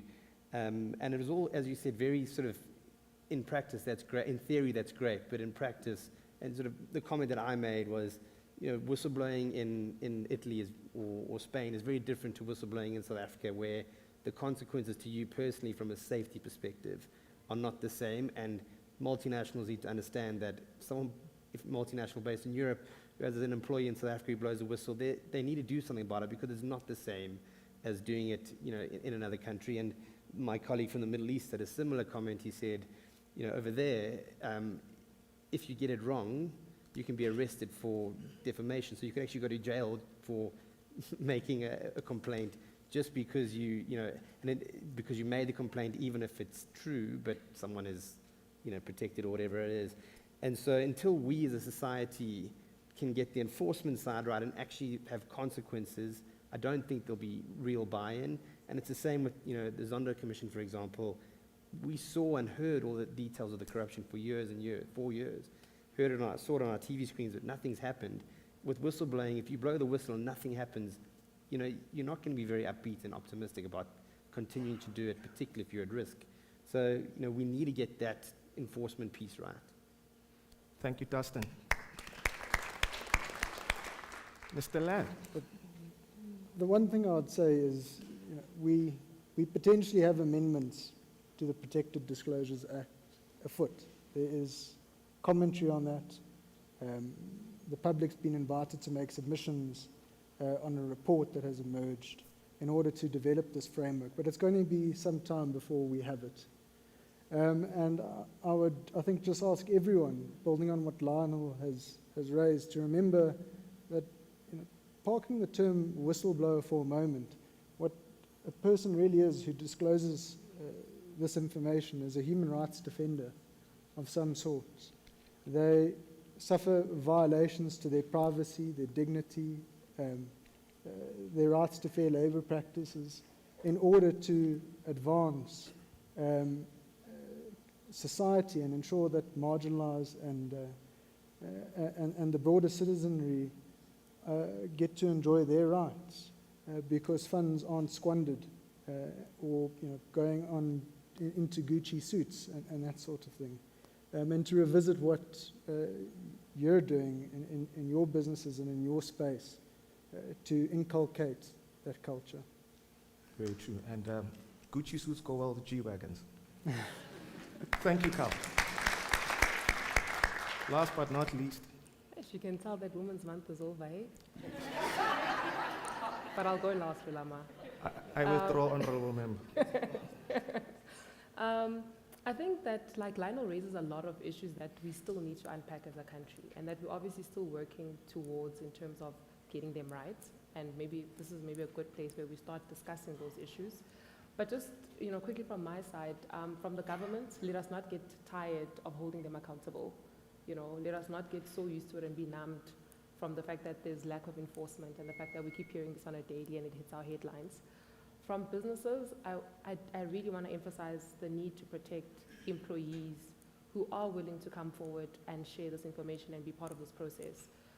We really need to rethink how those protection mechanisms, because obviously people will protect where they work because that's their livelihood. So we have a responsibility there to make sure that our policies, there's enough protection in there that's built in, and we have enough examples, right, for us to learn from and to understand what really does, like whistleblowing, what impact whistleblowing has on individuals' lives. Then just on us as individuals, I think we've left a lot to the government or the entities or this business. We start thinking about what can we do. I don't think we're helpless as South Africans. So in what ways can we behave? In what ways can we conduct ourselves such that we actually become the change we're trying to see? Because it's very easy to say that, no, but that company must stop doing that. But what about you? What are you doing? In what ways are you emanating that sort of culture that you actually want to see in the country? And I think that's very important. Oftentimes we leave that to like the government, which we often leaves us a little, or we think we're helpless, but I don't think we're as helpless as we think. No. And then just lastly, to all of us here, again, just emphasizing the points I think that were made on the previous panels. What are we going to do about all of these discussions? How are we taking this forward? How are we going to action this? How are we going to come back to next year's summit and actually talk about, remember we spoke about this, these are the actions that took place, here's where we're trying to go next. And I think that's very important because you just keep talking as well, it's not going to change anything. It's very true, Nelly Sealy. Thank you so much. Ladies and gentlemen, thank you for allowing us to depress you. Lunch will be served soon. From me and the panel members, want to appreciate you. Thank you. Thank you so much for an excellent panel. Lunch will be served now. That is a promise that is too fast for South Africans in a world of home affairs. So I'm really excited to tell you that after lunch, I'll be able to reveal our two extremely exciting guest speakers who are going to be opening the VIP cocktail reception tonight. And then, of course, we will be addressed by a true living legend, freedom fighter, human rights activist, Robben Island political prisoner, and so many more things. Toko Sexwale is going to be speaking directly back from lunch. And then after that, we're going to have a very important panel, which is titled Zondo Said, because we've spoken a lot about the Zondo Commission and what's become of all those findings and what might still come of all those findings. Very important discussion. So please be back and seated by 3:15. I really don't want to have to tell Mr. Sexwale to chill for 5 minutes for you guys. Got it. Enjoy lunch.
Have a look outside and double check if anybody still needs to come inside, and if they do, tell them that there's a medical emergency and they need to save people, please. Thank you.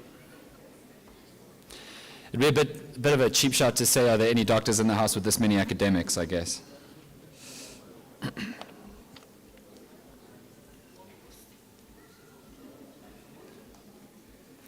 Cool.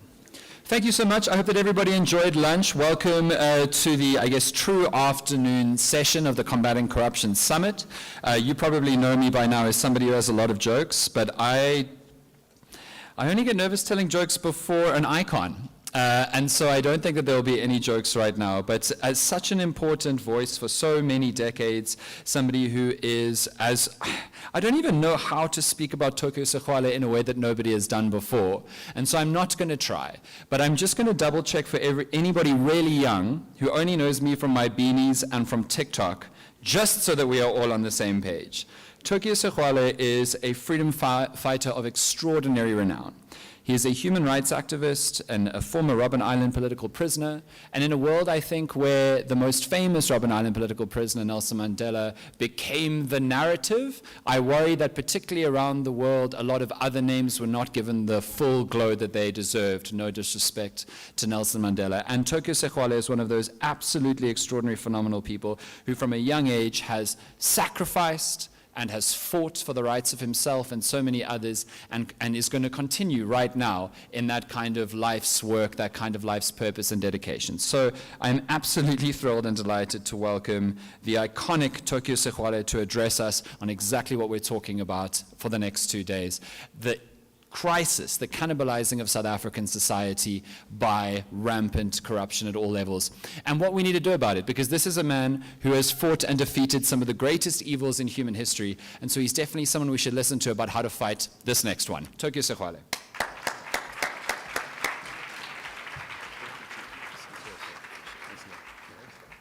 Yes, over to you. It's all you.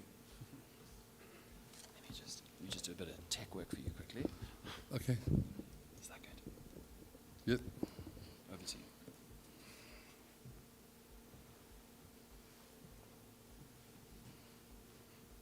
I know you're looking at my trousers. I know. It's corrupted.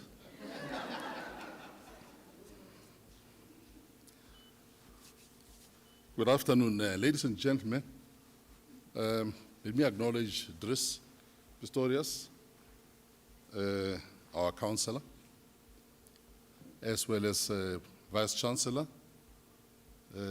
Professor Mpedi. But I also want to say to a young lady, Cheyenne, if you are here, if you can hear me, I came here because you were so insistent.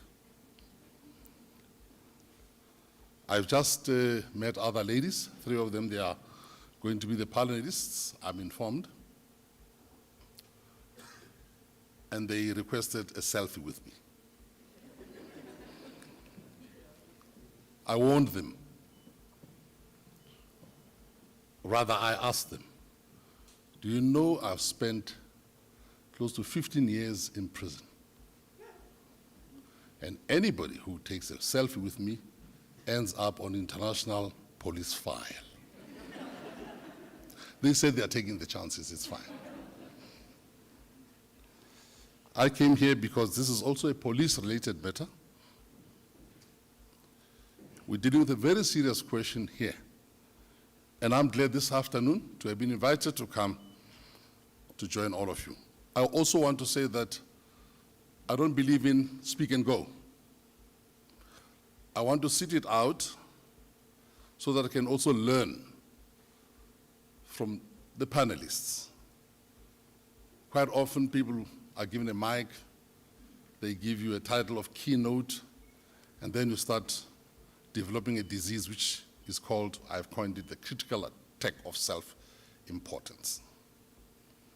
I also want to sit down like a student. This is an institution of learning, and learn from what the others are saying and what they'll be thinking. So I hope you'll allow me to stay on after speaking. But during my days when I was a minister, you speak and go. Minister is finished, please stand up, all of you rise, and blue light's gone. But this time, let's make it different. I'm glad that UJ has come up with this inaugural colloquium on the combating of corruption. And I've titled my paper, or this speech, as A Few Grains of Sugar. I'm sure you'll understand why.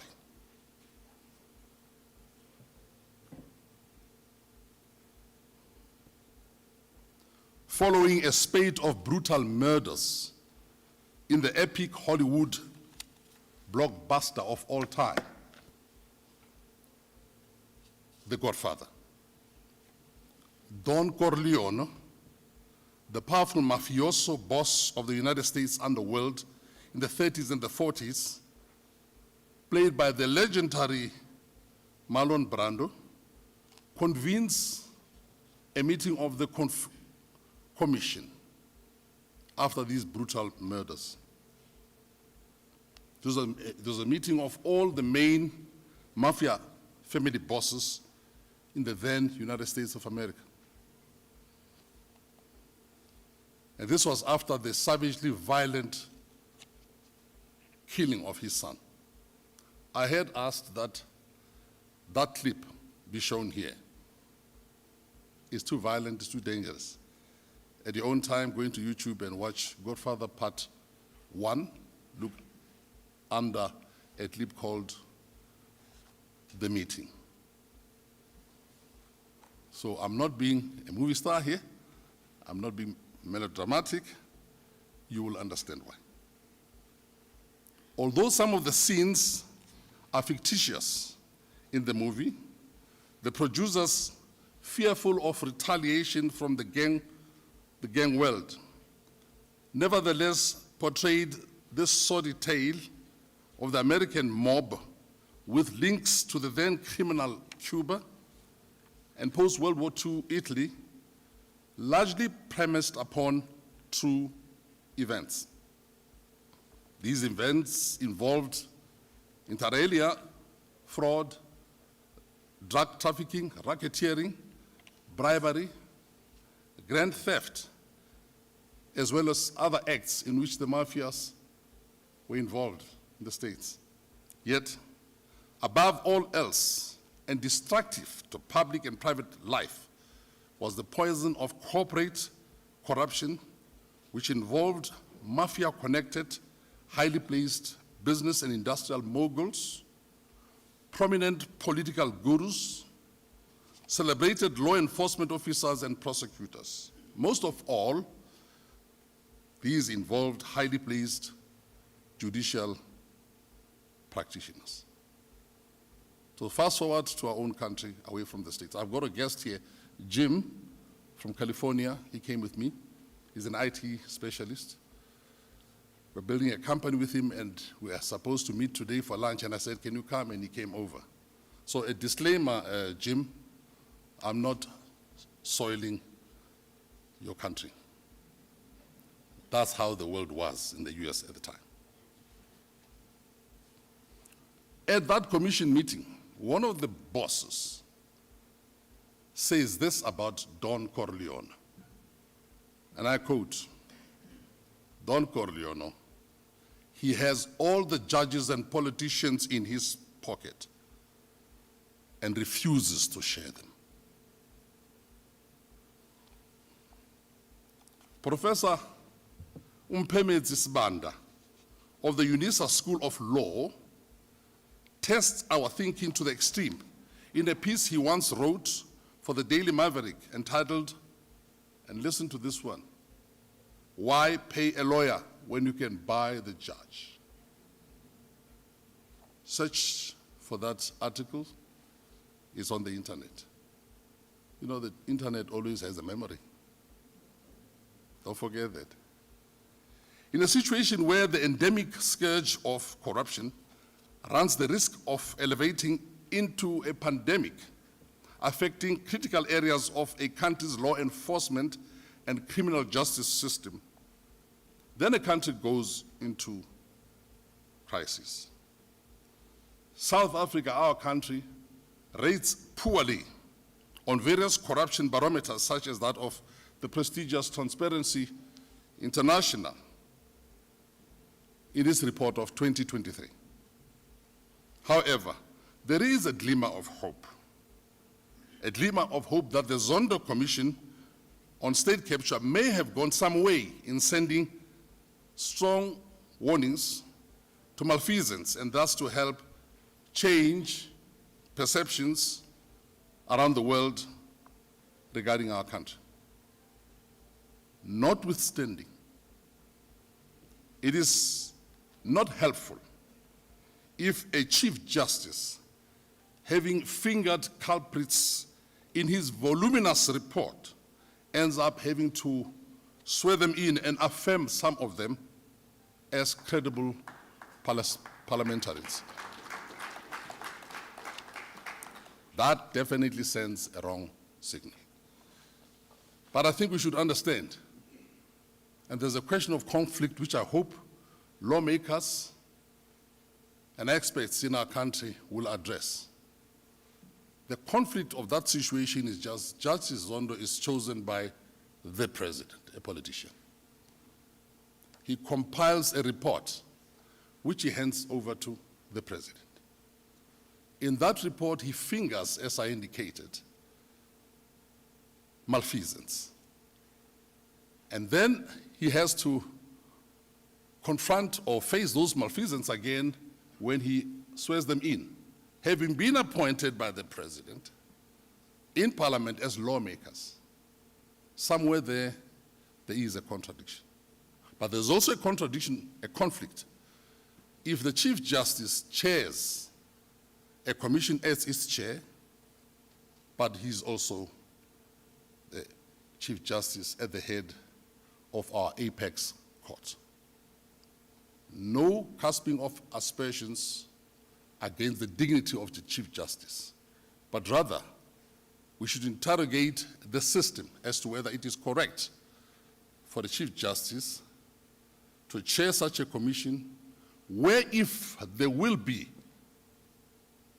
a challenge, as there are challenges, which may end up at the Constitutional Court, he will be sitting at the apex of that court, judging or observing proceedings. I think lawmakers in South Africa have got to look at that. Arguments have been put forward that the Chief Justice was chairing a commission, not as the Chief Justice. That is true. But I think in the future, the President cannot be seen to be appointing the Chief Justice to chair such a commission when the Chief Justice himself is probably going to be called upon to adjudicate any matter that will come premised upon that report before him at the Constitutional Court. Just an observation. I'm a nobody. I've lived as an outlaw in jail for a long time. So I know how laws can affect people, and I know how my own freedom, including the freedom of one friend who spent 27 years in jail, suffered under a situation where constitutions and laws were not properly couched. The point of departure adopted in this, my presentation, is twofold. Firstly, to embrace an overarching description of corporate corruption beyond the mundane understanding of a corporate as an entity in the world of business and finance, to encompass, to include institutions of governance, such as state-owned enterprises, government bodies at all levels, lawmaking structures, law enforcement structures, as well as judicial structures. That's how corporate governance should apply. And we take that point here. This, of course, will be more in tune with the 2009 King III Code of Good Governance. You know, King came with 1, 2, 3, and 4. I know there's a fifth one, but it is in King III, where it is clearly stated what a corporate is beyond a business and a financial entity. It's described in the following words.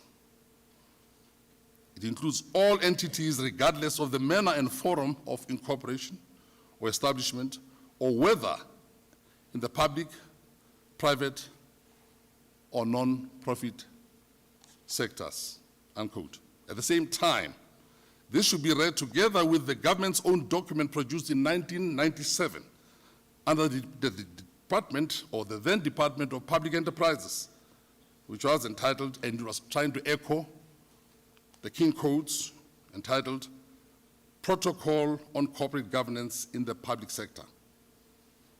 Incidentally, the recurring theme of this Department of Public Enterprise Corporate Governance document is maximizing shareholder value.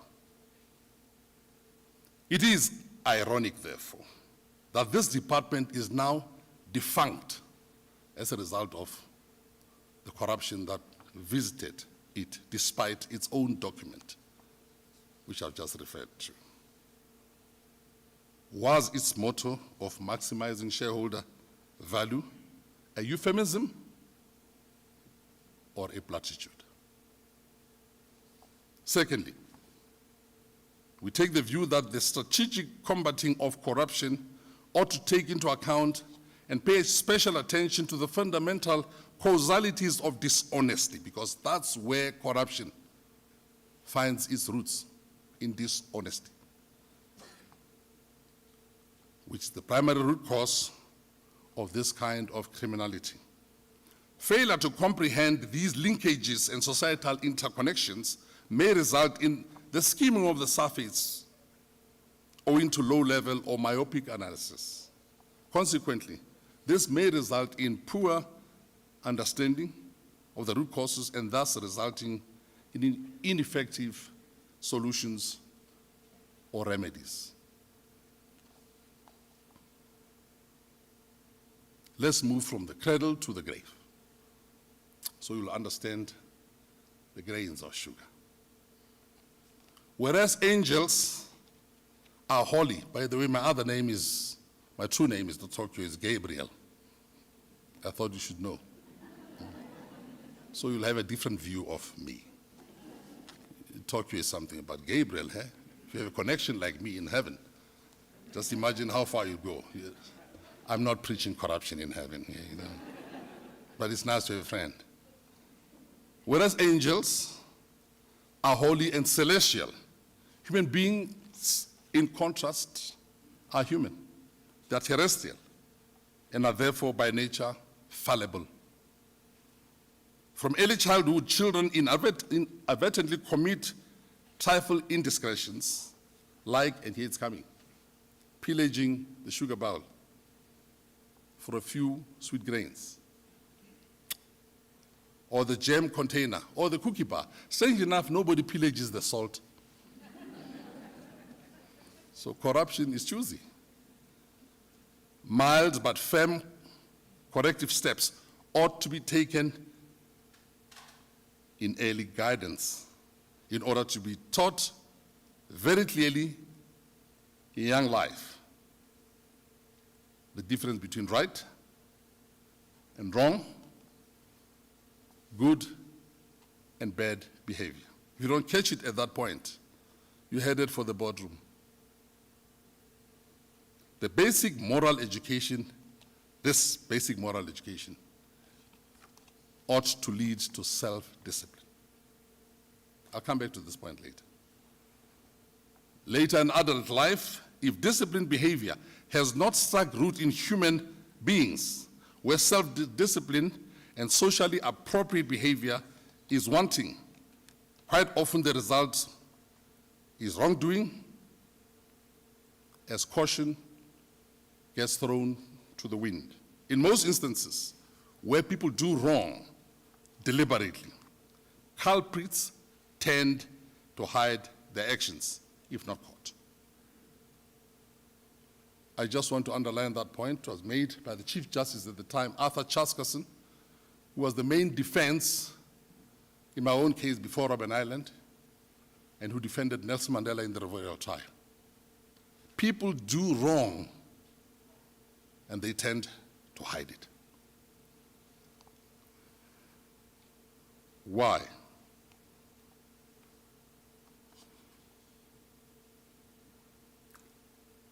Such concealment ultimately leads to repetition and to more corruption. In some cases, the science of psychology teaches about instances where wrongdoing on the part of certain human beings is urged upon by the adrenaline of copycatism or catch me if you can bravado syndrome. Clearly, the subject matter of this colloquial is about deliberate wrongdoing, but we're not glossing over where wrong may start in the area of corruption. Starts with that sugar. Although at this level, we're dealing now with deliberate criminal intent. Where corporate criminality is a function of material or other forms of illicit gain, such as personal accumulation of wealth or fame, the seriousness of human corrosion, of corruption, takes on a much more severe dimension. Again, this is by and large the fundamental subject of today's forum, combating corporate corruption. The greatest concern on the part of a corrupt individual in all sectors and at all levels of corporate entities and institutions is the fear of being caught and consequently the fear of being exposed. Zero in on that and you are closer to solving the problem, not eliminating it. Wrongdoers are fearful of being caught, and the second step is of being exposed.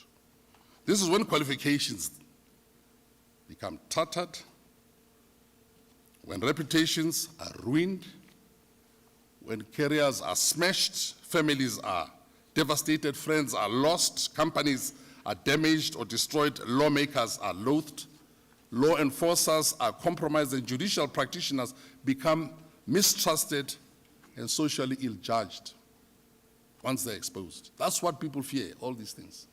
So they will do every and anything not to be caught, or anything and everything not to be exposed. Let's deal with low-level versus high-level corruption.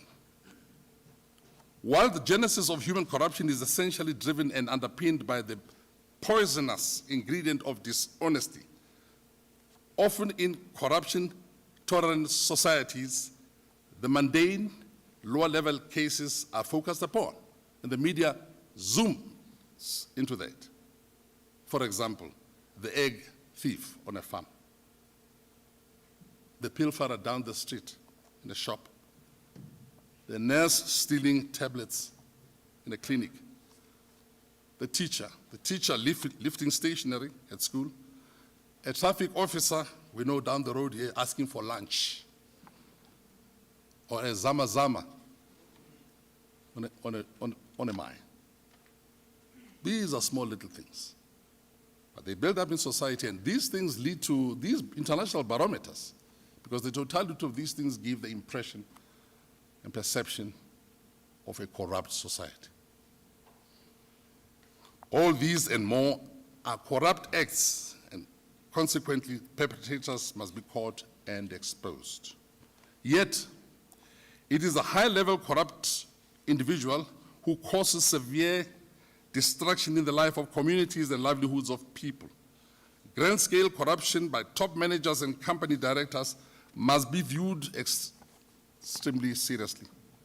This entails power abuse regarding high-level money laundering, racketeering, fraud, bribery, favoritism, nepotism, cronyism, and other deadly forms of dishonesty. These types of corruptive actions for illicit accumulation and related reasons are value destructive. Don't want to go into what happens when value in enterprises, government, private, and so on, is destroyed. The result in corporate collapses in the private and public sector is often too severe. These corrupt practices often involve company executives, especially COOs, CFOs, COs, and other Cs, as well as board chairmen. Furthermore, they encompass government officials, ministers, and presidential culprits. I just want to check. Did you become nervous when I mentioned that one? If you're nervous at that one, then we are living in a corruption-tolerant society. Because certain things should be mentioned. When I say COOs, it's fine. CFOs, yeah. Ministers, coffee shop. And I say presidential culprits, and then you froze. If you froze, you know. It's a difficult world in which we live. All these people will be desperately trying to make a quick buck, whilst other citizens are hard working for their upkeep. It's easy money. Let's understand the why of corruption. The case of greed is summed up by the recently convicted former chairman of a bank here called the VBS, who in his court affidavit, which I want to call the Confessions of a Bank Chairman turned fraudster, he stated the following. Few words, when he was asked why, having destroyed value, close to 3-point-something billion of our currency. He's in jail serving 15 years, was sentenced to 400 years, running concurrently. He's in jail as I speak. So he incriminated himself. And when asked why he did it, few words, I quote, "I was desperate to be a big dog." He's in jail. And this man is tended. One day, these are people that researchers need to meet to find out more, psychology and criminology and all sorts of things, so that we can be able to rescue society from this big ism. The generally understood desperation to rapidly accumulate resources illicitly, driven by insatiable greed, is often easy to visualize, as the objective is largely to show off and to proclaim, "I have arrived," but using other people's money, obtained illicitly. As such, the corrupt build what is initially an intricate and wide-scale web of corruption in order to sustain lavish lifestyles. At the end of it all, it's about being seen for social acceptance, to be admired for the jewelry that people dangle, to be idolized for expensive clothing and footwear, to be glorified for handbags and sneakers, to be famous for expensive cars and luxurious apartments and palatial homes. These are fueled by social pressures, and in many instances aggravated by social media. You know, these days, when you open your computer and look into messages, you cannot finish your messages without the pressure of seeing all types of things. And quite often, me too, I get diverted and I start following other things. They put these things, these pressures are very great, and people are human, they're fallible. And they're not earning enough money, and there's a way of getting a lunch somewhere, and they do it at very high level. The corrupt, for impressionist purposes, are somewhat attracted, strangely, to desperately show off by hosting birthdays, wedding parties, unveiling tombstones, and even conducting funerals like Hollywood stars, all living large from thieving, from bribery, and other sordid proceeds. While they do all these things on the local as well as international shopping sprees. They even pay social media influencers to spruce up their corrupt images, while they also do anything and everything to combat investigative journalists. Yet, sooner or later, the downfall of the greedy and the corrupt is bound to occur, if not during their lifetime. Otherwise, sadly, it is after their demise or death, which leads to the destruction of the lives of their offspring and their family names. I took this route to make these graphic observations, leading to what I would like to say to all of you: how to combat this thing. In the boardroom, in government institutions, in ministries, in the president's office, wherever. It's not an easy task. Remember, we're not Gabriels in this world. People are fallible. There must be a system. What I call here the unbroken, ironclad chain of combating corruption in all its forms, and of course, for the purpose of this colloquium, corporate corruption. I call them the 10 time-tested certainties. 1, the creation of certainty of an anti-corruption environment. I referred to it later earlier, and I said I'll come back to this, where it starts with the sugar bar, the cookie bar, the cookie jar, and the jam bowl. If we don't stop at that level, then we fail in the creation of an environment. You can't deal with a chairman of a board who wants to leave it big like a top dog. If the environment in society doesn't provide guidance for children, for teenagers to grow up in a society, we are fearful of doing wrong. By and large, society must adhere to this. Of course, there are exceptions, I have indicated.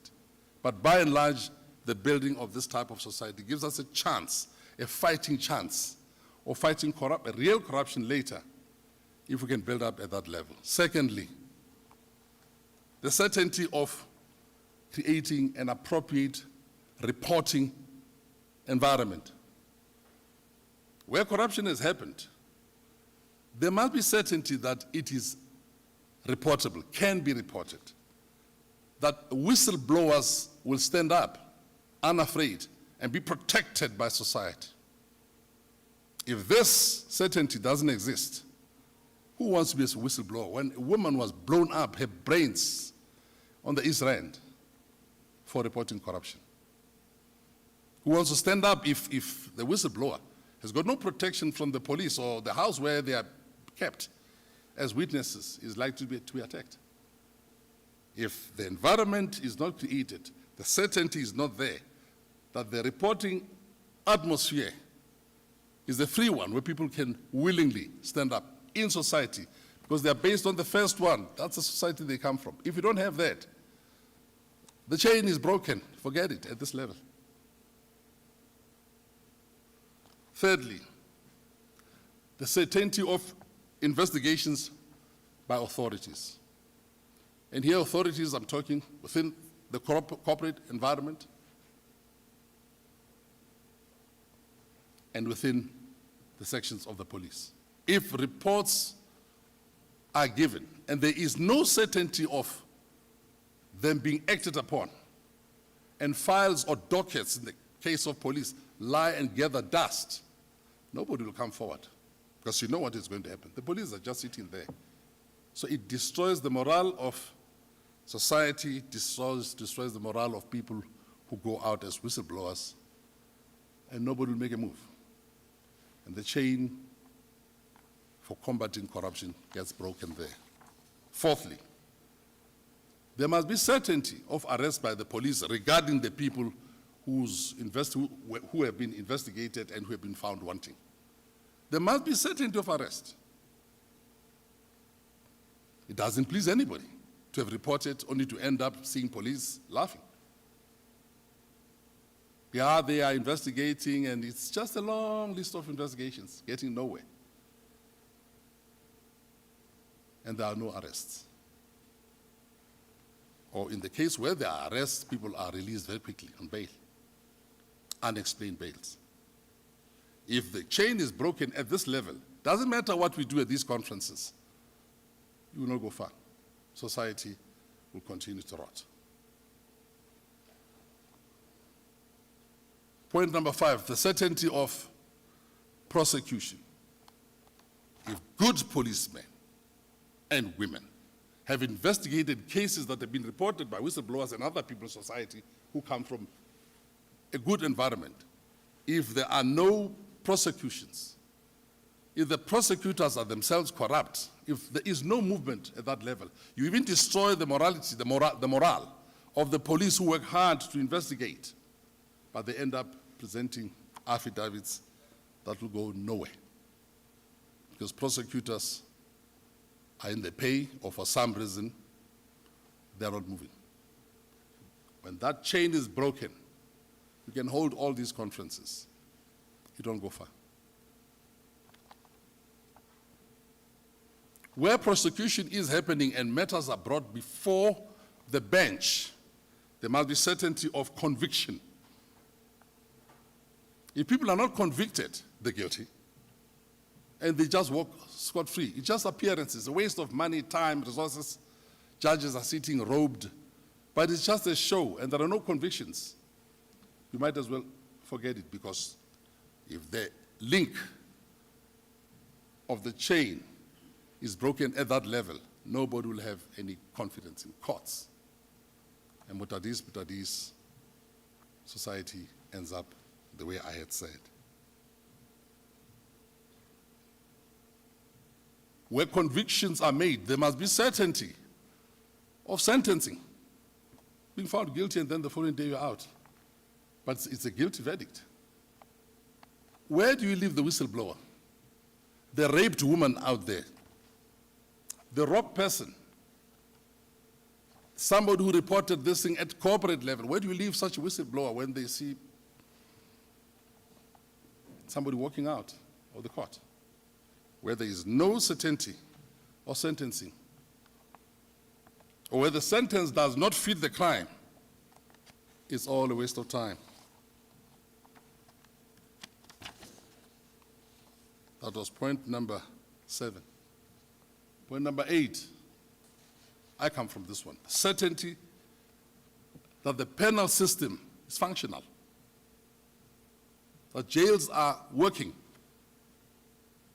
that people who are criminals and who have been found wanting of doing harm to society serve their sentences, and they are not living it up in jails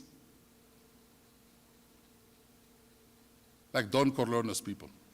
The mob in America, they turn jails into 5-star institutions. Then there are unexplained paroles, unexplained escapes. There's a doctor here, it's a lady, Maguduma or something, and the husband. The jail was turned into a casino. They even imported a dead body to come and mimic the husband so that they burn it in jail. And what a story. Only in South Africa. Only in South Africa. But if the penal system is broken, it's so corrupt, what do you say about the people outside?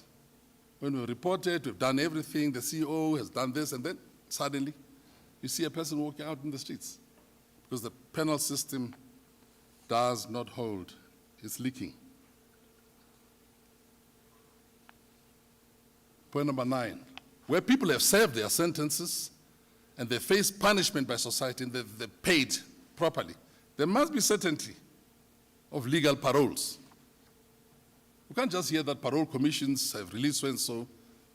You know, somebody sentenced 16 years but spent 3 months and goes out smoking cigars. You have that situation in South Africa. I don't name names. And they're playing golf. It's a laugh. You're doing good here by being here, and you want to articulate, look at these things, examine issues, but keep in mind it's about keeping that chain ironclad. Wherever it is broken, that's where the leakage happens, and that's where society's conviction, commitment, and belief collapses. Last point. When people have been released, there must be certainty that they have become reformed citizens, so we're back to square one. If the jail has become a place where gangsters are at varsity to commit more crimes and to come out and harm society, then it's all lost. So how does it help? How will it change? How do you convince young children? How do you convince whistleblowers? How do you convince good policemen, good judges? How do you convince people at the corporate level who are reporting these things? When fear comes in, then it becomes another thing. That's why when they say judge, when they say Don Corleone has all the politicians and judges in his pockets, and the war there was about refusing to share them. The sad thing, our country should not be in these throes. In South Africa, we deserve better. This is a country of Nelson Mandela. I feel I was in jail for a very long time for society, to bring good democracy, human rights, and all these things, not for what we are seeing in society. On the global barometer, South Africa is lying somewhere in the middle, and in some cases at the bottom. And this affects perceptions, which affect also investments, trade, financial flows, tourism, because people become afraid of the country. I believe that a colloquium of this nature is the right step. Where's the Vice Chancellor? Oh, Dadimpedi, did I acknowledge you when I arrived here? I did. Don't worry, I told you a story where Nelson Mandela was not acknowledged in his own function. Well, I understand. These things happen. So, if I had not, that's it. So I'm saying, Professor, I came here to share these words. Me, I come from the perspective of having been there in government as the founding premier of this province, which carries 42% of the total GDP of South Africa, and we never had cases of corruption here. No money was stolen under my watch. I was in a ministry which controls a lot of money. It used to be housing and became human settlements. Many billions, which we handled. No money was lost after my watch. I have a reason to stand here before you. I've run companies that are listed on the Johannesburg and New York Stock Exchange, where no shareholders ever said money has been lost. You know why? Because the systems are in place. Close the doors against the easiness of committees not working, risk committees, audit committees, mandates that should be practiced by various people sitting in companies or in ministries, where people act ultra vires, using mandates they don't have, where committees pass resolutions which are not yet signed by the board and they are implemented, where people do all kinds of things to try to get away from good corporate governance, and then we have 1, 2, 3, 4, 5 king in South Africa. Very, very historical. And yet the country is breaking into pieces, or at it seems, when it comes to corruption.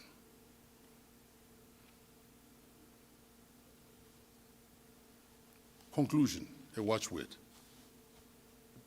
Sometimes we think corruption is merely about money. I'll read a quotation which I picked up somewhere, it's anonymous, which says the following. The petty or grand thief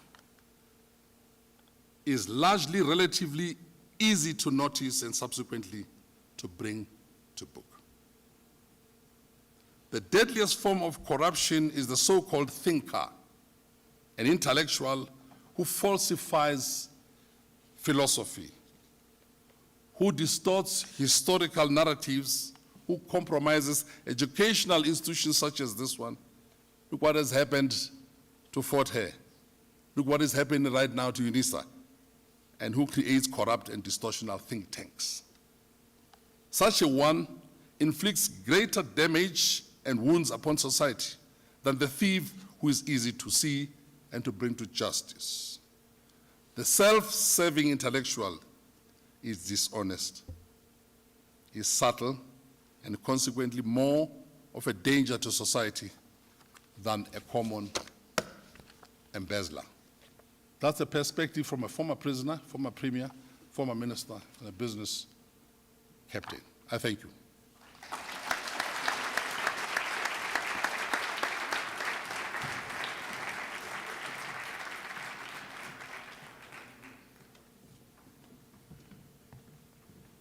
He's trying to escape, and we want way more from him here, Mr. Sekgwala, on behalf of Mr. Dries Pretorius. Don't corrupt me. That's why we gave it to you afterwards as a thank you, not before as a bribe. Thank you very much. So much. Thank you.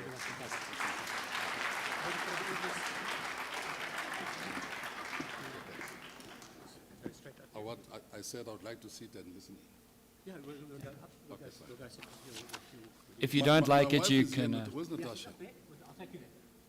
Where's Natasha? Just follow me, I'll take you. Okay. My wife is here, you know? Also a great lover, Mr. Sekgwala. Thank you so much for those incredibly powerful and important words, Mr. And I'm sorry for misgreeting you in the first place, Mr. Mosima Gabriel Sekgwala, the angel Gabriel. Wonderful and really, really profound words. And fittingly, since Mr. Sekgwala spoke extensively about the role of the judiciary and the fallout and the ongoing consequences of the Zondo Commission, and I think something really profound about now former Chief Justice Raymond Zondo having to swear in people who he knows things about. It's really, really important now that we focus in on our next panel. Could the panel join us on stage, please? Thank you. You can choose any seat you like, because there are a couple of no-shows because of family emergencies, but still a phenomenal set of speakers. Thank you so much. Shane, maybe don't elongate. Yeah, Shane, it's fine.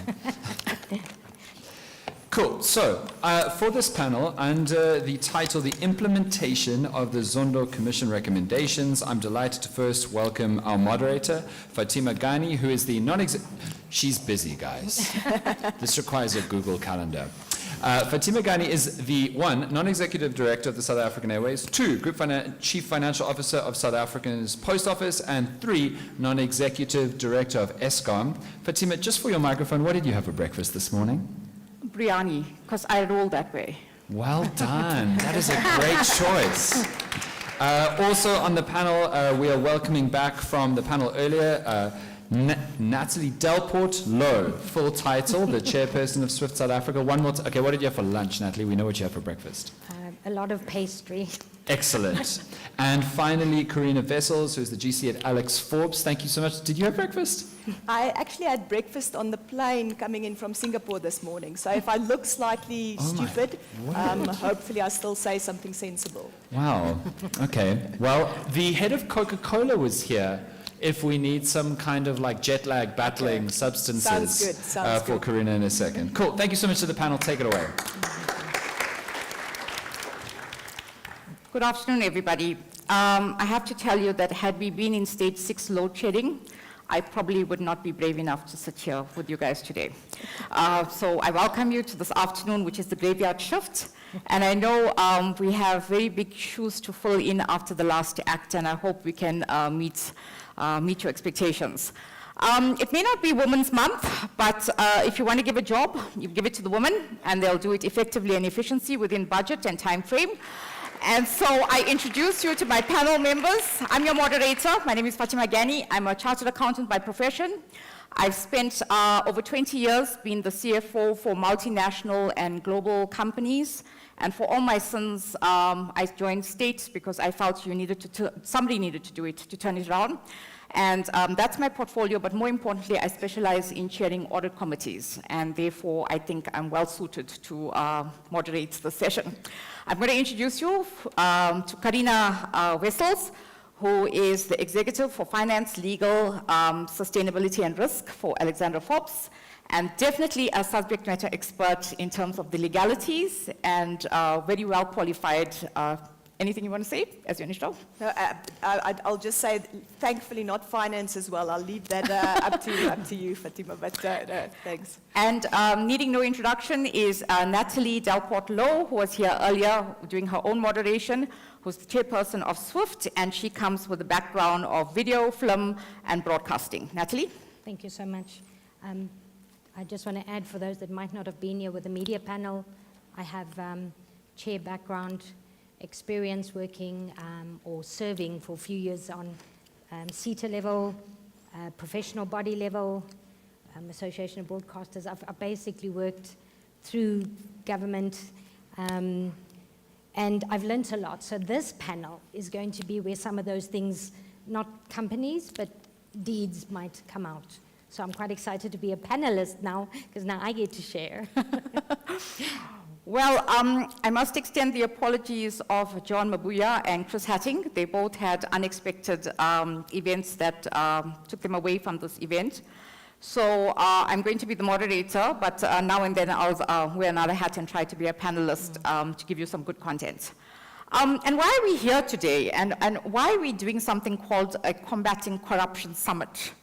You know, I go back to this morning, and we had a speaker who said people were eating the eggs, but they left the chicken. And the problem is now people have eaten the chicken, and the pen is empty, right? And what brought that? What highlighted it? So corruption existed, and I told you that I served so many years in private entities and listed entities and global entities, and there's an element of conflicts of interest, procurement malfeasance, nepotism. What happened here, you know? It was large, and it took this country back very, very far. So this morning we heard about the legislative framework, and Karina, you were not here, but we spoke about death by legislation, okay? We spoke about change that's required, collective change, and how do we go about it. We spoke about combating corruption, the media's role. You know, what role does the media play in combating corruption, exposing it? But also on the other side, in not being as objective and really feeding into propaganda. And we spoke about the whistleblower, and there's a reason why I ended up where I ended up today is I have my scars as well. And I'm hoping that we can give you really good content in terms of what did Zondo say, and what do we need to do going forward. So in 2022, Chief Justice Zondo handed his final report called the Zondo Commission to President Cyril Ramaphosa, nearly 4 years after the investigation into state capture. The Commission reports on specific entities, and shows distinct and similar patterns, primarily in the procurement process, that was manipulated so that money from these SOEs could be extracted. We heard about 100 billion this morning. But bear in mind that it's not only about these entities that were financially exploited. Together with this procurement process, there was substandard delivery, because these were suppliers, right? There was substandard delivery or no delivery, which disables the SOEs from delivering on their social mandates. The Eskom with the load shedding, the GOCO in the rural area who cannot collect her mail, the SAA who went into business rescue. And so every South African's life was affected by these SOEs and state capture, because the social mandates just could not be met. So if we think that one commission is going to, give us a report and say, let's go and let's consequence management, let's do this. Is that really going to take us to where we should have been had there been no state capture? Okay, so I'm going to stop here and let my colleagues give me their views of, do you think Zondo was effective, and what more do we need to do, or what, in your view, is the shortcomings? Thank you. Fatima, I think, as a start, as we know, we always say never waste a good crisis.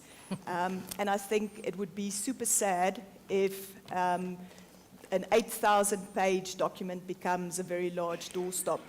And I think we are probably at risk of that happening. Definitely not suggesting that no action has happened or that there hasn't been any movement. I'm sure, you know, in the legislative discussion this morning, you spoke about some of that and how that is moving. You know, obviously in many areas very slow, not at pace. But there are certain areas where we've seen progress. As an example, you know, the Companies Act changes that are coming in, and we can talk about that a little bit later. One thing that I'm exceptionally passionate about is, you know, what are corporates doing in response to all of the recommendations from the report? Because, you know, corruption doesn't happen in isolation. You know, it's very rarely that one SOE to another SOE can be corrupt.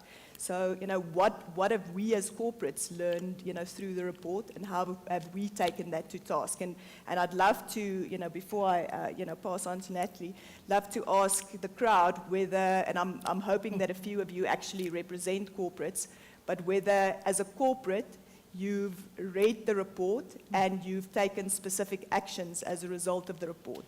So I would love to see a show of hands, if any.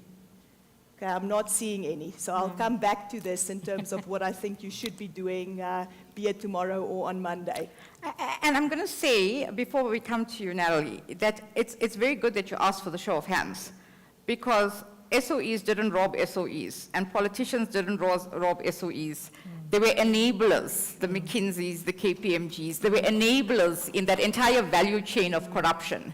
So when you refer to you know, when you refer to corporates, you know, there's private entities, you know, listed entities who were all implicated. And I had a discussion not so long ago, is what is an apology from these corporates? What, giving back the money, is that an apology? Because when you give back the money, the average South African, which I spoke about, is not really still getting his service delivery. Natalie. Thank you. I just have to declare, some of you have heard, my background is definitely not politics, not legal, not finance, but I come from the aspect of people, human behavior, people development. And I've always been one of those that would watch the news and say, oh, I'm so glad it hasn't happened to me. Or it doesn't bother me, it's not in my area, it's happening in the rest of the world, or until it did affect me. And I want to say this in relation to Zondo, and I'm so relieved that you didn't read the 8,000-page document, because there's no ways we could address that. But I read the abridged version, or the abbreviated or condensed version, and I started taking so much interest with Zondo, because while all these things were happening, I was going, oh, wow, but I know what that's like. Oh, but I experienced X. And I served on a board where I was appointed, it was a ministerial appointment, but where sometimes the board members hope you don't know enough to know what they're doing. And so they put you on committees and what's that whistleblowing association?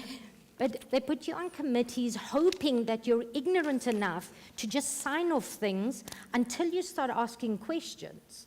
And then you go from comrade to Miss or Mrs. So-and-so. And I felt for the whistleblower earlier, and in relation to Zondo, and if I look at the recommendations, it can make a difference, but we have to be so brave as a society and know that there are risks we're going to take. Just please, I urge you, just go and read the abbreviated version, make it available. The one we both did. I used AI and said, please tell me what exactly do you think is important, and then I went and checked every single factor and went, okay, because you can't just take it in isolation. But what I'm saying is with Zondo, I do believe that there was some effect, leadership had changed in certain positions, but it's still the same people in the most senior position appointing those leaders in those positions who are still implicated in things that were raised or brought out through the Zondo Commission. So where are we really, other than having 8,000 pages and a lot of taxpayers' money? Oh, I'm passionate about this, sorry. But what I'm saying is, so where are we, you know? So yeah, I'll elaborate later, yeah. And I'm really glad that you brought up the 8,000 pages, because I want to quote Zondo. To investigate allegations of corruption and fraud in every municipality, every provincial government department, every national government department, and every state-owned entity or organs of state. Such investigation would take more than 10 years. So we're delusional in thinking that, really state capture happened at the Eskom and Transnet levels or the SAA levels. Another thing, and you can quote me because I say this often, we have this brilliant legislation which we spoke about earlier this morning, and you missed it, Karina, which was called the Public Finance Management Act. And it has its shortcomings, and we can talk about it, and it was spoken about. But it's a brilliant legislation, and if everybody did what they're supposed to do, then we wouldn't probably be here, because the malfeasance really happened in the procurement space. But with my experience with the state-owned entities, I can tell you, while there is a PFMA, there is another act that's in the gray markets or the blacklisted market that's called How to Contravene PFMA. And it's not a joke, and I know we're laughing, and I say it tongue-in-cheek as well. Because no matter which state-owned entity you are in, and you look at the modus operandi, and even if it's not the same people or the same parties, the modus operandi of the execution of the financial malfeasance is a copy and paste. So they know how to contravene it. And really, Zondo Commission addressed just the big numbers, and so we really need to go and we need to look at these municipalities and state governments, but do we need another commission? And that's the question. Where does it start? And I think we addressed that this morning in various elements of where does it start. But let me just get your perspective of, that. Karina. I think, touching on what I said earlier and to make it a bit more practical, because it is about, we have this, very significant document with great insights already that we haven't really made use of, and we haven't really implemented some of those recommendations. And as you've just said, that the issues that we see are the same kind of issues. So it's the same kind of things that tend to repeat themselves that we either forget about or we haven't implemented sufficient processes to address. And obviously a lot of them is around procurement and so forth, but a lot of them is really at the substance of our governance culture in organizations. And oversight bodies having the power to do things, but not necessarily the will to do it. And how do you get that culture to be pervasive? So the first offer that I'd like to make is that, as I said earlier on, in our space, we did actually go and read the 8,000-page document in order to come up with a list of companies that we rated as highly, high risk, that we said we would actually never do business with. Companies that we rated as medium risk, that we said we needed enhanced due diligence on, and then companies that we said, we still need a bit of investigation or at least some assurance in terms of the steps that they've taken to address some of the issues that have come out of Zondo. Additionally, also the individuals that were named in Zondo. And both, not just from a supplier perspective, but also from a customer perspective. Yeah. Because, as a corporate, you are also judged by the company that you keep. And, even if your clients are unacceptable, you need to take action. So very happy to share that with anyone in the crowd that is interested in taking it forward in your organization. And that you don't have to go and read the document, but you can get not the AI version, but the Alex Forbes version of a summarized lessons learned that is definitely universally applicable in any organization. You're getting me excited, so I'm going to stop being the moderator and be the panelist now, because you touched on a very important point. More often corporates, when the time in this procurement cycle, when you're bringing on a supplier, you go through a supplier vetting program and you ask them, do you have your tax clearance certificate? Are your directors all legitimate and nobody's blacklisted, blah, blah, blah. The importance of bringing on the right customer, because when you look at anti-money laundering, where does that money come from when they're paying you? It's such a blind side, and it was a blind side on many corporates and even in the state capture, where we didn't understand the need to actually vet our customer base. And that's how you had your large corporates being implicated, because who was the customer and where did this customer get the money from that eventually paid you? And that's another side which we need to think about and implement in companies on a wide scale. Natalie, anything to contribute? Slight side note. I was watching a video a few weeks back, and it was about a German-based company. We know how the Germans, we perceive how they do their business. And it's a massive company that we pretty much probably have all heard the name of, so I'm not going to mention it. I don't have all the facts, but what the interview had looked into was that they were very proud to announce the fact that in their budget, they had $1.3 billion made available for tender securing, or whatever they wanted to call it. And this company had a culture where it was actually okay to pay for certain things to ensure you get the business. So I found that fascinating. Okay, it was Siemens. It's on the web. All of you signed the confidentiality. No, it's on. I found it in the public domain, but I just don't like name throwing. But the point is, I was shocked. But it might be a shock to me and to some of us, or most of us. But in that country, it's a way of life, right? But we haven't adopted that as a way of life legally in South Africa. It's just become a way of life because we fear if we speak up, we lose our job. Yeah. If we speak up, we get demoted, we get victimized, our families are at risk. We have such a high unemployment rate. Who's going to take that chance? You with me? So I'm completely with you. And you know why I'm with you is because, when we tackled the whistleblowing, and I had like normal notes, and then I had notes from this morning, which I've been scribbling on, and I should have become a doctor because I even don't understand my writing. But anyway, the morning session that addressed whistleblowing, and we spoke about, all these corporates and, especially like from the multinational global players. They have these mission vision statements, they have this whistleblowing lines, and they pride themselves in the independence and you must speak. But where's the culture of I'm creating a safe environment for you to speak up? And then, we heard the gentleman on all the victimizations, and it goes beyond just in your corporate. How does it affect your life as such? While the commission, and we're going to go through it, while the commission talks about what we do with whistleblowers, it's broader than just what do we do at SOEs and in the governance space. What do we do as a society? The responsibility that we have towards whistleblowers. And rewarding them, because we reward the ones that have passed on, and we all talk about them, and they become martyrs. But there's living people who are going through their complexities of being the whistleblower, and it goes, just beyond just I have a job. And now I'm wearing my hat off the panelists, just everybody. It's a tough day today. We spoke about, that you couldn't really go into every entity in terms of financial malfeasance. But what I also found with Zondo Commission in that it really just exposed figureheads. But we know that these figureheads could not have executed by themselves. We look at these SOEs, an ESCOM with 40,000 people, an SAA before it went into BR of 10,000 people, a post office before its recent retrenchments, nobody shoot me, it was about also 11,000 people.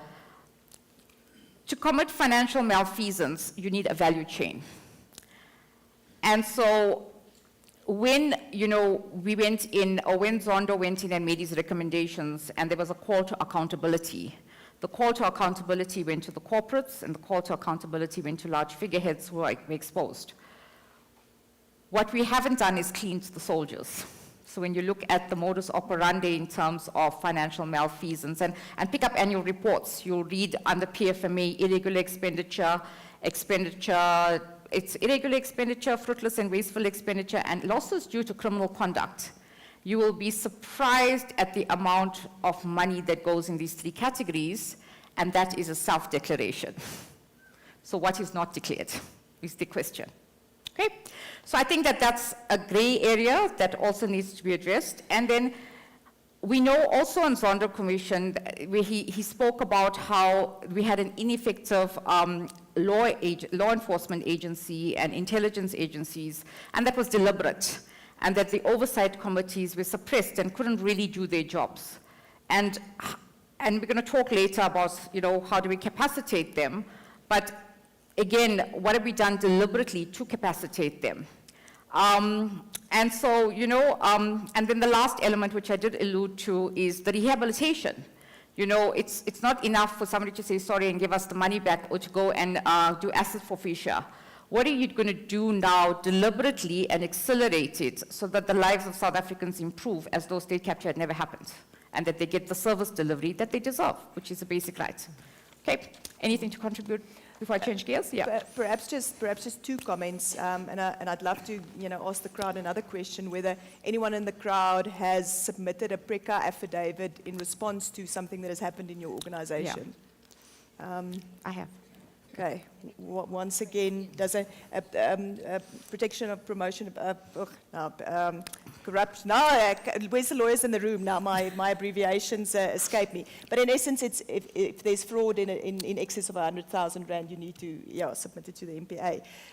But in response to what you've said around whistleblowers and also taking the accountability straight through, again that realization that if we don't take that action in each and every instance, you can't sit back and complain about where things go wrong or, where action isn't taken.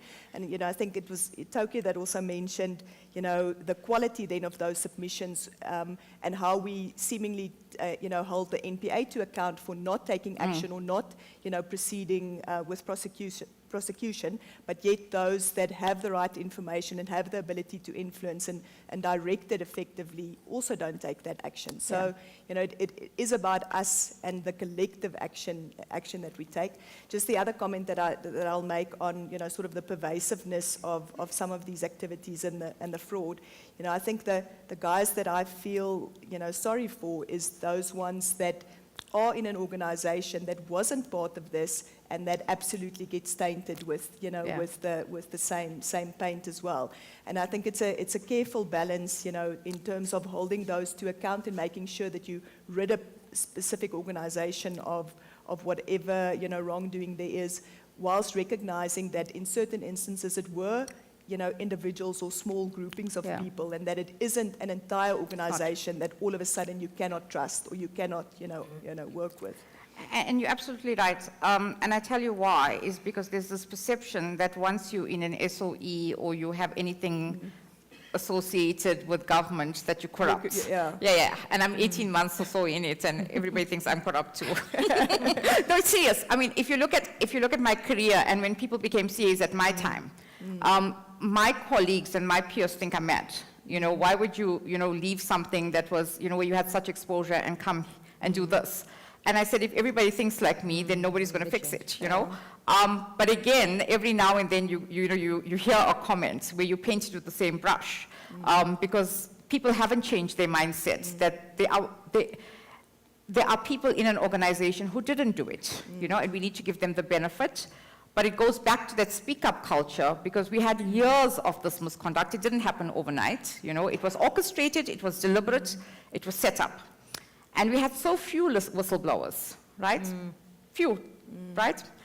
But we had people who knew, because they are intelligent people who work in these organizations. State used to employ very intelligent people and well-educated people. I'm really surprised in my stint in state that how many doctorates you meet, working in state-owned entities. So they bright people, they're working there. Why didn't they speak up? Again, it talks to that culture of I don't have a speak-up environment. And really, I was initially guilty of saying, but they're the problem because they didn't speak up. Actually, the organization's a problem because you didn't create an environment for speaking up. So they're scared to speak up. Okay? So I think that's something that we also need to look at. Natalie? Thank you. Fatima, you spoke about oversight committees, and I just wanted to go there. So we're kind of planting the seed, and then you're going to switch over to what are the recommendations or what can we do. But one of the things, and I realize the people sitting here technically aren't the ones who need to be here because you probably know what you need to do. It's the ones who aren't here that I wish were here. But there does seem to be a lack of integrity when it comes to the appointment of senior officials, sometimes oversight committees. So the people who got the country in the position that it is, in the state-owned entities, government, they are still, some of them, in play and are getting promoted, right? So it feels to me like we have the referee who's actually also the player, but wait, they're also the coach. And it's all the same entity or the same person, and that's what we're fighting. And when I say fighting, we as public, as society. And I'll go to my recommendations when you cover that. Okay, so we are going to shift that gears. You're forcing my hand, so I'm going to shift the gear. And we're going to talk about Zondo's recommendations. So, we're going to talk about corporates and whether your SOEs are doing enough now in terms of Zondo's recommendations. From first-hand experience, and you'll read it in the annual report, Eskom has set up a task team specifically to address Zondo Commission recommendations. But Karina, what do you think we could do more? Is a task team enough? What more is there? No, I mean, as I alluded to earlier on, I think it really goes beyond, just the task team to look at the specific entities, but for each and every organization to really take those learnings and assess their own practices and policies, against that. That being said, I think the thing that despite, what I do and what my academic background is, what I struggle with is that I actually strongly believe that you can't govern for ethics, and that you have to put all of these processes and policies and principles and laws for that matter in place. But ultimately, we need to, as Natalie also just said, around the kind of people that we appoint. Ultimately, we need ethical, purposeful leaders. Yes. And again, I suppose it goes to what Tokyo said around, so many people these days being driven by greed and, about what you see and what you perceive and how you want to market yourself or how you want others to see you. And that if we continue to, to appoint those kind of individuals in leadership roles, I think we're going to repeat this cycle regardless of the policies, the processes, the laws that we have. So, I think that is the first question is, do we have the right leadership in place, and do they really have the right purpose, and are they looking after the interests of the organization, or are they looking after their own interests? And then, in support of that, policies, processes, oversight, all of those things have to be there as well. I'm now not the moderator. I'm the panelist. Okay, and I'm going to build on that to say you are correct, and this is not a leadership conference, but leadership is so important because we go back to mission, vision statements, and policies and procedures and all of that. Leadership by virtue is a position of influence, and so people don't watch what you written on the wall. They watch how you behave and how you conduct yourself, and that becomes the influence that you have on the organization. But also, and we're going to come to the legalities of the country, but when you go into these SOEs, at one point they worked, right? And so you look at their policies and procedures, and you look at audit findings, and you always read well-documented policies and procedures, because they're well-documented. Yeah. So when you go and you think, okay, how do I fix it? And I sound like such an accountant now, because that's who I am. But when you think about how do I go and fix this internal control environment, actually on paper, the internal control environment is there. It's the adherence to the internal control environment and really management and employees following what's documented. That's the root cause, And so that's a bigger problem. Because when you have something in black and white and you think, okay, I need to tweak and do a recon here, or I need to segregate responsibilities, it's easy. But when people are deliberately you have these controls, but people are deliberately bypassing it, it's human behavior. And I'm not a human specialist, but I know it's difficult to change human behavior. Natalie. Oh, I think the hair is going to stand on your necks when I explain this experience I had with Gio. And I like to use the examples, anecdotes. One of the boards, state-owned, we would, as you would know, have a quorum to have our meeting, and the meeting would start. And because, although we know how meetings should run, there isn't really a standard operating procedure that says, do this, this is how it should be. You should have it, and what I mean by there isn't is every board I've ever served on didn't have it. That's the point I'm making, right? So there'd be your 12 or 15 or however many people on the board, and one person may excuse themselves, but this is the person who's been highlighting something specific. Because of the lack of standard operating procedures, I'm going to keep going back to SOPs, the person would leave the room, the instigator in this case would raise something, majority of the board goes, let's vote, while that person has either gone to the bathroom, taken a phone call. This was all calculated, right? They come back into the room. Now, it should be recorded in the minutes, member X left the room at this time, but it was never. Do you see what I'm getting at? And this isn't some small entity. And why I say this is that's how things slip through the cracks, and it doesn't start there, but that's how it happens. You get your minutes, you sign it off, 2 or 3 months later, there's a question, they go back to the minutes, and the person goes, it's not what I remember, but the recordings were there, but you can't have it because it was lost. I'm just saying that this rot goes so deep that, and it's not just state-owned entities, government, it's corporate too, because I've served on those boards. There has to be this consciousness change where there's a want to do the right thing because your value system says, if I do this, the greater good would be impacted negatively, and I'm ultimately going to suffer. But the mindset, I mean, it's just, I was saying this to a few people during the break, and I was saying, you know, if we take certain of the politicians who we have evidence of that have been found guilty of certain things, I am convinced, and this is my experience, my study, that if you put them on a polygraph test, they would pass that polygraph test. You said that to me. Sorry? You said it to me. Oh, to you? Yeah. They would pass that polygraph test and believe that what they are doing is okay because that's what they were taught, or because that's what they were shown, or because that's how they entered corporate or government. So if you're dealing with individuals who in their minds believe what they are doing is okay, how do you get them to move over to say, but it's not okay, but everything I'm doing is, I don't know any other way. So we as a society, again, we need to have, and I've made a note so that I remember, but every single public official and I think also corporate South Africa needs to attend comprehensive training that covers ethical standards and performance management. I think there should be regular performance audits that are conducted, and there needs to be implication.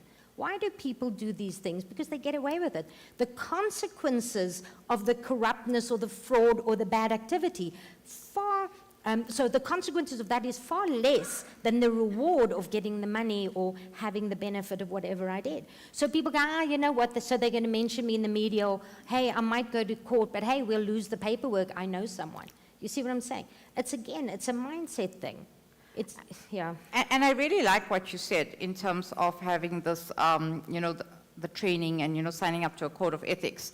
Because one of the recommendations talks, and we spoke about procurement, and I debated this one, and I tell you why I debated it just now, and I'm going to be your devil's advocate just now. So one of the recommendations around procurement said the publication of a national charter against corruption with a binding code of conduct, the creation of an independent agency against corruption in procurement, which includes a council, an inspectorate, a litigation a unit, a tribunal, and a court, the creation of a procurement officer professional body, and I had a big question mark on this, I'm going to tell you why. And then we're going to come to legislation, I'm pausing there. And the reason why I had this question mark on the professional body is because, you know, we all, professionals generally have a body, so I'm in psych, do you have a body? Yeah. But then when we look at the people who are implicated, CAs struck off the roll, there's a code of conduct, there's ethics, so you can have them. But again, it's about the moral consciousness of wanting to abide by them and know that I've signed up for this and therefore I need to. So it really is from within. You know, as a professional, all you are is your name and your brand, you know, and your reputation. So when it's gone, it's gone. And I think that hasn't sunk in to, and that's where the penny needs to drop. It needs to matter to a person enough to realize the damage they're doing. But if in their mind they're not doing damage, I come back to what I said earlier. Why would I want to change if there isn't a problem with me? There's a reason for that serenity prayer, you know? Help me to accept the things, you know, I can and all that. But the wisdom to know the difference is what I do believe we're lacking, and a lot of that is attributed to the fact that it's lack of knowledge, awareness, and so forth. I'm going to be the panelist now and say, you know, one of the things in my leadership role, I would always say companies have objectives, right? And so when you look at these SOEs, their objectives is really to deliver on a mandate. And as individuals and humans, we have objectives, and we spoke about greeds and the G-Wagons and the Gucci suits and all of that. So everybody has an objective. And I'm always quoted as saying, it's okay if you have your objective, That's fine. It's human and you have your objective. When you're working, you have a company objective and you need to make sure that you execute on your company objective. And you're in a fantastic place when your objectives as a human being aligns with your company's objectives, because then there's no need to deviate and do the wrong things. You know, if your company's objectives is I give all my employees a G-Wagon and a Gucci suit, but I still make profitability and I deliver on my social mandate, how fantastic, right? But it's not happening. And so, you know, it's the greed of humans and that objective that really deviates them from a company's objectives. Another recommendation is changes to procurement legislation, regulations. And this morning, you missed it, Karina, we spoke about death by regulation, you know, and it was really implementation. I want your views, and I want to know what's the latest changes, and if you can appraise us. Thank you. Perhaps just before I go there, just a comment on what Natalie said around you know, some of the failures that you've seen and SOPs. You know, my first question would be, and we saw some of them taken on, you know, in response to Zonda as well, is where was the governance professional as gatekeeper in that situation? I mean, also the chair and, you know, also the other directors, but, you know, I don't want to serve on a board where there isn't a governance expert that guides and advises and makes sure everyone, if they can't do so independently, at least steers them in the right direction.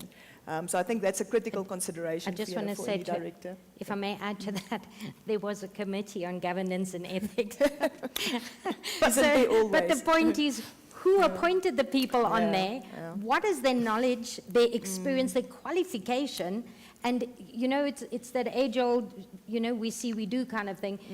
We need to be led. People want leadership, right? So in the absence, the blind leading the blind, in my lack of, at the time, having that kind of board experience, I looked up to anybody else who was there longer than me because I believed they knew. Only afterwards to find out they didn't. And that's why I kind of started doing what I did. But the point is there was, but again, who put them in place? And I'm ready to speak about legislation, but again, this governance structure can be in place.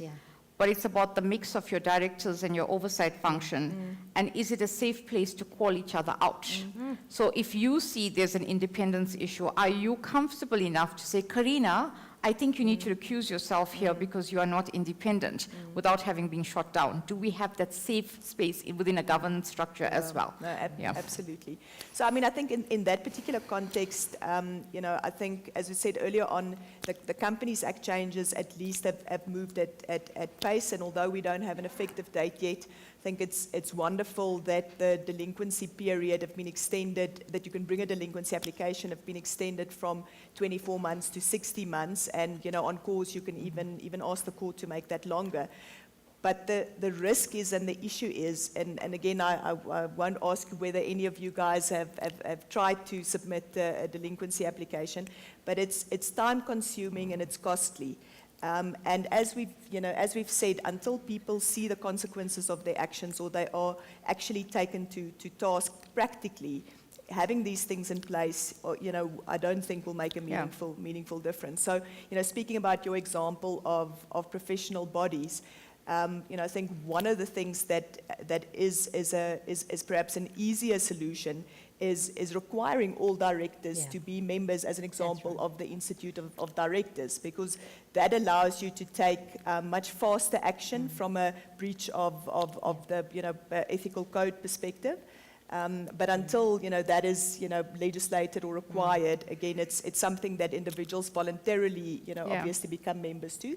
But again, you know, our corporates and our SOEs can play a significant role there in saying that regardless of it not being a you know, statutory or mandatory requirement, is that we require that as a minimum because we recognize that there's benefits in people that are sufficiently trained, they know what they're talking about, and that there is, outside of just, you know, the corporate taking action, there is actually a body that will hold these individuals to account, and there's a peer group that will hold these individuals to account, you know, if they don't act properly. I have to say that during this entire debacle, you found that these accredited or your designated bodies were actually napping, and had it not been for pressure from civil society, they probably would have still been napping, you know. And you spoke about, you know, executing, you know, during, to implement the recommendations of state capture, the NPA has set up an extensive task force to coordinate its response to the report and expedite the investigation and prosecution of matters highlighted in the commission. And this morning we heard about how the SIU has revived, and I can attest to it, the activity is phenomenal. But the question beckons is if today there is enough capacity and capability within these entities to actually execute on mass scale that we have. And, you know, I can see you nodding. Do you want to contribute? Yeah. No, yeah. You're saying capacity, we don't have it, that's Yeah. the point. We don't, and now I've changed, I asked myself the question, so I'm going to tell you. 3 minutes Okay. So the reality is that there isn't, and when you look at a fiscus with a decreasing tax base, so there's less collectability, there's less money to invest, you know, and you've got hungry children, poor medicals, no education, you know, you need to prioritize where do you put your money. And we think this is important, but the NPHD is not capacitated and doesn't have enough capability to execute on such a wide scale. My experience thus far is that if you do find something wanting in your organization, even though you should be, and you can correct me because you're the legal person, but even though you should be following your company's policies and processes in terms of going your disciplinary route, today you have to look at it as though it's a criminal case and build your evidence on that and then execute on your disciplinary and hand over a complete case file to your authorities to execute. Because if you give them an incomplete case file, it gets lost in the system. And the turnaround time is just, I haven't seen a turnaround time as yet in my stint.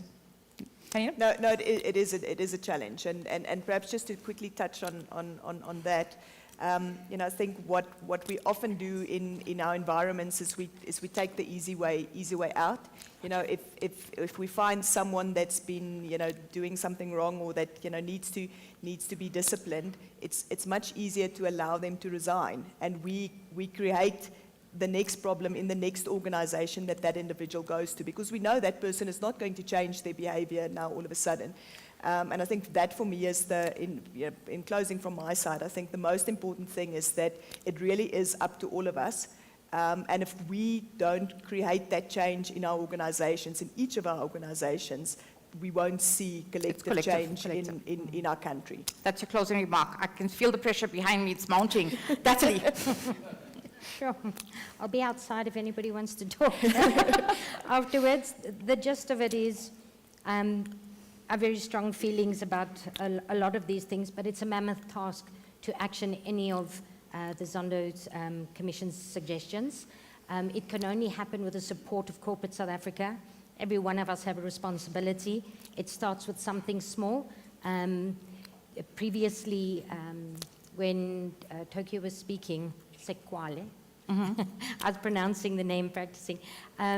He said it starts with something small. You know, whether it's a free lunch, ask yourself, does it feel good? Am I doing it with the right intention? Is there something else in?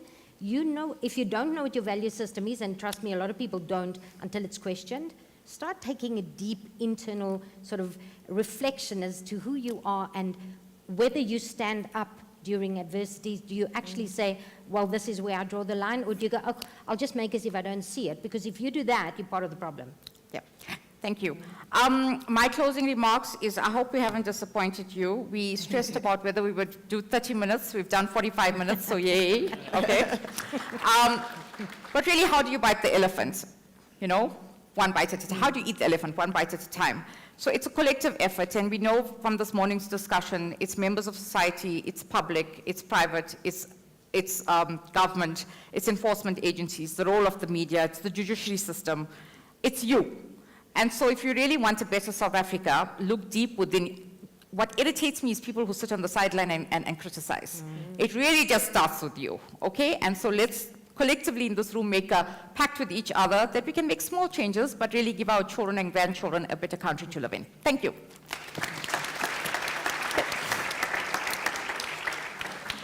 Thank you so much to that incredible panel. I have some breaking news, people. Tell us. Tell us. I think you're going to be thrilled, because for maybe the first time in modern history, a Summit Day 1 is running on time. Can you believe it? And you left it to the woman. It is a miracle.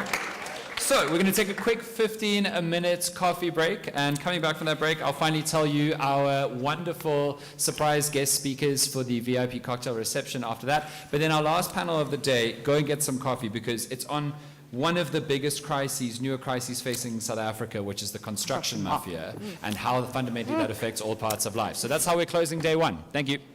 See you back here in 15 minutes, which is 5:17. Cool.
All right.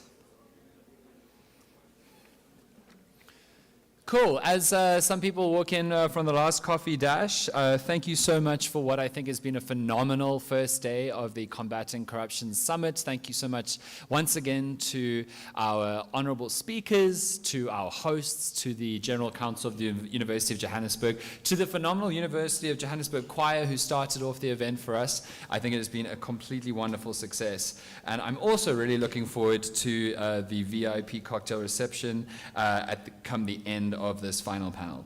And I'm genuinely so interested to listen to this final panel because I think that construction mafia has become such a huge I guess, haunting of the public consciousness. It's something that we worry about and we think about and we know is happening, and it's become something that is thoroughly reported on in the last few years.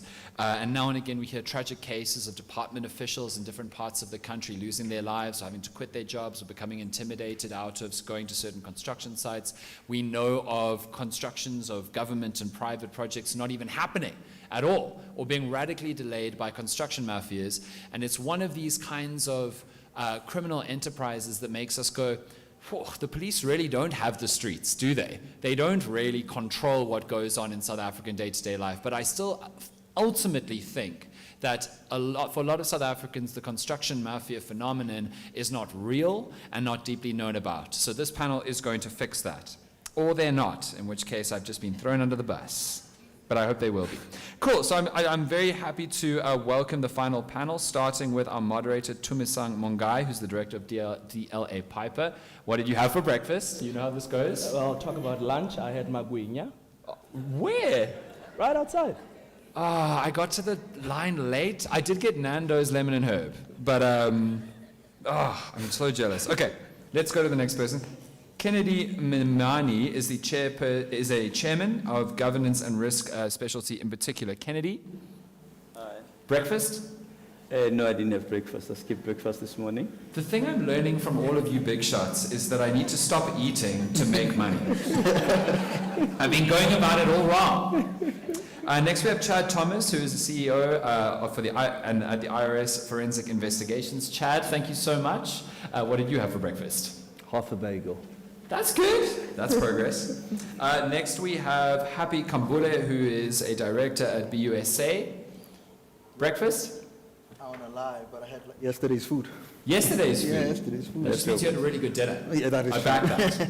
And finally, Malcolm Horn, who is the CEO at Brawl. Malcolm, thank you so much for being here. Did you eat breakfast this morning? Well, there's no guessing I eat breakfast every day. Don't I? Cool. Microphone's ready. Let's take it away. Right, thank you very much. Dan, good day, ladies and gentlemen. And thank you for sticking around for this graveyard shift. I'm sure that we have lost a few colleagues, but the show goes on. I think we can all agree that we've had some good insights from the panels for day one. For this last panel discussion, we're going to discuss a very interesting but very concerning trend of the construction mafia, its impact in the construction sector and in our economy as a whole. Now, credit goes to the Office of the General Counsel for picking this topic that has become a topic of national interest during a week when we are discussing the broader extortion syndicates that have taken over our country. So thank you for that. Well, what is the construction mafia? Maybe that is a good start. Well, we're talking about organized criminality that often masquerades as local business forums that will do whatever it takes to impose their demands on communities, on projects in communities for purposes of getting some interest from these projects. These are networks that employ violence and other illegal means to pretty much get opportunities that they can get from these projects. This trend is traced back to KwaZulu-Natal back in 2015, and it really started as demands from local communities purporting to be acting in the interest of the unemployed. However, over the years, it has taken a different turn, and we see it being characterized by incidents of violence, intimidation, arson, violence, and even death in some instances. On the face of it, this topic, one might think, doesn't quite fit this summit of combating corruption. But when you think about it, this trend and its continuation really result in the incurrence of costs for which no goods have been sold and no services have been rendered. So it does fall part of the broader umbrella of corruption in the strict sense. I'm joined by 4 esteemed panel members who have been introduced, and I will not do any injustice to their introduction, so I will go straight into the panel discussion. Gentlemen, thank you very much for making time to chat about this. By way of background, I'm a construction litigator, so from time to time I get involved in mandates relating to disruptions caused by this terror on various construction sites. Happy, maybe starting with you. I've tried my best to define this so-called construction mafia, but I think we need to be on the same page, mindful of recent publications regarding what it is that we're talking about. In a recent publication, a business person said, you know, these are just business forums that are looking for opportunities on the various projects. However, looking at their activities, I think they are more than just business forums. What has been your experience in relation to the construction mafia? All right, no, thanks for the question, and good afternoon to everyone. So I think when the session started, the MC said that it starts from KZN.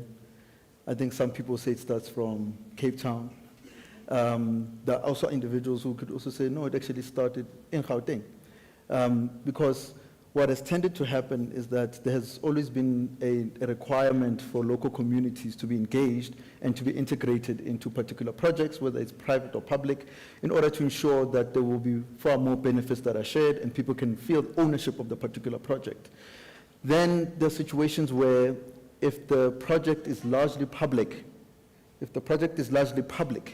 what tends to happen is that political parties tend to play a role in trying to ensure that their constituency is then at least provided for, at least in terms of employment or some form of interest.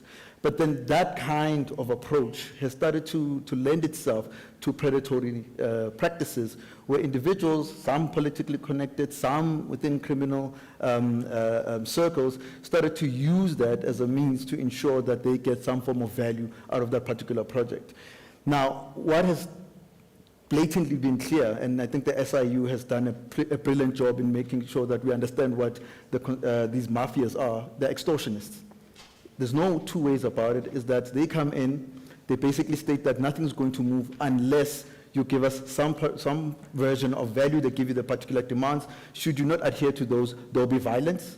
In some cases, which is less reported, there is hijackings of the actual project, and in many cases, there are kidnappings that occur, and you have to pay a particular ransom. So those are activities which are criminal, and we know about them. One of the things that has also occurred, and which is pretty clear, is that if it is linked to a criminal enterprise or a network of criminal enterprise, they easily shift themselves around the country or between different jurisdictions or, territories, I'm thinking like a lawyer, different territories in order to ensure that they can conceal their actual identity and make it much more harder to be able to be identified. But what the construction mafia is, they're extortionists. They're a criminal element trying to get money, trying to get value, trying to get monetary benefit for no work being done. This is very different from a business forum because that will use procedures and identified processes in order to engage, whether it's lobbying or advocacy. It's very different from a community engagement organization that's basically saying that we can see that you've got so many people who are being employed. How many of those are youth? How many of those are women? How many of those are from our community, in order that we are not stuck in a situation where it is less, we are in a worse off position than what we are from the project coming in there. So I think that there is a nuanced definition, there is a nuanced interpretation of what the construction mafia is, but we do know from just the outset that if it is coming with that ideology, if it is coming with that approach of violence, of monetary gain without any form of value added, then they are extortionists. I agree with you, and that's been my observation as well, that the situation is far much more complex than just a plea for work opportunities. There is a coordinated effort, certainly, to paralyze a project until demands are met. We see community leaders being the ones who lead the mobs to disrupt projects, and they don't stop until one of two things happen, until there are their demands, unreasonable as they may be, are met, or a project is abandoned. And they are sophisticated. They know the contract price. So when they come to you and they are asking for a percentage of your contract price, they know what your price is. As to where they get the information, that's a topic for another day. Now, Kennedy, coming to you, trying to look at this from a different perspective. We are aware of an extremely high unemployment rate. I was just wondering, obviously without justifying the criminality of this, is there anything to be said about our rising unemployment rate and this construction mafia trend and the general extortion trend that is spiraling out of control? I'm just trying to get a sense of whether there's any socio-economic, and political dimensions that we need to be mindful of here. Thanks to me, and as I was joking earlier on outside, I was saying I'm not sure what earned me the right to sit here, for the simple reason that over the years I've lived and walked through those kinds of scenarios. Just by virtue of a background, I still argue that I'm still a CA by background. I saw in the audience earlier on a lady I've been seeing in 20 years from PricewaterhouseCoopers. While I was still an auditor those days, I then became an advisor in government, and then I became a chairman of Eskom Pension Fund, and I went, for all my sins, started a construction business that was installing power line transmissions across South Africa. Now, I'll give you a view, and maybe before I take you to those construction projects in their nature, let me also tell you that the world in general is in a turmoil. The mafia is a worldwide phenomenon today. South Africa is engulfed in that turmoil. And part of your challenge that you have in South Africa today, and I'll put it mildly, I think it's going to come down one day when you reflect, and I wanted to commend the UJ team for putting this together. Hopefully, by it staying in these kinds of errors in an institution, hopefully it becomes institutionalized so that we can develop solutions and work around it and see how we can share in an institution that continues and carries on beyond us. I think that's a good start. The question is, what do they want to achieve? Is it an event on its own, or there's something else that we can do to change the lives of our people? Because whether you like it or not, I had stopped speaking publicly because there was an era in South Africa where it didn't make sense. If I come and speak in a forum like this, I must get bodyguards.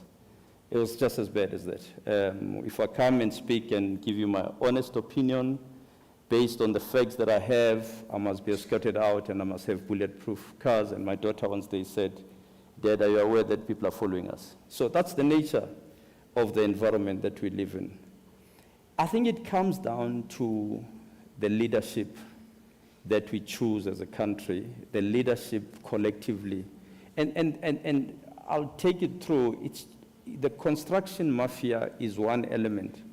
But I think when you look at a concept of combating corruption as a holistic picture, you've got to look at across all sectors. Look at the banks. Look at the professions, whether it's lawyers or accountants, we are not immune to it. This thing needs enablers for it to happen. And part of it is enabled by people like me and you. How do we drive that process? Fortunately these days, and somebody made a point earlier on, we live in an era of artificial intelligence where if you wanted to deploy resources, it's easy to follow these syndicates on a line-by-line basis. One of my biggest businesses was Neotel many years ago when I founded Neotel many years ago. And if you take the progression from there to where we are today, we've developed new technologies that can actually follow people and these mafias, if there's a will and leadership to do so. Let me give you one example to your point of political and socio issues of the construction mafia. I'll give you 3 provinces that I operated from. I was in Bophuthatswana, in Rustenburg, that's northwest. One of the projects was in Free State, interesting dynamics. One of them was actually in Pietermaritzburg, and one of them was in the Eastern Cape. So we went on and built power line transmissions there. Let me give you the easier one, which was the Eastern Cape. Eastern Cape, to your point, was stopped. The guys came. I was a non-executive, I'm a shareholder of the company, a non-executive director, but I had a vested interest in making sure that the country get power lines. I went to meet the chiefs of that area. And I met the so-called, the Eastern Cape one are not so much mafia, but there are more of people that are looking for help. Before we even start, we said, let's offer these guys training, let's offer these guys bursaries. The project was about 300 million rands. I was happy to say to them, we'll give you 10 million rands of the project to go to the things that will improve the society in which we touch throughout the project. Fortunately for us, that process was very successful because we came up with people. That project concluded, by the way, because the communities ended up fighting for us. So they ended up fighting for us. The chiefs ended up defending for us. We paid for their schools. We did career guidances in those areas that we touched. Interesting dynamic in the Eastern Cape. In the sense that even today, when I walk through the streets of Gauteng, I still get stopped by people and say, thank you very much, I'm what I am because of what you did that time. That's one positive aspect of it. Let me give you the KZN example, and then I'll stop and hand over to other people. KZN example was an interesting one. We're deploying a line from Pietermaritzburg all the way down to Margate. I get called, the project was delayed by a good 6 weeks, and bearing in mind that the contractual relationship with the client, which was Eskom, needed us to have timelines met. If you don't meet those timelines, and I think both Chad and Malcolm will relate to that, if you don't meet those timelines, you get penalized and it becomes heavy. I went into a meeting full of mafia, guns, there were bodyguards as I entered the gate. They were all armed with all the AK-47s. But because I come from the township, I didn't see anything unusual. I come from the township. I said, by the way, gents, I'm also a Tsotsi, just like you. So sometimes things, if you interpret them in English, they get lost in the laughing in English. Whereas sometimes when you deal with them in your mother tongue, it becomes better. So I said to them, let's put your guns on the floor, let's see what are the issues. Same process, unfortunately, happened. But let me also say, they came with a demand that they want their taxis to drop workers at work. They came with a demand that they want the catering to come from them. They came with a demand that they want employees to be from them, trained or not trained. They came with a demand that they must make sure that all the security comes from them. I met with my team for the first time at the time on the site together with Eskom. My first question to my team as I got to the ground, I said, but guys, what's wrong with the ask for these guys? It's not a demand, it's an ask. Why are you blaming them for it? Because I come from there. I said to them, why don't you give them their taxis to drop off people? What's wrong with that? Why don't you give them the security to secure throughout the project? What's wrong with that? Let them do the catering, it's fine. And I'll add more to it. I did exactly what I did in the Eastern Cape, and I said to them, why don't we also add their schooling? Let's bring the chiefs closer to us so that we can identify schools in this region. Now, in the broader scheme of things, this is when this whole thing started. It has exploded since then. In the broader scheme of things, if you look at the budget of the project versus what their demands were, actually it was probably less than 10%. And you could give those things easily without having to have delayed for 6 weeks. I fired my project manager after that. I fired my project manager because I said to him, your mind was too preoccupied with the construction mafia phenomenon as opposed to trying to listen to what they want. In fact, the people that we employed, they became our protectionists to get the project going. It was an interesting side of it. Of course, times moved on. There was different leaderships. We ended up, if you saw Dr. Mtimkul of Prasa who was a fake doctorate, who ended up in leadership of government with a lot of Dr. Mtimkulus, who claimed to have qualifications they don't have, that perpetuated the construction. It actually got bigger, partly because of our securities not being on board, but also our companies that do these projects not understanding what the local dynamics are. There's nothing wrong with that. I think we should look at it on that angle and start saying, how do we solve this thing going forward on a holistic basis? And I was saying, this thing cuts across. You've got the banks are part of it. You've got to have this kind of discussion with the banks. You've got to have discussions with the professionals. The accountants, they're part of it. You've got to discuss these things with the lawyers. They're part of it.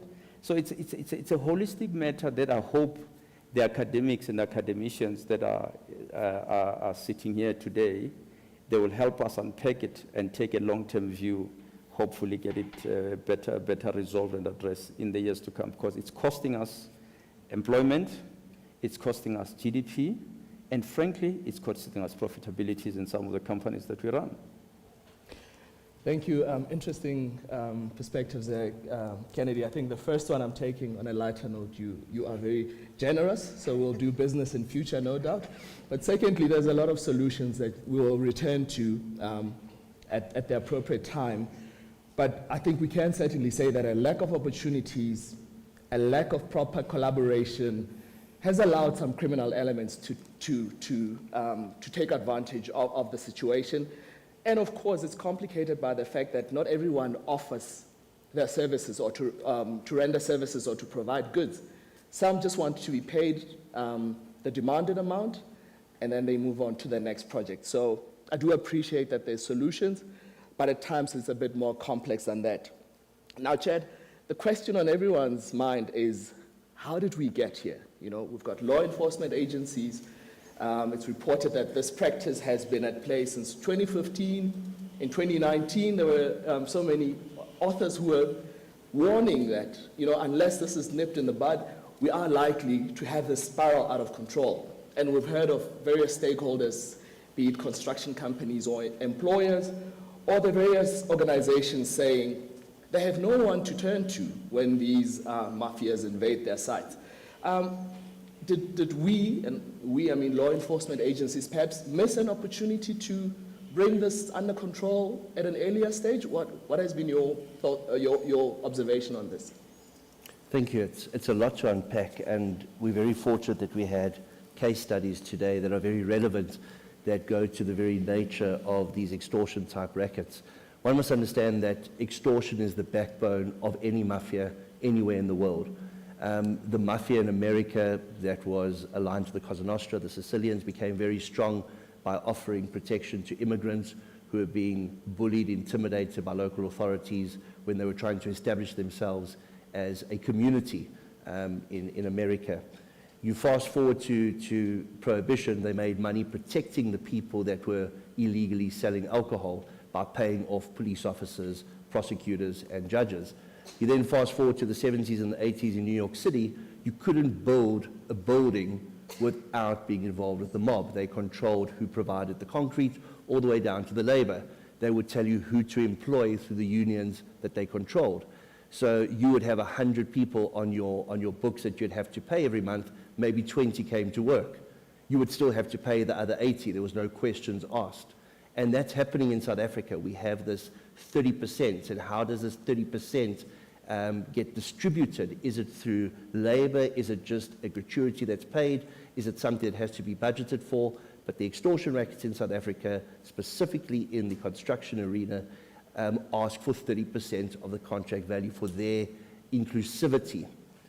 Now, we talk about law enforcement, and we've heard how wonderful the Special Investigating Unit is, which was previously known as the Heath Special Investigating Unit, which has a tribunal linked to it that's able to make civil forfeiture a reality, but they don't really have criminal investigation powers.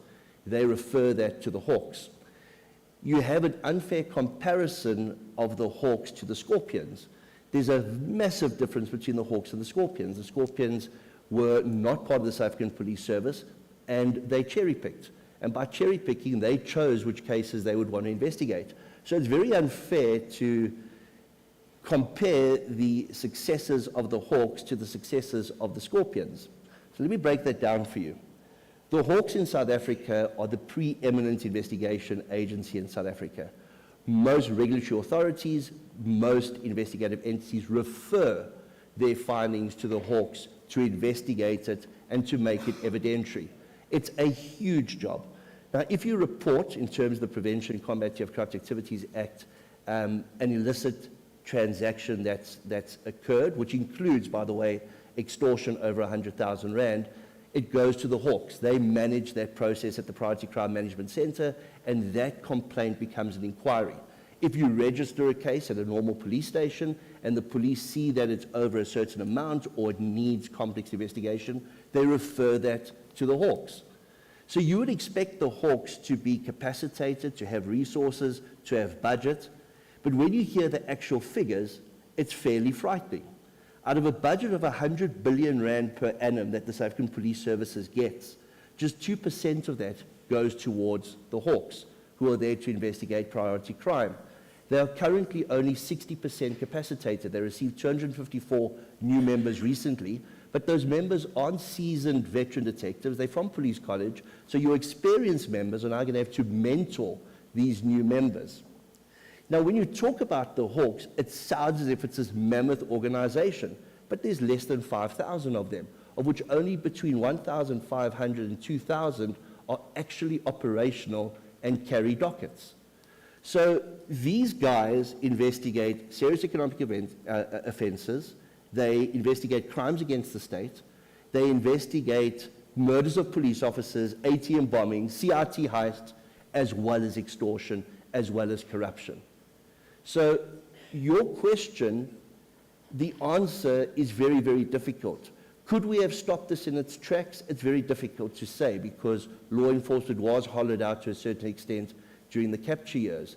But what we've seen in South Africa is a massive, massive increase in serious and violent crime. And extortion is now the buzzword. A few months ago, it was kidnap and ransom. Before that, it was ATM bombings. Before that, it was different frauds. But the buzzword right now is extortion. And all the resources are being concentrated on extortion. And those members already carrying dockets are now expected to investigate extortion. The more dockets they have to investigate means the more dockets prosecutors will have to enroll.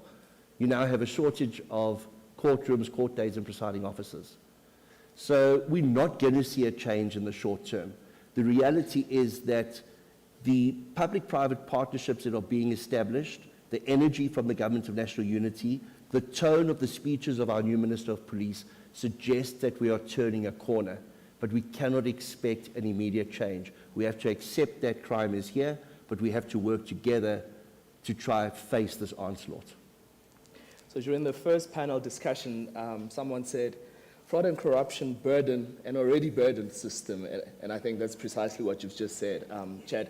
So from a legal perspective, just to give you some insights, the calls to intervene legally usually come in the evenings where sites have been invaded, and then we need to act swiftly by drafting the necessary papers to get an interdict to stop the further interruptions on the sites. The reality is hundreds of interdicts have been applied for and granted, and notwithstanding that, the practice continues, which is a concern. Just, Malcolm, coming to you, and really the nub of the issue is the trend of the construction mafia ultimately delays project completion, which either placing a project on hold or resulting in a project being abandoned altogether. It results in increased costs, and it ultimately casts a negative overall outlook in the construction sector. Now, in the property sector in particular, what have been some of your observations and the impact of this in our market? Look, I think important to note is that in the construction sector, construction is about 12.5% of our GDP. So it's by no means an insignificant amount. And if you're in a property business like we are, we love to see cranes, we love bricks, we love cement, all that stuff that you see happening, we really thrive on it. But we don't see it for bricks and mortar and cranes. The reality of it is this is an enabler and a transforming sector for the economy. We can actually create jobs. we can create new businesses, we can transform the economy. And the problem we've got at the moment in the sector, we're being held back by, and you guys are terming this the construction mafia. We don't like to term it as the construction mafia because we've adopted a very different approach in the sector. So capital will flow where the deal can happen easily. And the reality is our capital in the country, our property people who invest in this country have got choices. A lot of money is leaving the country because it's easier to invest overseas than it is here. But those that have decided to commit to South Africa and have embraced the concept of Ubuntu have actually, as Kennedy was saying, have had successes in actually bringing projects to fruition in certain markets. But that said, we haven't been able to rely on the legal framework, on anything to do with law, not like, and as Chad said, overseas you've got in India, in Mexico, I'm thinking of a country, Italy, where the government actually has intervened and created a framework from which they've got a dedicated prosecuting authority, investigating authority, and legal framework. We don't have that luxury, but our investors really embrace the opportunity that still lies in this country, although it's difficult. And I think if we can just get our act together, we'll see the construction sector, the property sector, being a real contributor in the future to transformation. Thanks, Malcolm. Maybe just to put it in perspective with reference to one case study. In 2018, Sunrail began the construction of the Mtentu Bridge, which is intended to connect the Eastern Cape and KwaZulu-Natal and to unlock the economic activities that will come with having that bridge constructed. The original contract duration was 40 months and the contract value was 1.6 billion rand. 10 months into the contract, the local communities began interrupting site and making all sorts of the usual demands until it got to a point where the contractor, fearing for the safety of its workforce, withdrew from site and terminated the contract. Now, Sunrail only went out on tender and appointed a replacement contractor last year, late in 2023, so in excess of the 40 months, and the contract value was 4 billion rand from the initial 1.6. Now, I don't have the BOQ for the 4 billion rand, but I can imagine a lot has happened since 2019 and certainly post-2020, where costs have increased. And of course, we've got supply chain issues that have been caused by COVID-19 itself, followed by the Russia-Ukraine war. And of course, I would imagine that there's a big security bill that may have been added onto the project as a result of what happened previously. So I'm just giving you a perspective of one project where the cost increased by 2.4 billion, leaving aside the other legal issues that had to be attended to at great cost. So that is what we're talking about when we say this trend of the construction mafia has a big impact in our economy. Now, Kennedy, just coming to you, and I know you are an optimist and you refer to some solutions that can bring us closer in this regard, but the reality is until we get there, this trend is costing the country billions on an annual basis. What is your sense of this loss that we continue to suffer? Look, I suppose the reason why we all gather in environments like this is hopefully we can engage our collective minds and share our collective experiences to try and find a solution. But let me also take a step back, because I was joking earlier on and said, I was in the thick of the Gupta years. I told when I saw Comrade Tokyo earlier on that there was a time when I drove Tony Gupta's car. He was sitting next to me, and Duduzan and Isma Khashula's sons were sitting at the back of my car, and we were driving to one of my sites at the time. The point I'm making is the way the system operated at the time is part of the approach is they made sure that the justice system, as Chad was saying the same, They said, let us kill the justice system so that it's difficult for us to be arrested. Let us try and compromise. You'll read, they were making reports on the Zondo Commission. Zondo Commission is probably just the tip of an iceberg. They made sure that the police is compromised. The entire justice system was messed up from the point of appointing magistrates. I went to parties where I would be sitting and having drinks with magistrates, being invited into those, so that there's never a good conviction. As you're aware, Malcolm, that a lot of magistrate courts were broken into.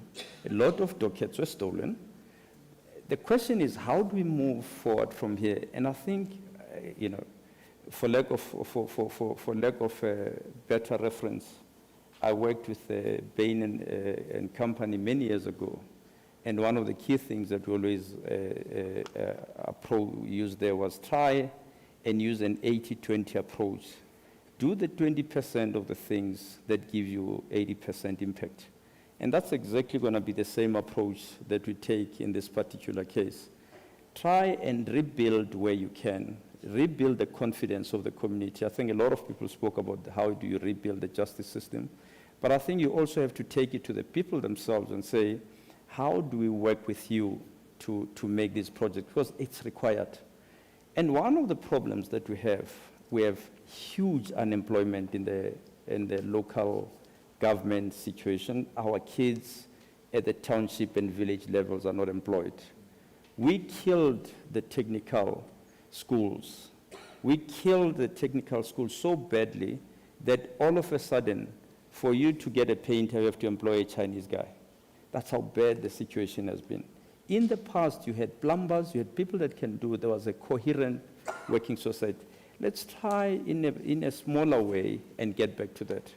I come back to my years of the chairmanship of Eskom Pension Fund many years ago. Malcolm, I said to my board at the time, I said, at the time, we're about a 40 billion rands fund. I think that fund, by the time I left, it was 85 billion rands, thereabout. And I said, at least 20% of our money is sitting in liquid, in liquid assets, for lack of a better word, in cash. We get paid for cash at the time, it was about 8% for the cash that we get paid on an interest basis. I took that proposal to government. I won't mention which government because then it gets implicated. I took the proposal to government and said, listen, let's take a simple case like Baragwanath. Let's change the Baragwanath. Baragwanath's problem has got nothing to do with medicine. It's got everything to do with the management of the facility. It's how you manage patient, how you manage security. I said, I'm happy to give you guys 100 million rands from our fund on a slightly better return, because that's pensioners' money, on a slightly better return, which is between 10 and 12%. You'll pay me over the years out of the budget so that we get projects going, so that we don't delay approvals. So I'm converting your CapEx into OpEx, so you pay me. That is one of the biggest interventions. I can go on and on, because at the time I had the audience of the big financial institutions. The only rule and the principle of how you improve that construction industry and the funding thereof, that money must not touch the coffers of government. My only condition of releasing 100 million rands of Eskom Pension Fund money to the system was that money must not go to government. I can allow 10% of that money as a leakage to your advisors and other people, but 90% of that money must go to the construction of the site. And we will personally be involved in the management of that site so that we pay on a progress basis. I think it's those kinds of creative approaches and positivity, but you need to find competent people and people with a lot of integrity to deal with, to drive a society in that direction, hence my point about leadership issues at the time. So the leadership is an important aspect in driving and changing those kinds of an economy, both at a provincial level, local government level, and frankly, at a national government as well. So that's your challenge. Thank you, Kennedy. Chad, something must have changed in the last few weeks. We are seeing debates, we are seeing task teams being formed. So with the limited resources as explained, I don't know if I should call this a turning point in where we are seeing more action. From your perspective as a security and intelligence expert, what has been your experience? I also saw that you've been part of a few discussions on various platforms. What intel can you give us about where we are as a nation and whether or not we can be optimistic about sort of having some sort of a firm grip on this trend? I think if one looks at the GNU, it's almost like a public-private partnership. You're bringing together other stakeholders. In the case of the GNU, it's other political parties, and the people that they're deploying hopefully have the skills to direct those given departments or ministries. The energy we're seeing within the police, I think, is as a direct result of the new minister. We also know that there's changes coming within the South African Police Services, as well as within the DPCI, which is the Hawks. As I mentioned, they recently received new members. The ministers asked for the budget to be increased from 100 billion to 189 billion, so that they can really address a concern that the citizens have, and that is the fact that crime impacts every single person. Everybody in this room knows somebody, if they themselves haven't been devastated by an act of criminality. So that kind of energy that we're seeing in the tone of the speeches we hear coming from the minister, when one listened to him speak at the release of the stats last week, Friday in Cape Town, as well as what we heard coming out at the memorial service for those officers that sadly lost their lives in the line of duty, is that they're becoming very victim-centric in the outlook and towards the program to investigate crime. Now, with the limited accountability and consequences that perpetrators have encountered, they've become a lot more emboldened.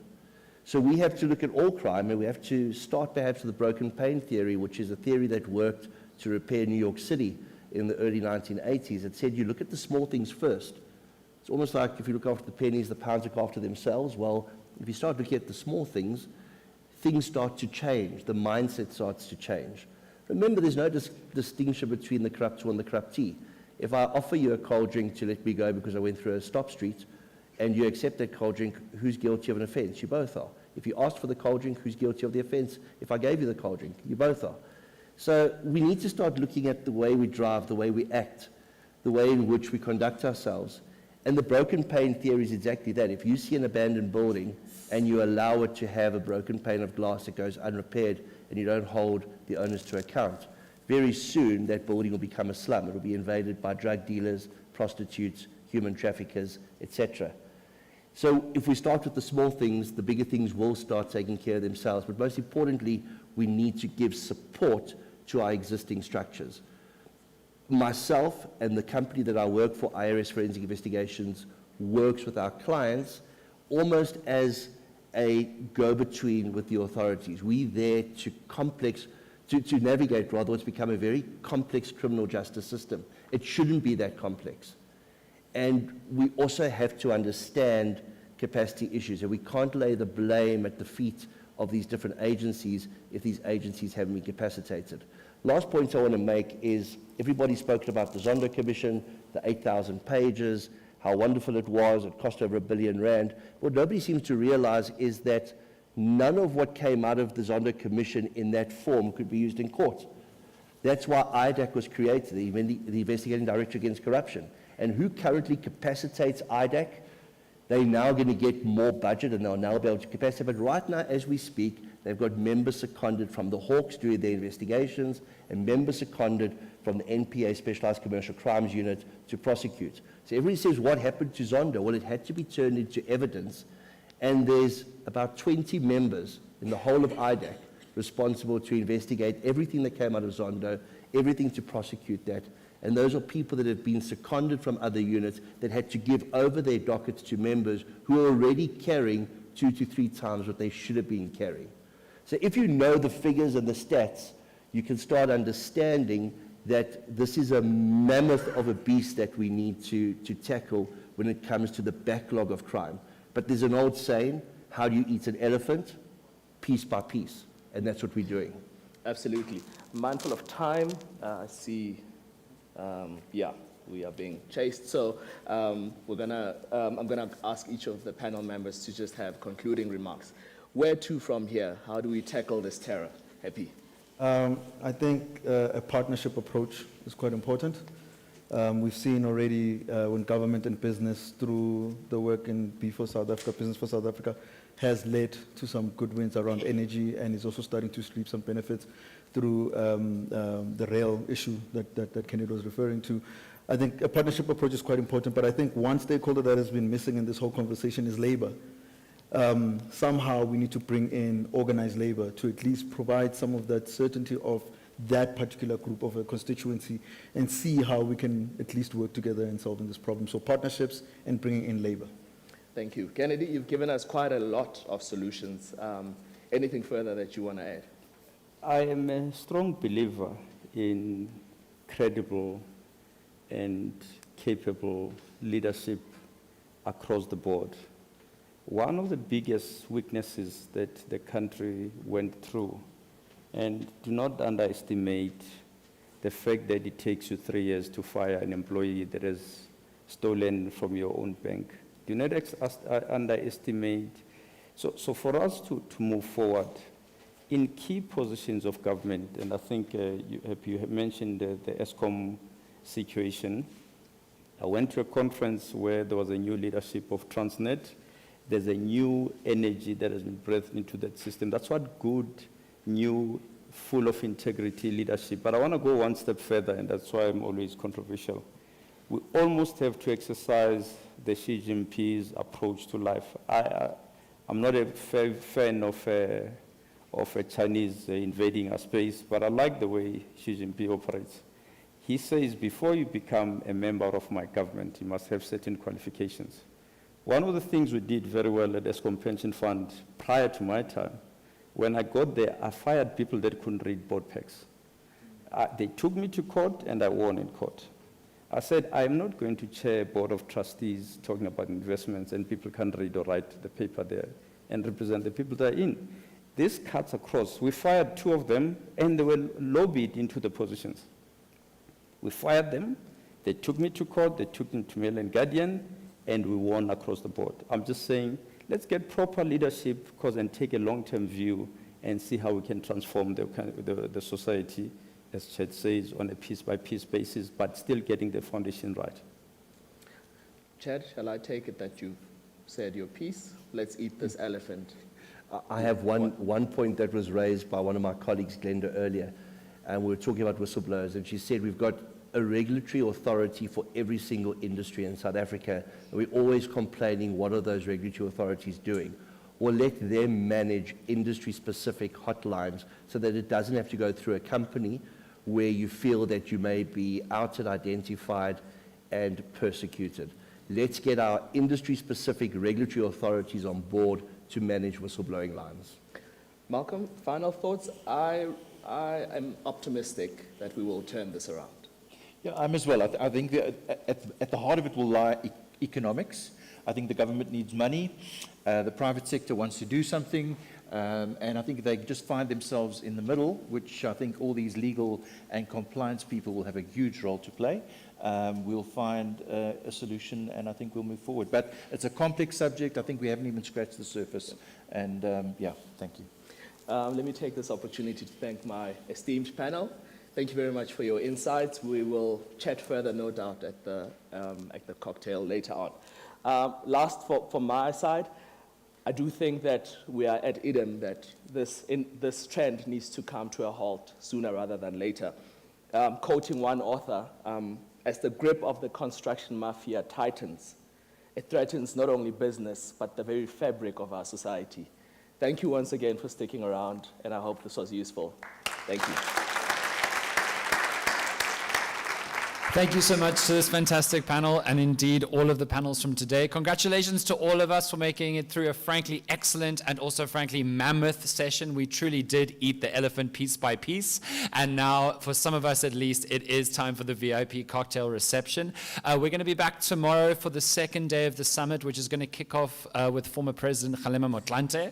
So get some sleep is what I'm telling you, because tomorrow is going to be as big as today. Thank you to all of the dignitaries, and I can now finally tell you that we're not going to have just one, but actually two honored speakers at the VIP cocktail reception, which is happening across the courtyard in the Arts Center. We have motivational speaker with an extremely important story to tell, Morwesi Teledi is here, as well as acting judge president Dunstan Mlambo has also graced us with his presence for a few words. Unless I am wrong, I was told that. Is that true, Mr. Pretorius? Sorry. Accountability. Thank you, guys. Thank you so much for your time.